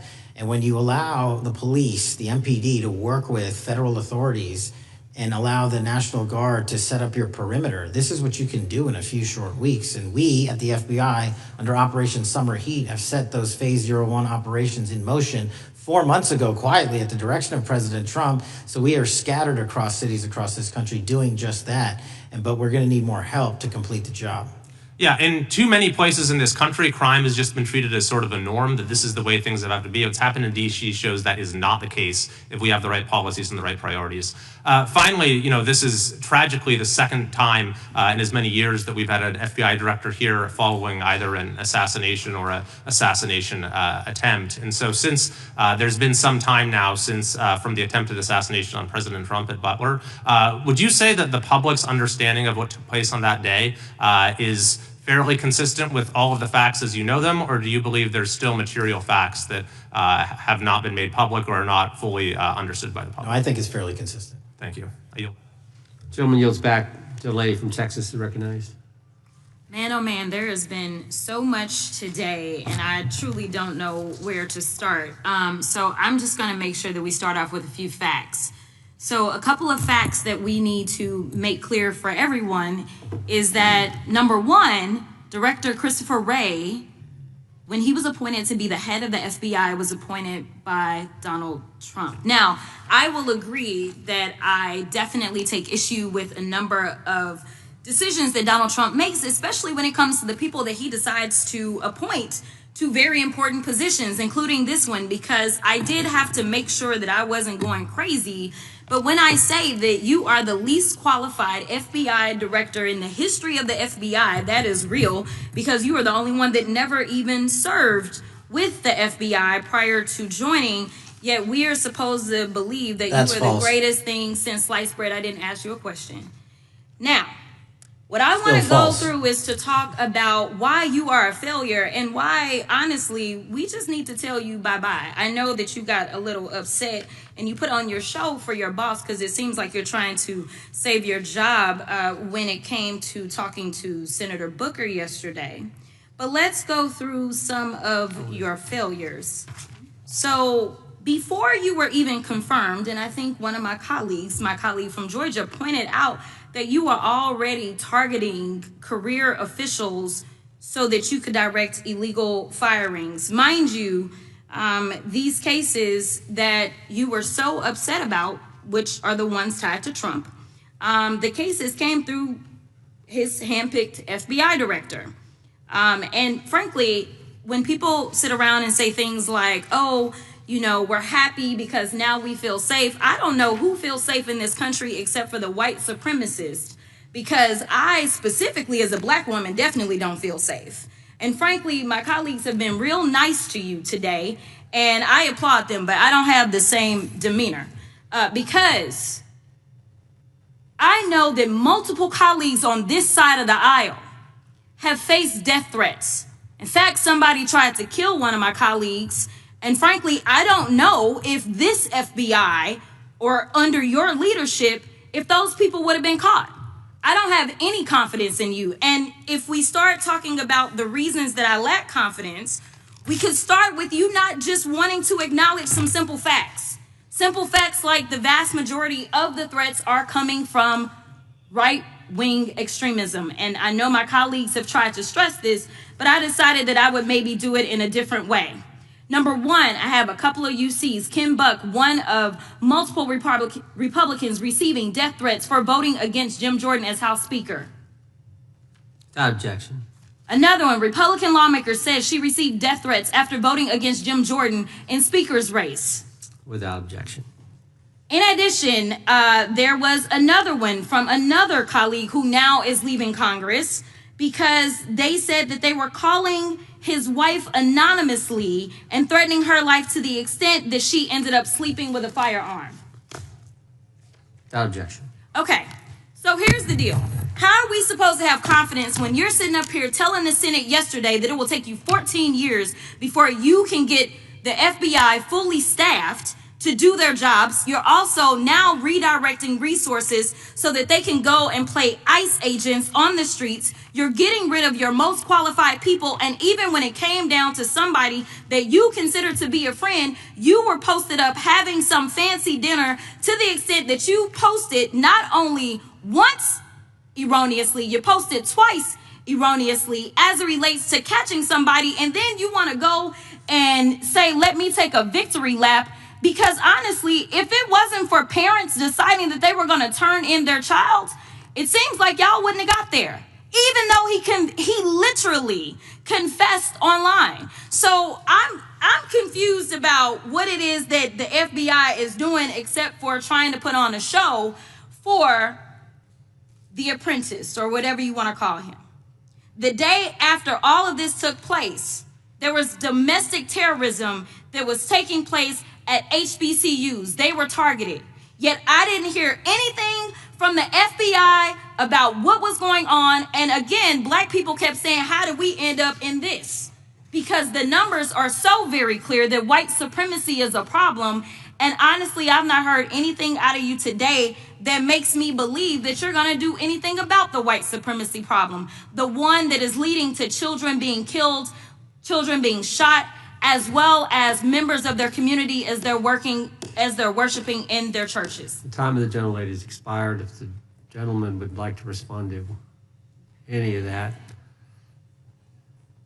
Well, I mean, I'll respond. Kash Patel, as I said when I introduced him, public defender, former prosecutor, top staffer on the House Intelligence Committee, deputy director of national intelligence with the National Security Council, chief of staff at the Department of Defense, and FBI director. I think that's pretty good resume for the guy who's now running the top law enforcement agency in our country. And we've seen all the stats that he's given to the committee on how much better they're doing at getting the bad guys than the previous guy was doing. With that, I recognize the gentleman from South Carolina. Thank you, Mr. Chairman. Director Patel, I think you're witnessing some auditions, clickbait auditions for the Academy Award for my Democratic colleagues. We'll see how they fare as they're on MSNBC later on today. But do you care, before I launch into my line of questioning, to respond to Ms. Crockett from Texas on that very elaborate and theatric display? Here's what I've learned in my government service. I don't give a damn what they say about me as long as I'm succeeding in the mission. We're succeeding in the mission because the men and women of the FBI have never been empowered to do more work and to hit the streets harder than by President Trump's authorities and resources he's given us. And so all I care about is that we are capturing more child predators than ever before, taking more drugs off the streets than ever before, that we are capturing murderers at a significantly historic rate, and we're delivering this country the lowest murder rate in recorded history. That are facts that you cannot dispute. But you can come at me all you want. I don't care. Thank you, Director, for that. And we appreciate your service. We appreciate the results speak for themselves, I think, pretty plainly, and your commitment not only to results, but to transparency. So we do appreciate that. Director, who was John Durham? He was a former federal prosecutor, United States attorney, and ultimately appointed special counsel in the first Trump administration. Correct. And what there was a document that he released in his findings called the Durham Report. What was the Durham Report briefly, and what were the findings very briefly? It was every special counsel that's appointed produces a report to the Attorney General. Special counsel's Durham Report largely focused on Crossfire Hurricane and included extensive summary findings in classified and unclassified manner. And we released the classified version, finally declassifying it for the American public in this committee. Correct, and you released that in July of this year. I think so. Yes, sir. Isn't it true that in the classified Durham Annex, as it's referred to, that in 2016 the Obama administration obtained intelligence information from a source contained in two separate memoranda, one in January of 2016 and one in March? The two memoranda described confidential conversations between DNC Chair Debbie Wasserman Schultz and two individuals from the Soros Open Society Foundation. Isn't that true? As written in the report, I'll let her speak for itself. In the Durham Annex in January of 2016, the memorandum noted in part that President Barack Obama intended to scuttle the FBI's investigation into Hillary Clinton's private email server and mishandling of highly classified information during her time as Secretary of State. Isn't that found in the report? I believe so. Isn't it also found in the report that in March of 2016, the memorandum also included references to the same Obama effort to shut down the Clinton investigation, but additionally outlined a plan to falsely connect Trump to Russia? Isn't that in the Durham Annex? I think it's in more than the Durham Report, but yes. The memo also stated in part that, quote, the Democrat Party's opposition is focused on discrediting Trump, among other things. The Clinton staff, with the support from special services, is preparing scandalous revelations of business connections between Trump and the Russian mafia. Isn't that also found in the now unclassified Durham Annex? I believe so, sir. According to the Durham Annex, based on analysis and translation of the intelligence, FBI analysts believed that special services could either mean the FBI or CIA, or the Trump dossier author Christopher Steele. Isn't that in the Durham Annex? I believe so, sir. When the Obama administration received intelligence in March of 2018, Fusion GPS was preparing open source opposition research regarding purported ties between Trump and Russians. The research was paid by the Clintons campaign and the DNC. Isn't that open source and also in the Durham Annex? I believe both. Okay. And so also in the Durham Annex, which I found interesting, was the potential campaign plan was shared with high-ranking career officials at DOJ. Isn't that in the Durham Annex? I believe so, sir. The Durham Annex describes that in July of 2016, emails allegedly between Leonard Bernardo, senior vice president of George Soros' Open Society Foundation, included data providing specificity on the Clinton plan in an attempt to smear Donald Trump by falsely linking him to Russia. Isn't that in the Durham Report? I believe so. And so, briefly, this additional evidence that you've unclassified and released to the American public, what does that purport to show or augment about the Durham Report that you can share with the American people? Put simply, that the FBI was weaponized. Against a political campaign. Yes, sir. Thank you for that, Mr. Chairman. I yield back. Gentleman yields back. I have UCs. Gentlelady from Texas recognized for unanimous consent. Yes. First one is Russia's ghostwriter hacker group takes aim at German election. This is from Politico. Objection. The next one is Director of National Intelligence, 30 days until election 2024, which specifically states that our assessments about activities and goals of Russia, Iran, and China are unchanged from earlier election security updates that they were meddling. Objection. And I've got three more. The last three are that how Russia is using artificial intelligence to interfere in elections. Moscow's attempts to interfere in U.S. and other elections are nothing new, though their tactics and strategy are constantly evolving. Objection. The next one is Russian interference coming soon to an election near you. Russia pursues a systemic strategy of undermining elections and influencing public opinion in the West. EU and NATO countries must recognize that Moscow often acts through agents within their own borders and build resilience to such interference. What's the source? This one is CarnegieEndowment.org. Okay, without objection. Thank you. The gentlelady from North Carolina is recognized. Thank you, Mr. Chairman, and Director Patel. I'm glad that I'm going a little out of order here because I'm going to pursue some of the things that you were just talking to Mr. Fry about and remind you about your confirmation hearing. At your confirmation hearing in January, you said under oath, and I quote, "There will be no politicization at the FBI. There will be no retributive actions taken by the FBI should I be confirmed." And in your written response to the Senate questionnaire, you said, I quote, "Personnel decisions shall be based on performance and adherence to the law. And every FBI employee will be held to the absolute same standard and no one will be terminated for case assignments." So I want to just go through a couple scenarios with you to get a sense of whether you think these are examples of politicization of the FBI or making decisions based on the performance and adherence to the law. So, first question. Would hiring FBI agents, analysts, and supervisors from only one political party being politicization of the FBI or making personnel decisions based on performance and adherence to the law? We don't ask FBI people, applicants, where their political parties are. Mr. Patel, do you ask FBI applicants who they voted for? The FBI does not. Are you aware that in the lawsuit that Mr. Driscoll filed against you and the FBI, he was asked who he voted for? Since that lawsuit has been filed, that's ongoing litigation, I'm not able to comment. Well, but it also means that you just said that what happened in his situation didn't happen. So we will go on to the next question. Let me ask you an even easier one.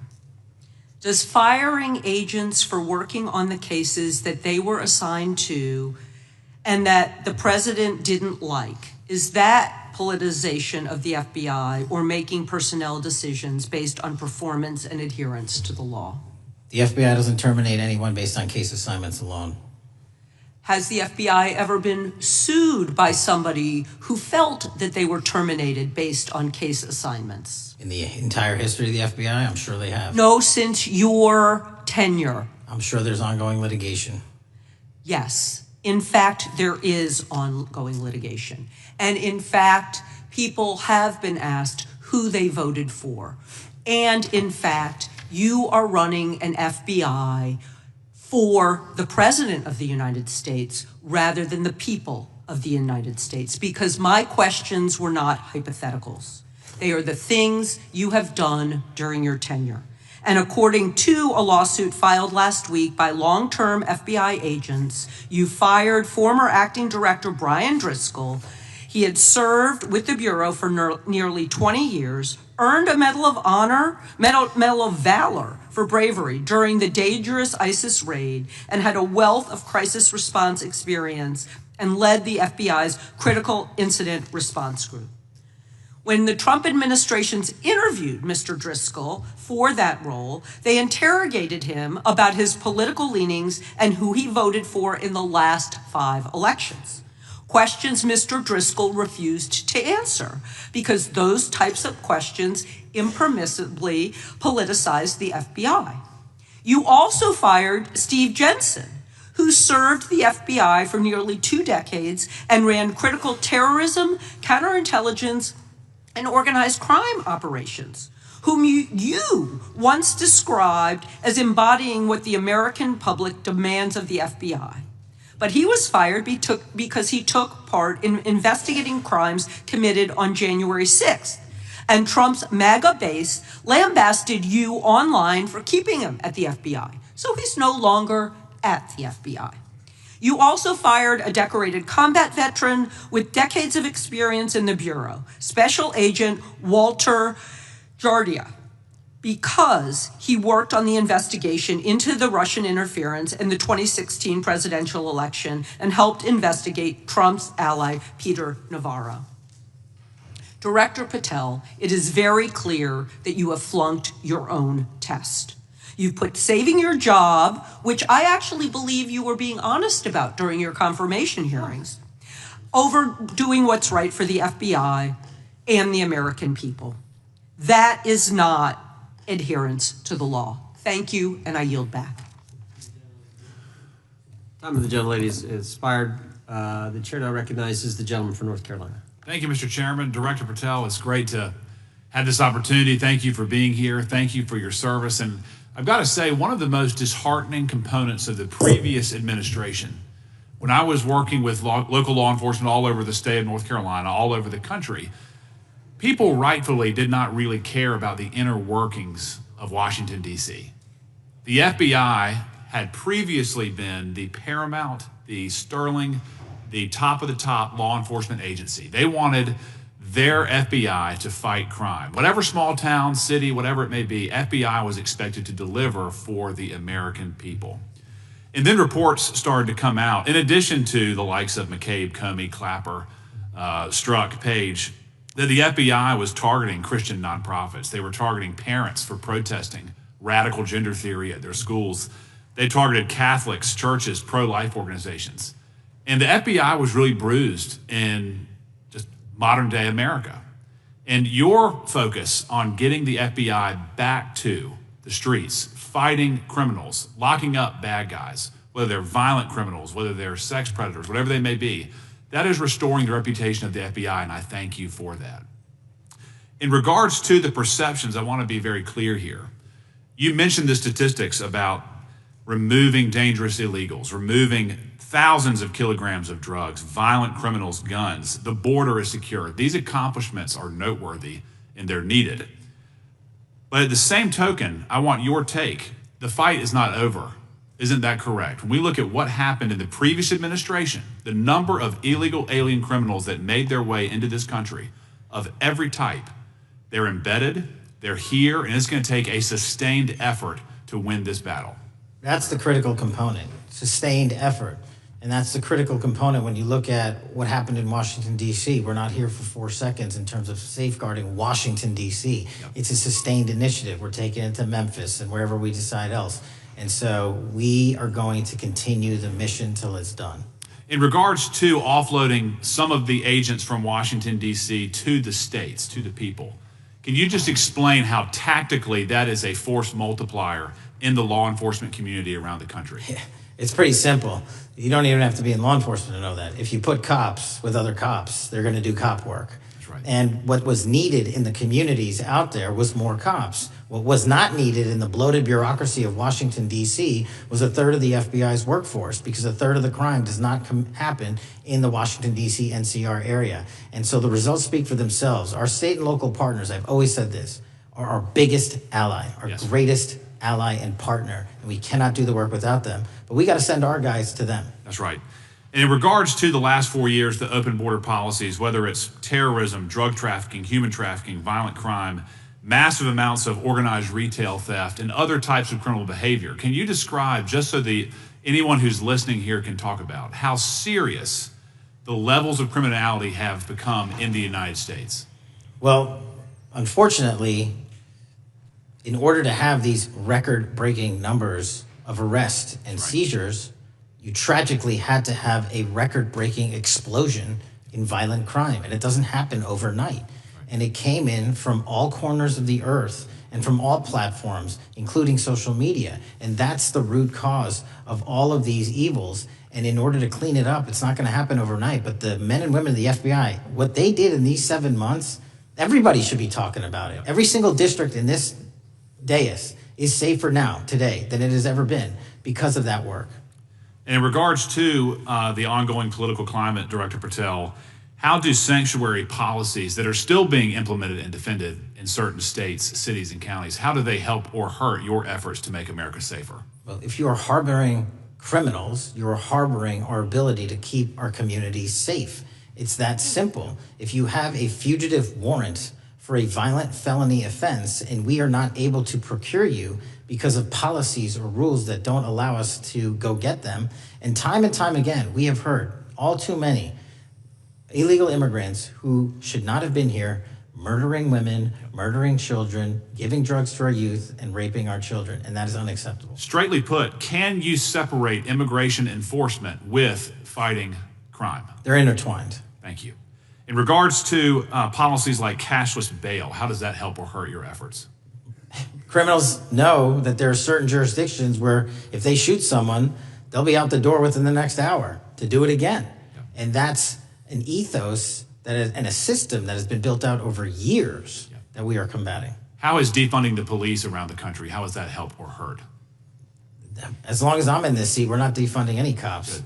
Good. Thank you, Director. I yield back. Gentleman yields back. Mr. Garcia is recognized. Thank you, Chairman Jordan, and welcome. As members of the Judiciary Committee, we have a responsibility to conduct oversight of the FBI and assess whether or not you're doing a good job in a responsible and impartial manner, or whether you're just a henchman for Donald Trump who's weaponizing the Bureau at the expense of public safety. As Congressman per tenure, is the Bureau's expanded role in low-level, non-criminal immigration enforcement. I have a report here from the conservative Cato Institute. They've obtained ICE documents showing that over 2,500 FBI personnel are now working on immigration enforcement. A yes or no question. Did you sign off on this? 2,500 FBI employees are not currently working on immigration enforcement. Did you sign off on this? On the Cato report? On the 2,500 personnel, FBI personnel that have been reported to now be working on immigration enforcement. I couldn't have signed off on it because it's not happening. You can call it whatever you want, but the reality is that over 2,000 personnel individuals are now working at ICE instead of their jobs. I want to follow up on something that Senator Durbin asked you about yesterday. This article from MSNBC reports that nearly every agent on Baltimore's domestic terrorism unit, who was, by the way, investigating the 764 network of child predators, was diverted to work on immigration enforcement full-time. That forced them to, and I quote him, walk away from investigations of a network of violent predators that targets and exploits children online. Yes or no? Were you aware that this happened, and did you sign off on it? The premise is false. The 764 network in Baltimore is taken down, and FBI agents do double and triple duty all the time. I'm reclaiming my time. You told Senator Durbin yesterday you didn't know about it, so your testimony is inconsistent today. No, I found Final out. question. Let me ask you, again, a yes or no question. Are you aware that agents have been told by supervisors not to documenting their shifting of resources toward immigration-related work? That's a literal another falsehood. It's impossible to move a human being without documenting that work. As FBI director, you must be transparent with Congress. You need to provide us information about how many agents have been diverted to non-criminal immigration enforcement, why the Baltimore unit was dismantled, and whether there's a cover-up of what's happening under your leadership. Because this goes to the heart of whether or not you're carrying out the stated mission of the FBI, keeping our communities safe. Diverting FBI agents from investigating violent child predators doesn't make us safer. Using FBI resources to target parents, children, and other immigrants for low-level, non-criminal enforcement doesn't make us safer. Enabling violent, lawless conduct by federal enforcement doesn't make us safer. As we saw last week when an ICE officer killed one of my constituents. And I know that the FBI has been involved in that investigation. And yesterday, ICE did a raid in the suburb of Elgin where 2 U.S. citizens were arrested, and who accompanied them on that filming of that show? Secretary Nunn. Shameful conduct. And weaponizing the FBI to serve Donald Trump's political agenda instead of the American people does not make us safer. Before I yield back, Mr. Chairman, I request unanimous consent to submit the following documents for the record. A report from the Cato Institute, which I referenced earlier, where ICE has diverted over 2,500 officers from their jobs. And 2, an article from MSNBC titled, Trump's Deportations Divert FBI Agents Off Child Predator Cases, and an article from CNN entitled, White House Pressure for Increased Immigration Arrests Strains Law Enforcement Agencies. Thank you, and I yield back. Gentleman yields back. Without objection, the gentleman yields back. Gentleman from Wisconsin recognized. Thank you, and thank you, by the way, for coming over here. Sorry you have to put up with all this. I know when you took over, the FBI's reputation in a lot of circles perhaps had never been lower. I mean, part of that is brazen involvement in political activity, the Foreign Influence Task Force, getting involved and trying to suppress news stories in the New York Post, Crossfire Hurricane coming up with bogus stories to try to flip the 2016 election, FBI downplaying the stories of Hillary Clinton's emails in the 2016 election. That's their overt involvement in political activity. I think, a strong anti-religious bias. We talked about stories of an anti-Catholic bias in there. I know I've talked to people about horrific overreaction at the big Hindu temple in New Jersey, in which, just so people understand, you had a rectory in the temple area, the religious leaders, taken out at gunpoint, big problems. And I think finally the FBI trying to turn America's viewpoint on certain political issues. And when I talk about that, I'm talking about what was done in Mexico with regard to shipping weapons, fast and furious, shipping weapons into Mexico in an effort, I think, to try to turn the Americans against the First Amendment. But in any event, what scares me is, and all these horrible things that were done in the past, there were individual FBI agents who participated in them, in which apparently their supervisors told them this is okay or even admirable. And what I'm going to ask you, are you able to do anything to make sure that in the future these corrupted FBI agents understand the importance of religion in our life, and they're not to view with suspicion?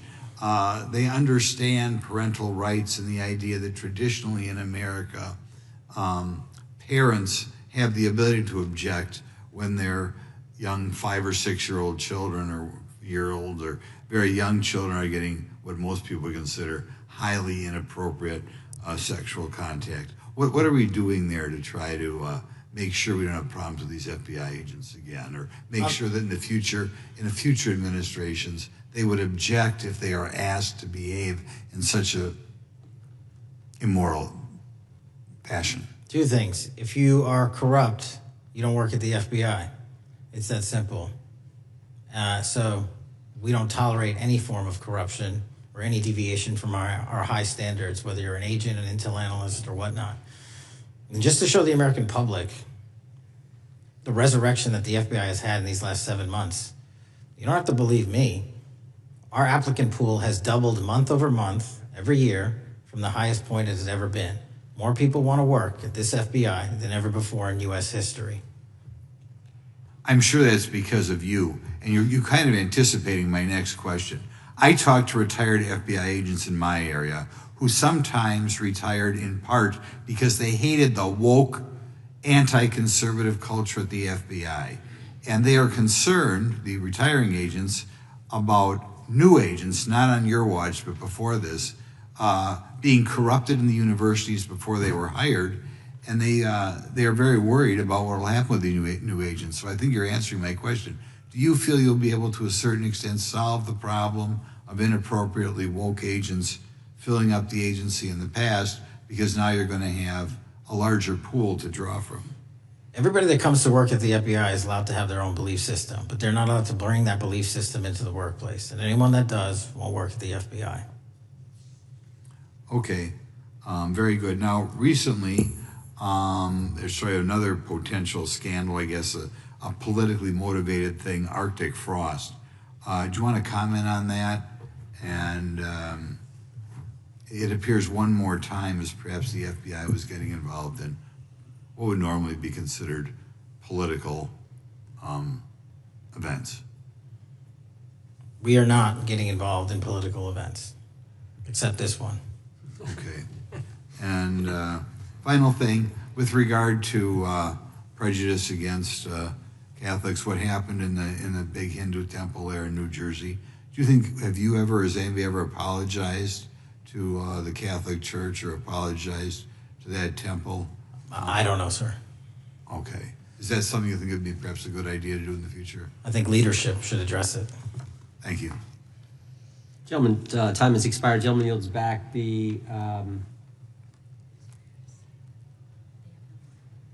So we got the gentleman from North Carolina, Mr. Harris. All right, thank you, Mr. Chairman, and thank you, Director Patel, for your endurance and your perseverance throughout today's hearing, and for all you've shared. First of all, let me start by saying that I was very grateful and glad to see that the FBI has joined the investigation of the tragic and brutal murder of Irina Zarutska in Charlotte, which is just right by my district. This woman, as you know, fled the war in Ukraine only to be killed in cold blood by a man who had no business being on the streets whatsoever. This man, who had been seen stabbing Irina to death on video, had been arrested 14 previous times, served prison time, and was diagnosed with a severe mental illness.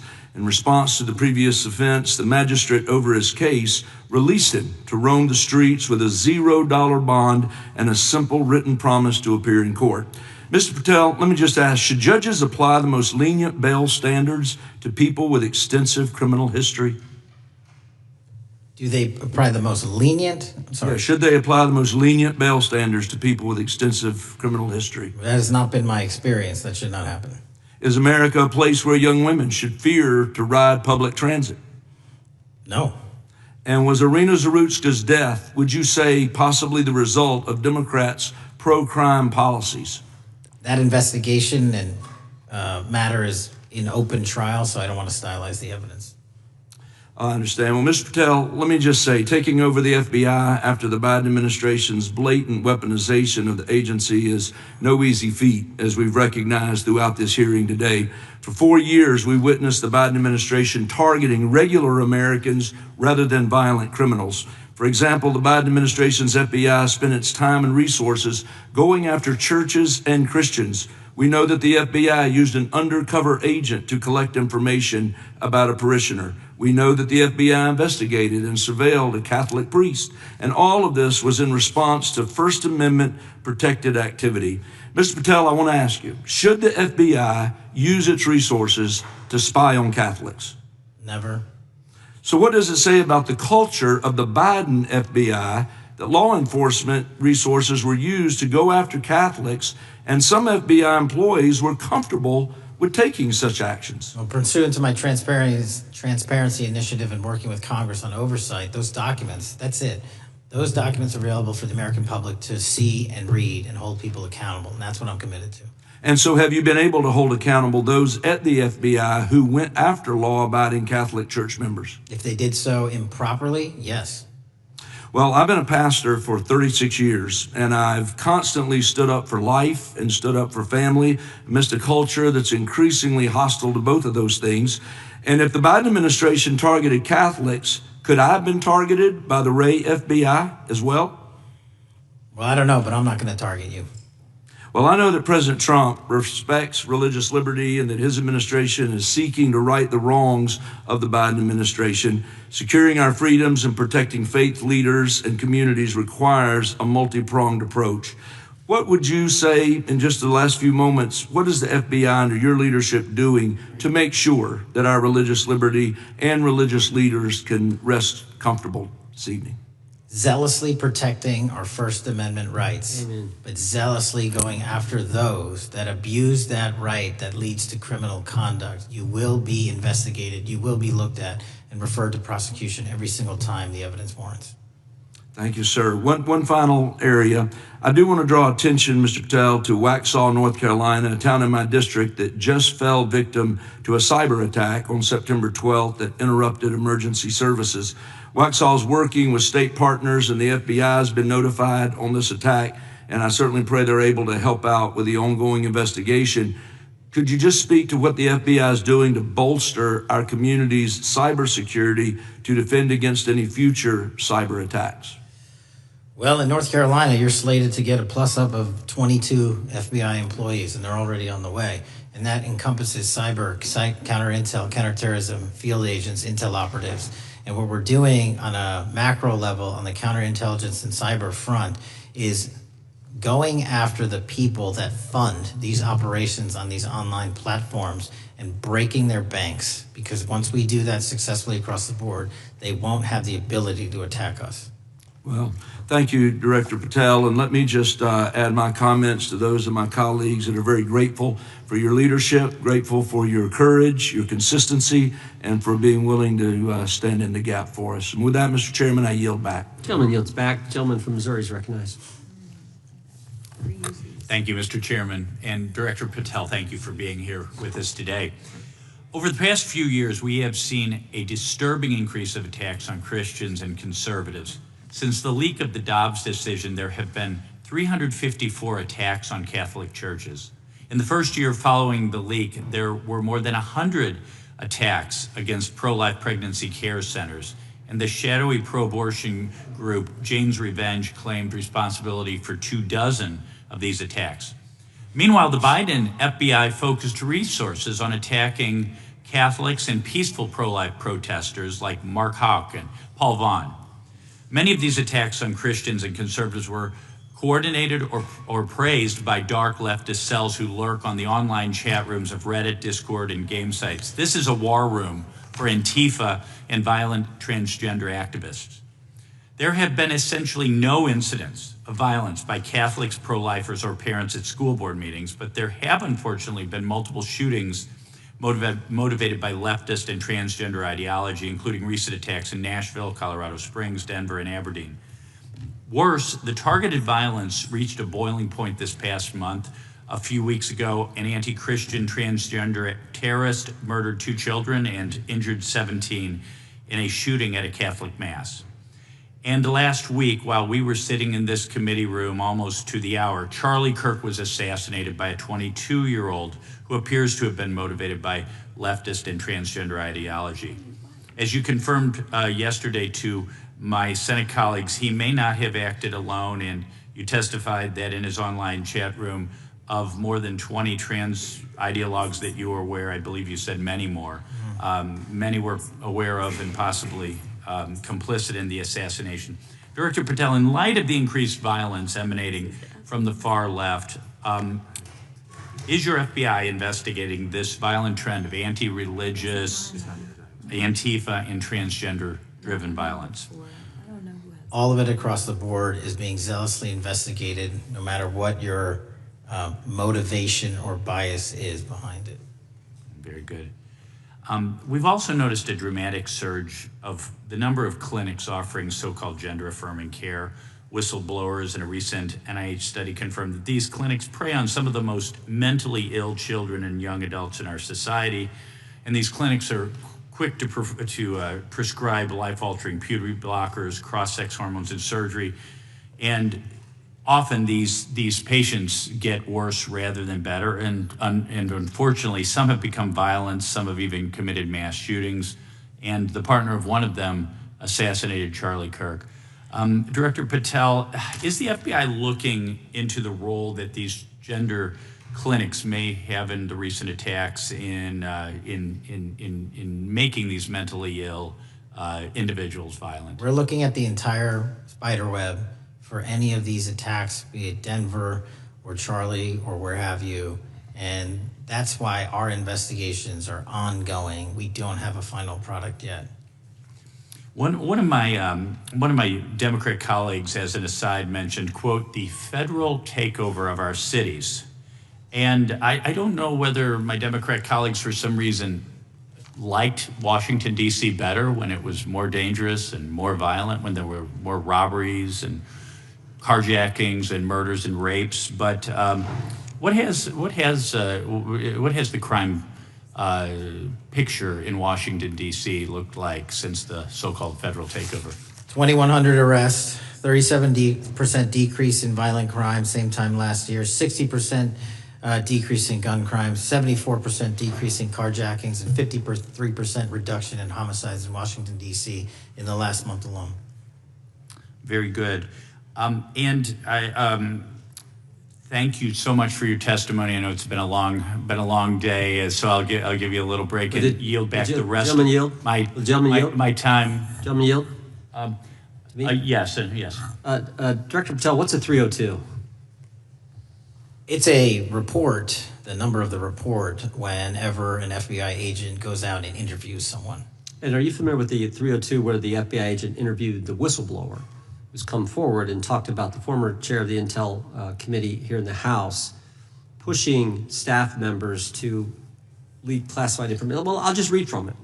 Staffers were instructed to use, this is from the 302, interview this person. Staffers were instructed to use any sources that had developed within the United States intelligence community to gather information, which would then be made public through the media in order to compel public opinion.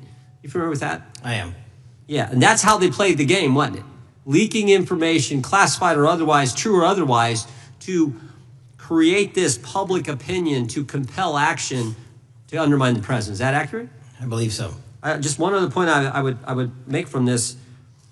This witness also said in the 302 that the agent recorded that the witness provided the interviewing agents with copies of both his handwritten notes and an email. So he gave them the stuff he wrote, and at the actual time this was taking place. That's all in the 302, right? Yes, sir. All right. Mr. Chairman. Mr. Chairman.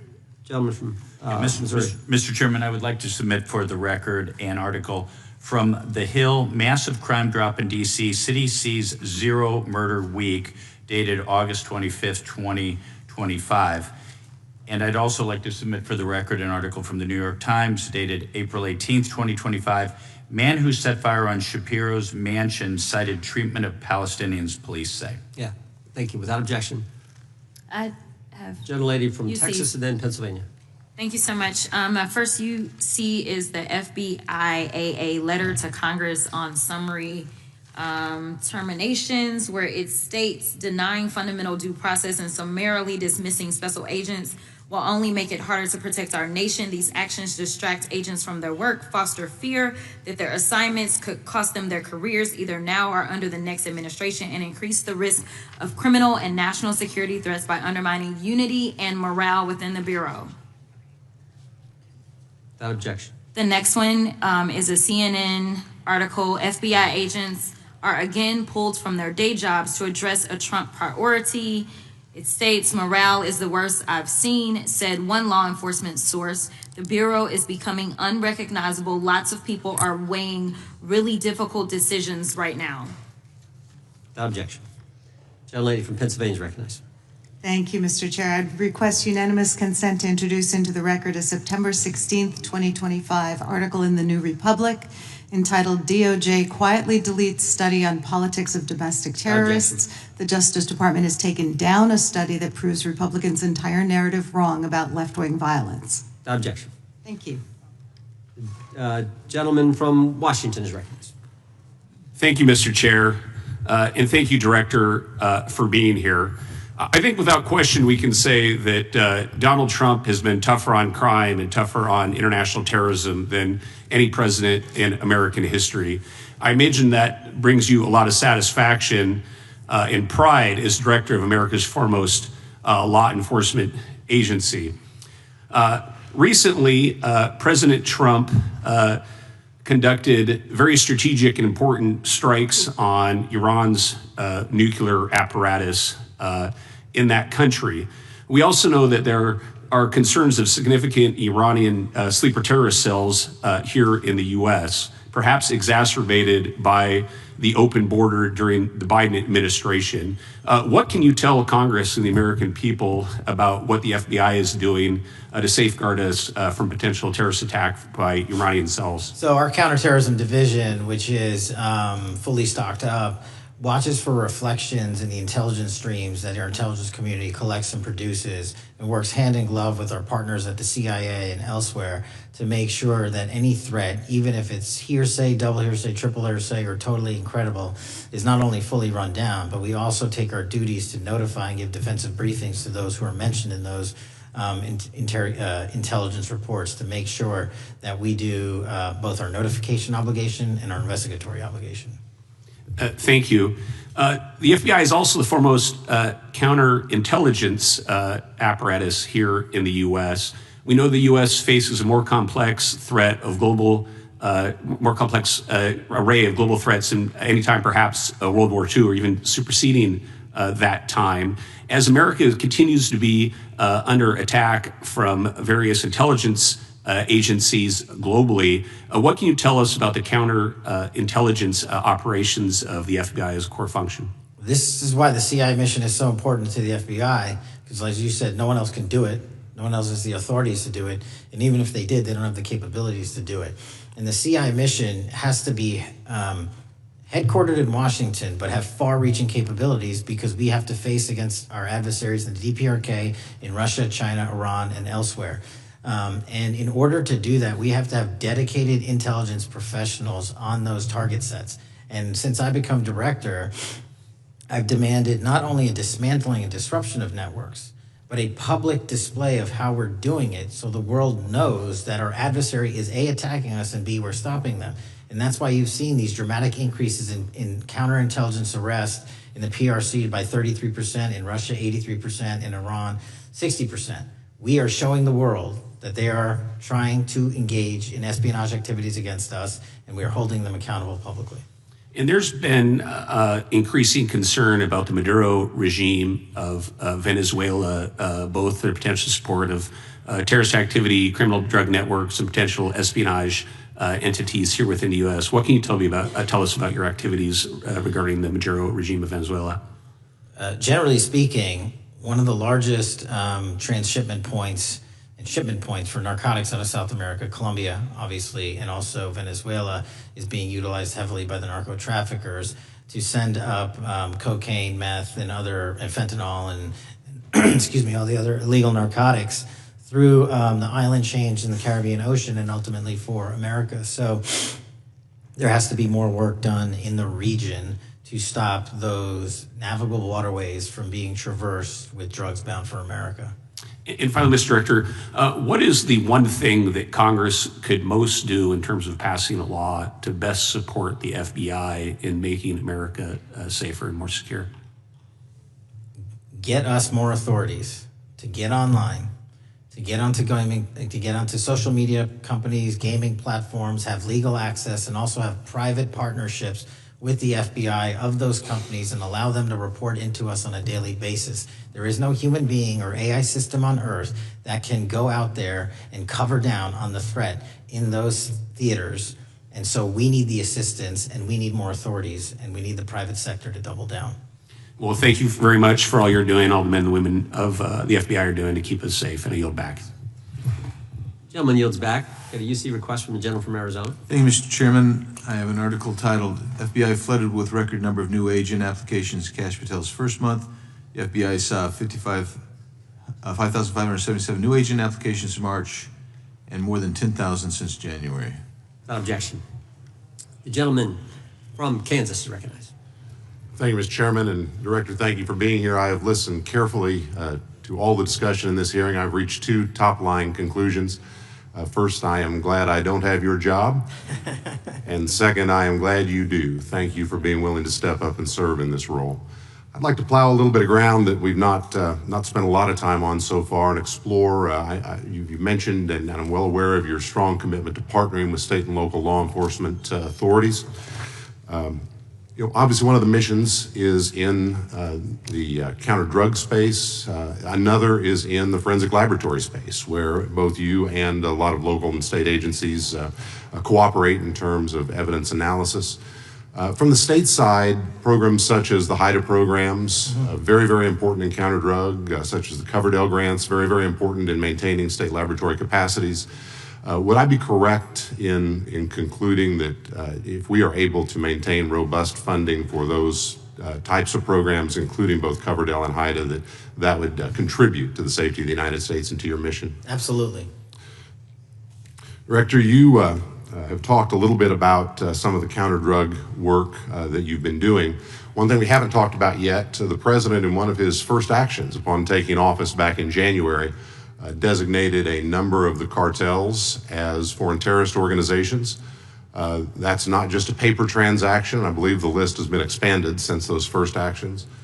In terms of America's military engagement with the cartels abroad, in terms of our intelligence engagement with them abroad, that designation has had real meaning and has affected some of the thinking and approaches of our military and our intelligence community. Can you talk a bit about how that designation might be affecting or should be affecting the FBI's approach to dealing with the domestic activities of the cartels? The simple way to analogize it is after 9/11 and the manhunt for the foreign terrorist organizations overseas in places like Afghanistan and Iraq, the FBI received certain authorities to go out there and dedicate a mission to go after them both lawfully and investigatorially and collect evidence and provide it to our agency partners. Once the foreign terrorist organization designation was labeled over to the Mexican drug cartels, we can now do that here. And in Mexico, and in Colombia, and in Venezuela, and anywhere else they are. And so that's the best analogy I have. What we're able to do is take our counterterrorism platform, traditionally used for global terrorist manhunting and bring it into this hemisphere against a very real threat, which is the drug traffickers, and they are foreign terrorist organizations. So we just have so many more resources and authorities now directed at them. So, for example, Director, in the regions, from the vantage point of local law enforcement, there are structures that have historically handled those partnerships separately. HIDTA, for example, is an example on the drug trafficking side. The JTTFs are an example on the terrorism side. How is the thinking evolving in terms of on a regional basis, either merging or not merging those structures now that the targets in many ways are merged? So the JTTFs are kind of our forward operating base across every single state in this country to take on that mission. And anytime you're labeled a foreign terrorist organization, you come right under the authorities of the JTTF, the task force officers, and the state and local level police work that gets done in those JTTFs. And the Homeland Security Task Force layer on top of that, I think 25 or 30 across the country, specifically working with DHS and Secretary Noem to go after the drug trafficking foreign terrorist organizations, because they have unique capabilities and authorities dedicated to that mission. And so that's the beauty of the HSTFs. Let me ask you an adjacent question, Director. I noticed in your written testimony, I don't think we've talked about it yet, you brought to our attention an expiring authority. It's in 6 U.S.C. 124N with respect to counter-UAS drones. You point out that authority expires in statute at the end of this month, yes, and you impress upon us your interest in seeing it extended in some manner. Can you talk a little bit about the FBI's role in counter-UAS work over American airspace? I represent a district that's going to host some of the FIFA World Cup activities coming up. We're obviously very interested in security, and there are limits on what our state and local authorities have the capacity to do, or what our military has the capacity to do once the threat is domestic. So it's critically important. Both the FBI and DHS have those capabilities. I'll speak to the FBI, of course, only.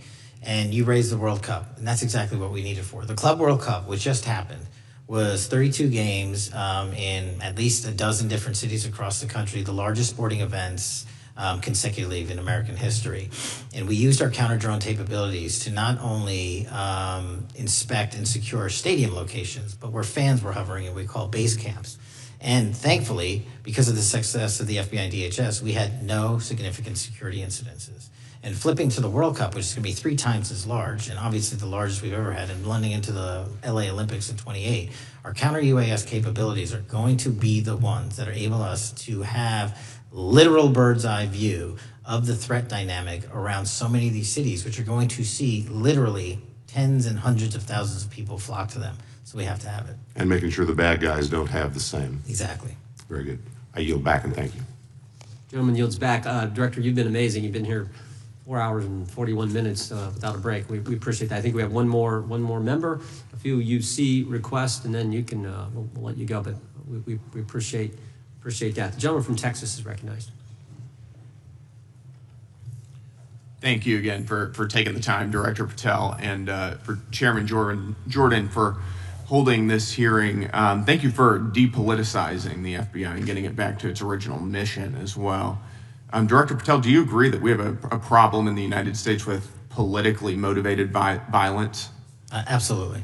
And I very much agree. I think we can all agree that political violence is wrong, it's evil, regardless of which side it comes from, and that we can all adamantly and vehemently reject it, or we certainly should. But one of the things that we've noticed recently is that affinity and tolerance for political violence is not equally distributed on both sides of the aisle. In fact, right now, social media is filled with leftists who are cheering on the murder of an iconic conservative political figure, Charlie Kirk. And it's not just random people on Twitter doing this now. There's a YouGov poll released just a few days ago, which stated that 25% of those who identify as very liberal believe that political violence can sometimes be justified. That's far too many, is it not? It is. One is far too many. One is far too many. That's right. Only 3% of very conservatives said the same thing, and we can agree that 3% is far too many. But there's an astounding difference between 25% on the left accepting and tolerating political violence and 3% on the right. I would hope that our colleagues on the other side of the aisle would also recognize that there is a systemic problem on their side of the aisle with tolerance for violence against people with whom they politically disagree, that there is a cultural rot on their side of the aisle that needs to be addressed desperately. Would you agree with that? Yes. One of the more astounding aspects of this is that it's not just people. This comes from the very top, from their political leaders. Just a few days ago, a member of Congress of this body, Ilhan Omar, shared a video on her social media account about Charlie Kirk's murder, and I'll quote what it said. It said, "Charlie Kirk was Dr. Frankenstein, and his monster shot him through the neck." In other words, Charlie had it coming to him. The words that he said naturally led to his assassination. I mean, that is a reprehensible thing for a member of Congress to say, to suggest, to promote in any capacity. And there are people across this country who are losing their jobs for far less than this. And that, by the way, is a just response to acceptance and tolerance of political violence. It's amazing to me that the political left today, who were the originators and the cheerleaders of cancel culture, now have the backbone to attack conservatives for defending their assassinated friend. But there's a key difference here. Democrats want to silence conservatives for speaking obvious, self-evident ontological truths like that men aren't women and men can't get pregnant. That seems pretty basic. That seems like a basic truth that we should all be able to agree on. Republicans, by contrast, are recognizing that a constitutional republic depends on the free and open exchange of ideas that we can debate without violence, and that assassinating a political rival is evil, it's wrong, and it should not be glorified or promoted or justified in any way, including in the way that Congresswoman Ilhan Omar did. So Mr. Patel, thank you again for being here. I'd like to, with the remainder of my time, just get your opinion. Does the FBI recognize the rising threat of political violence in America, and what can you guys do to address it? Yes, we do, and what we can do to address it, Congressman, is we need to get online partnerships with these companies in the public space, on these gaming sites, and on these social media sites. As I was saying earlier, there is no way to triage the amount of information generated on these sites by the FBI alone. And we need the public-private partnership. And there's another law that's expiring, I think, at the end of this month, which I believe we need renewed, that allows private sector companies to report into the FBI without liability for criminal investigatory purposes. And that's the kind of stuff we need to keep going. Got it. Thank you, Director Patel. We really appreciate it. Thank you. Gentleman yields back. Mr. Chairman. Gentleman from Arizona. I have some UCs. Gentleman to state his request. Thank you. The first one is a piece entitled Review of Domestic Terrorism After Kirk's Murder Shows Biden Politicized Issue, the Intel, and Fudged the Data. Without objection. Thank you. Make a motion to table.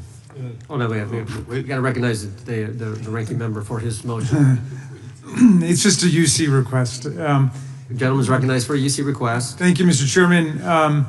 This is the ADL report issued February 21, 2025, titled Murder and Extremism in the United States in 2024, concluding that for the third year in a row, every single extremist-related murder in the United States in 2024 was committed by right-wing extremists, 8 of the 13 involving white supremacists and 5 having connections to far-right anti-government extremists. Without objection.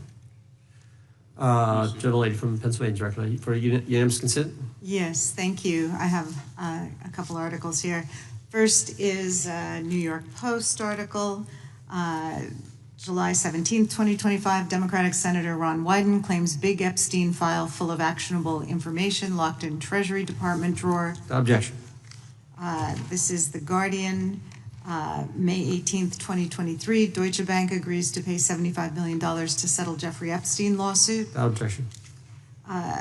This is Fox Business, September 10th, 2025. JP Morgan processed over $1 billion for Jeffrey Epstein despite internal concerns over sex offender status. Without objection. And New York Times, Bank of America flagged suspicious payments to Epstein only after he died. Objection. Okay, and I also have a motion, Mr. Chair. Lady was recognized. We're going to come back to the motion I thought was made by Mr. But I want to dismiss our witness. Could we do the motions before he goes? One, I just wanted to press the motion I originally had. Yeah, we're going to bring that up. Is that what this is? Four banks. Are you doing that? No, this is another motion. Okay, well, I'm going to recognize first the gentleman because we held that motion in advance. I've got I still the UC, Mr. Chairman. Thank you, Mr. Chairman. So look, there are four banks: J.P. Morgan, Bank of New York, Bank of America, and Deutsche Bank. The gentleman can state his motion. Yeah, the motion is to subpoena the CEOs of these four banks to bring in all records relating to their relationship to Jeffrey Epstein and to produce all records reflecting it. These four banks have flagged to the government $1.5 billion in suspicious transactions relating to the sex I move the table. Mr. Diamond just released a statement saying he would be happy to comply. Mr. Chairman, need The motion to table, the motion offered by the gentleman from Maryland, the motion to table is not debatable. The question occurs on the motion to table. Those in favor say aye. Aye. Those opposed, no. No. Opinion of the chair, the ayes have it. The motion is tabled. I'd like a recorded vote if we could, Mr. Recorded vote being requested. The clerk will call. Well, we got to get the clerk here. The clerk's right here. Wonderful. Clerk will call the roll. Yes. Mr. Jordan votes yes. Mr. Issa? Mr. Biggs? Mr. Biggs votes aye. Mr. McClintock? Mr. McClintock votes aye. Mr. Tiffany? Mr. Massey? Mr. Roy? Mr. Roy votes aye. Mr. Fitzgerald? Mr. Klein? Mr. Klein votes aye. Mr. Gooden? Mr. Van Drew? Mr. Nels? Mr. Nels votes yes. Mr. Moore? Mr. Moore votes yes. Mr. Kiley? Ms. Hageman? Ms. Lee? Mr. Hunt? Mr. Fry? Mr. Grothman? Mr. Grothman votes aye. Mr. Knott? Mr. Knott votes aye. Mr. Harris? Mr. Harris votes aye. Mr. Onder? Mr. Onder votes aye. Mr. Schmidt? Mr. Schmidt votes aye. Mr. Gill? Mr. Gill votes aye. Mr. Baumgartner? Mr. Raskin? No. Mr. Raskin votes no. Mr. Nadler? No. Mr. Nadler votes no. Ms. Lofgren? Ms. Lofgren votes no. Mr. Cohen? Mr. Johnson? Mr. Johnson votes no. Mr. Swallow? Mr. Swallow votes no. Mr. Liu? Ms. Shiapal? Mr. Correa? Ms. Scanlon? Ms. Scanlon votes no. Mr. Neguse? Mr. Neguse votes no. Ms. McBath? Ms. McBath votes no. Ms. Ross? Ms. Ross votes no. Ms. Ballant? Ms. Ballant votes no. Mr. Garcia? Mr. Garcia votes no. Ms. Kamlager-Dove? Mr. Moskowitz? Mr. Moskowitz votes no. Mr. Goldman?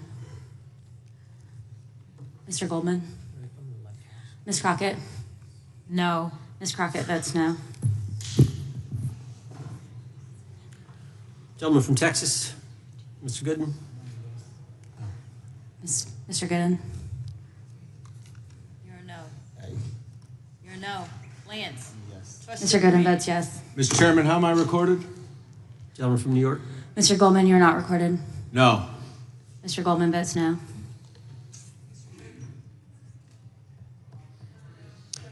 Gentlelady from Washington. Ms. Jayapal votes no. Gentleman from California. Gentlelady from California. Mr. Liu votes no. Ms. Kamlager-Dove votes no. Gentleman from Kentucky. Mr. Massey votes no. Director, I want to thank you again for being here. While we're waiting for members to get back to record their vote, you don't need to stay around for these kind of motions. We appreciate the service you're providing the country, appreciate your testimony today, and appreciate the fact that you did it 5 hours straight. That's amazing. So God bless you and keep up the good work. The witness is dismissed. I know, but I'm dismissing the witness. I don't think nothing involved. I just put them on the record. Mr. Chairman, we're still waiting for members to come back to record their vote on the motion offered by the gentleman from... No, I just, as a point of order, I just wanted to establish that the dismissal of the witness doesn't affect the viability of any of the motions. No, the committee's still going. How many members do we need?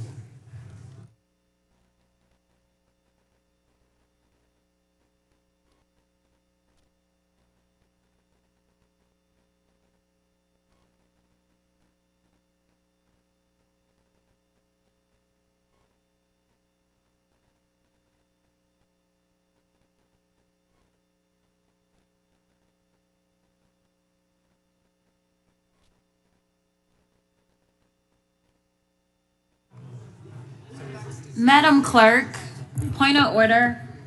What is the current vote? Point of order. The vote is open. We will be waiting for members to get back to record their vote. Gentleman from Wisconsin is recognized. Mr. Fitzgerald votes aye. Gentleman from California is recognized. Mr. Kiley votes aye. The gentleman from California, I think, Mr. Chairman, is seeking to be recognized. Mr. Correa. Mr. Correa votes no.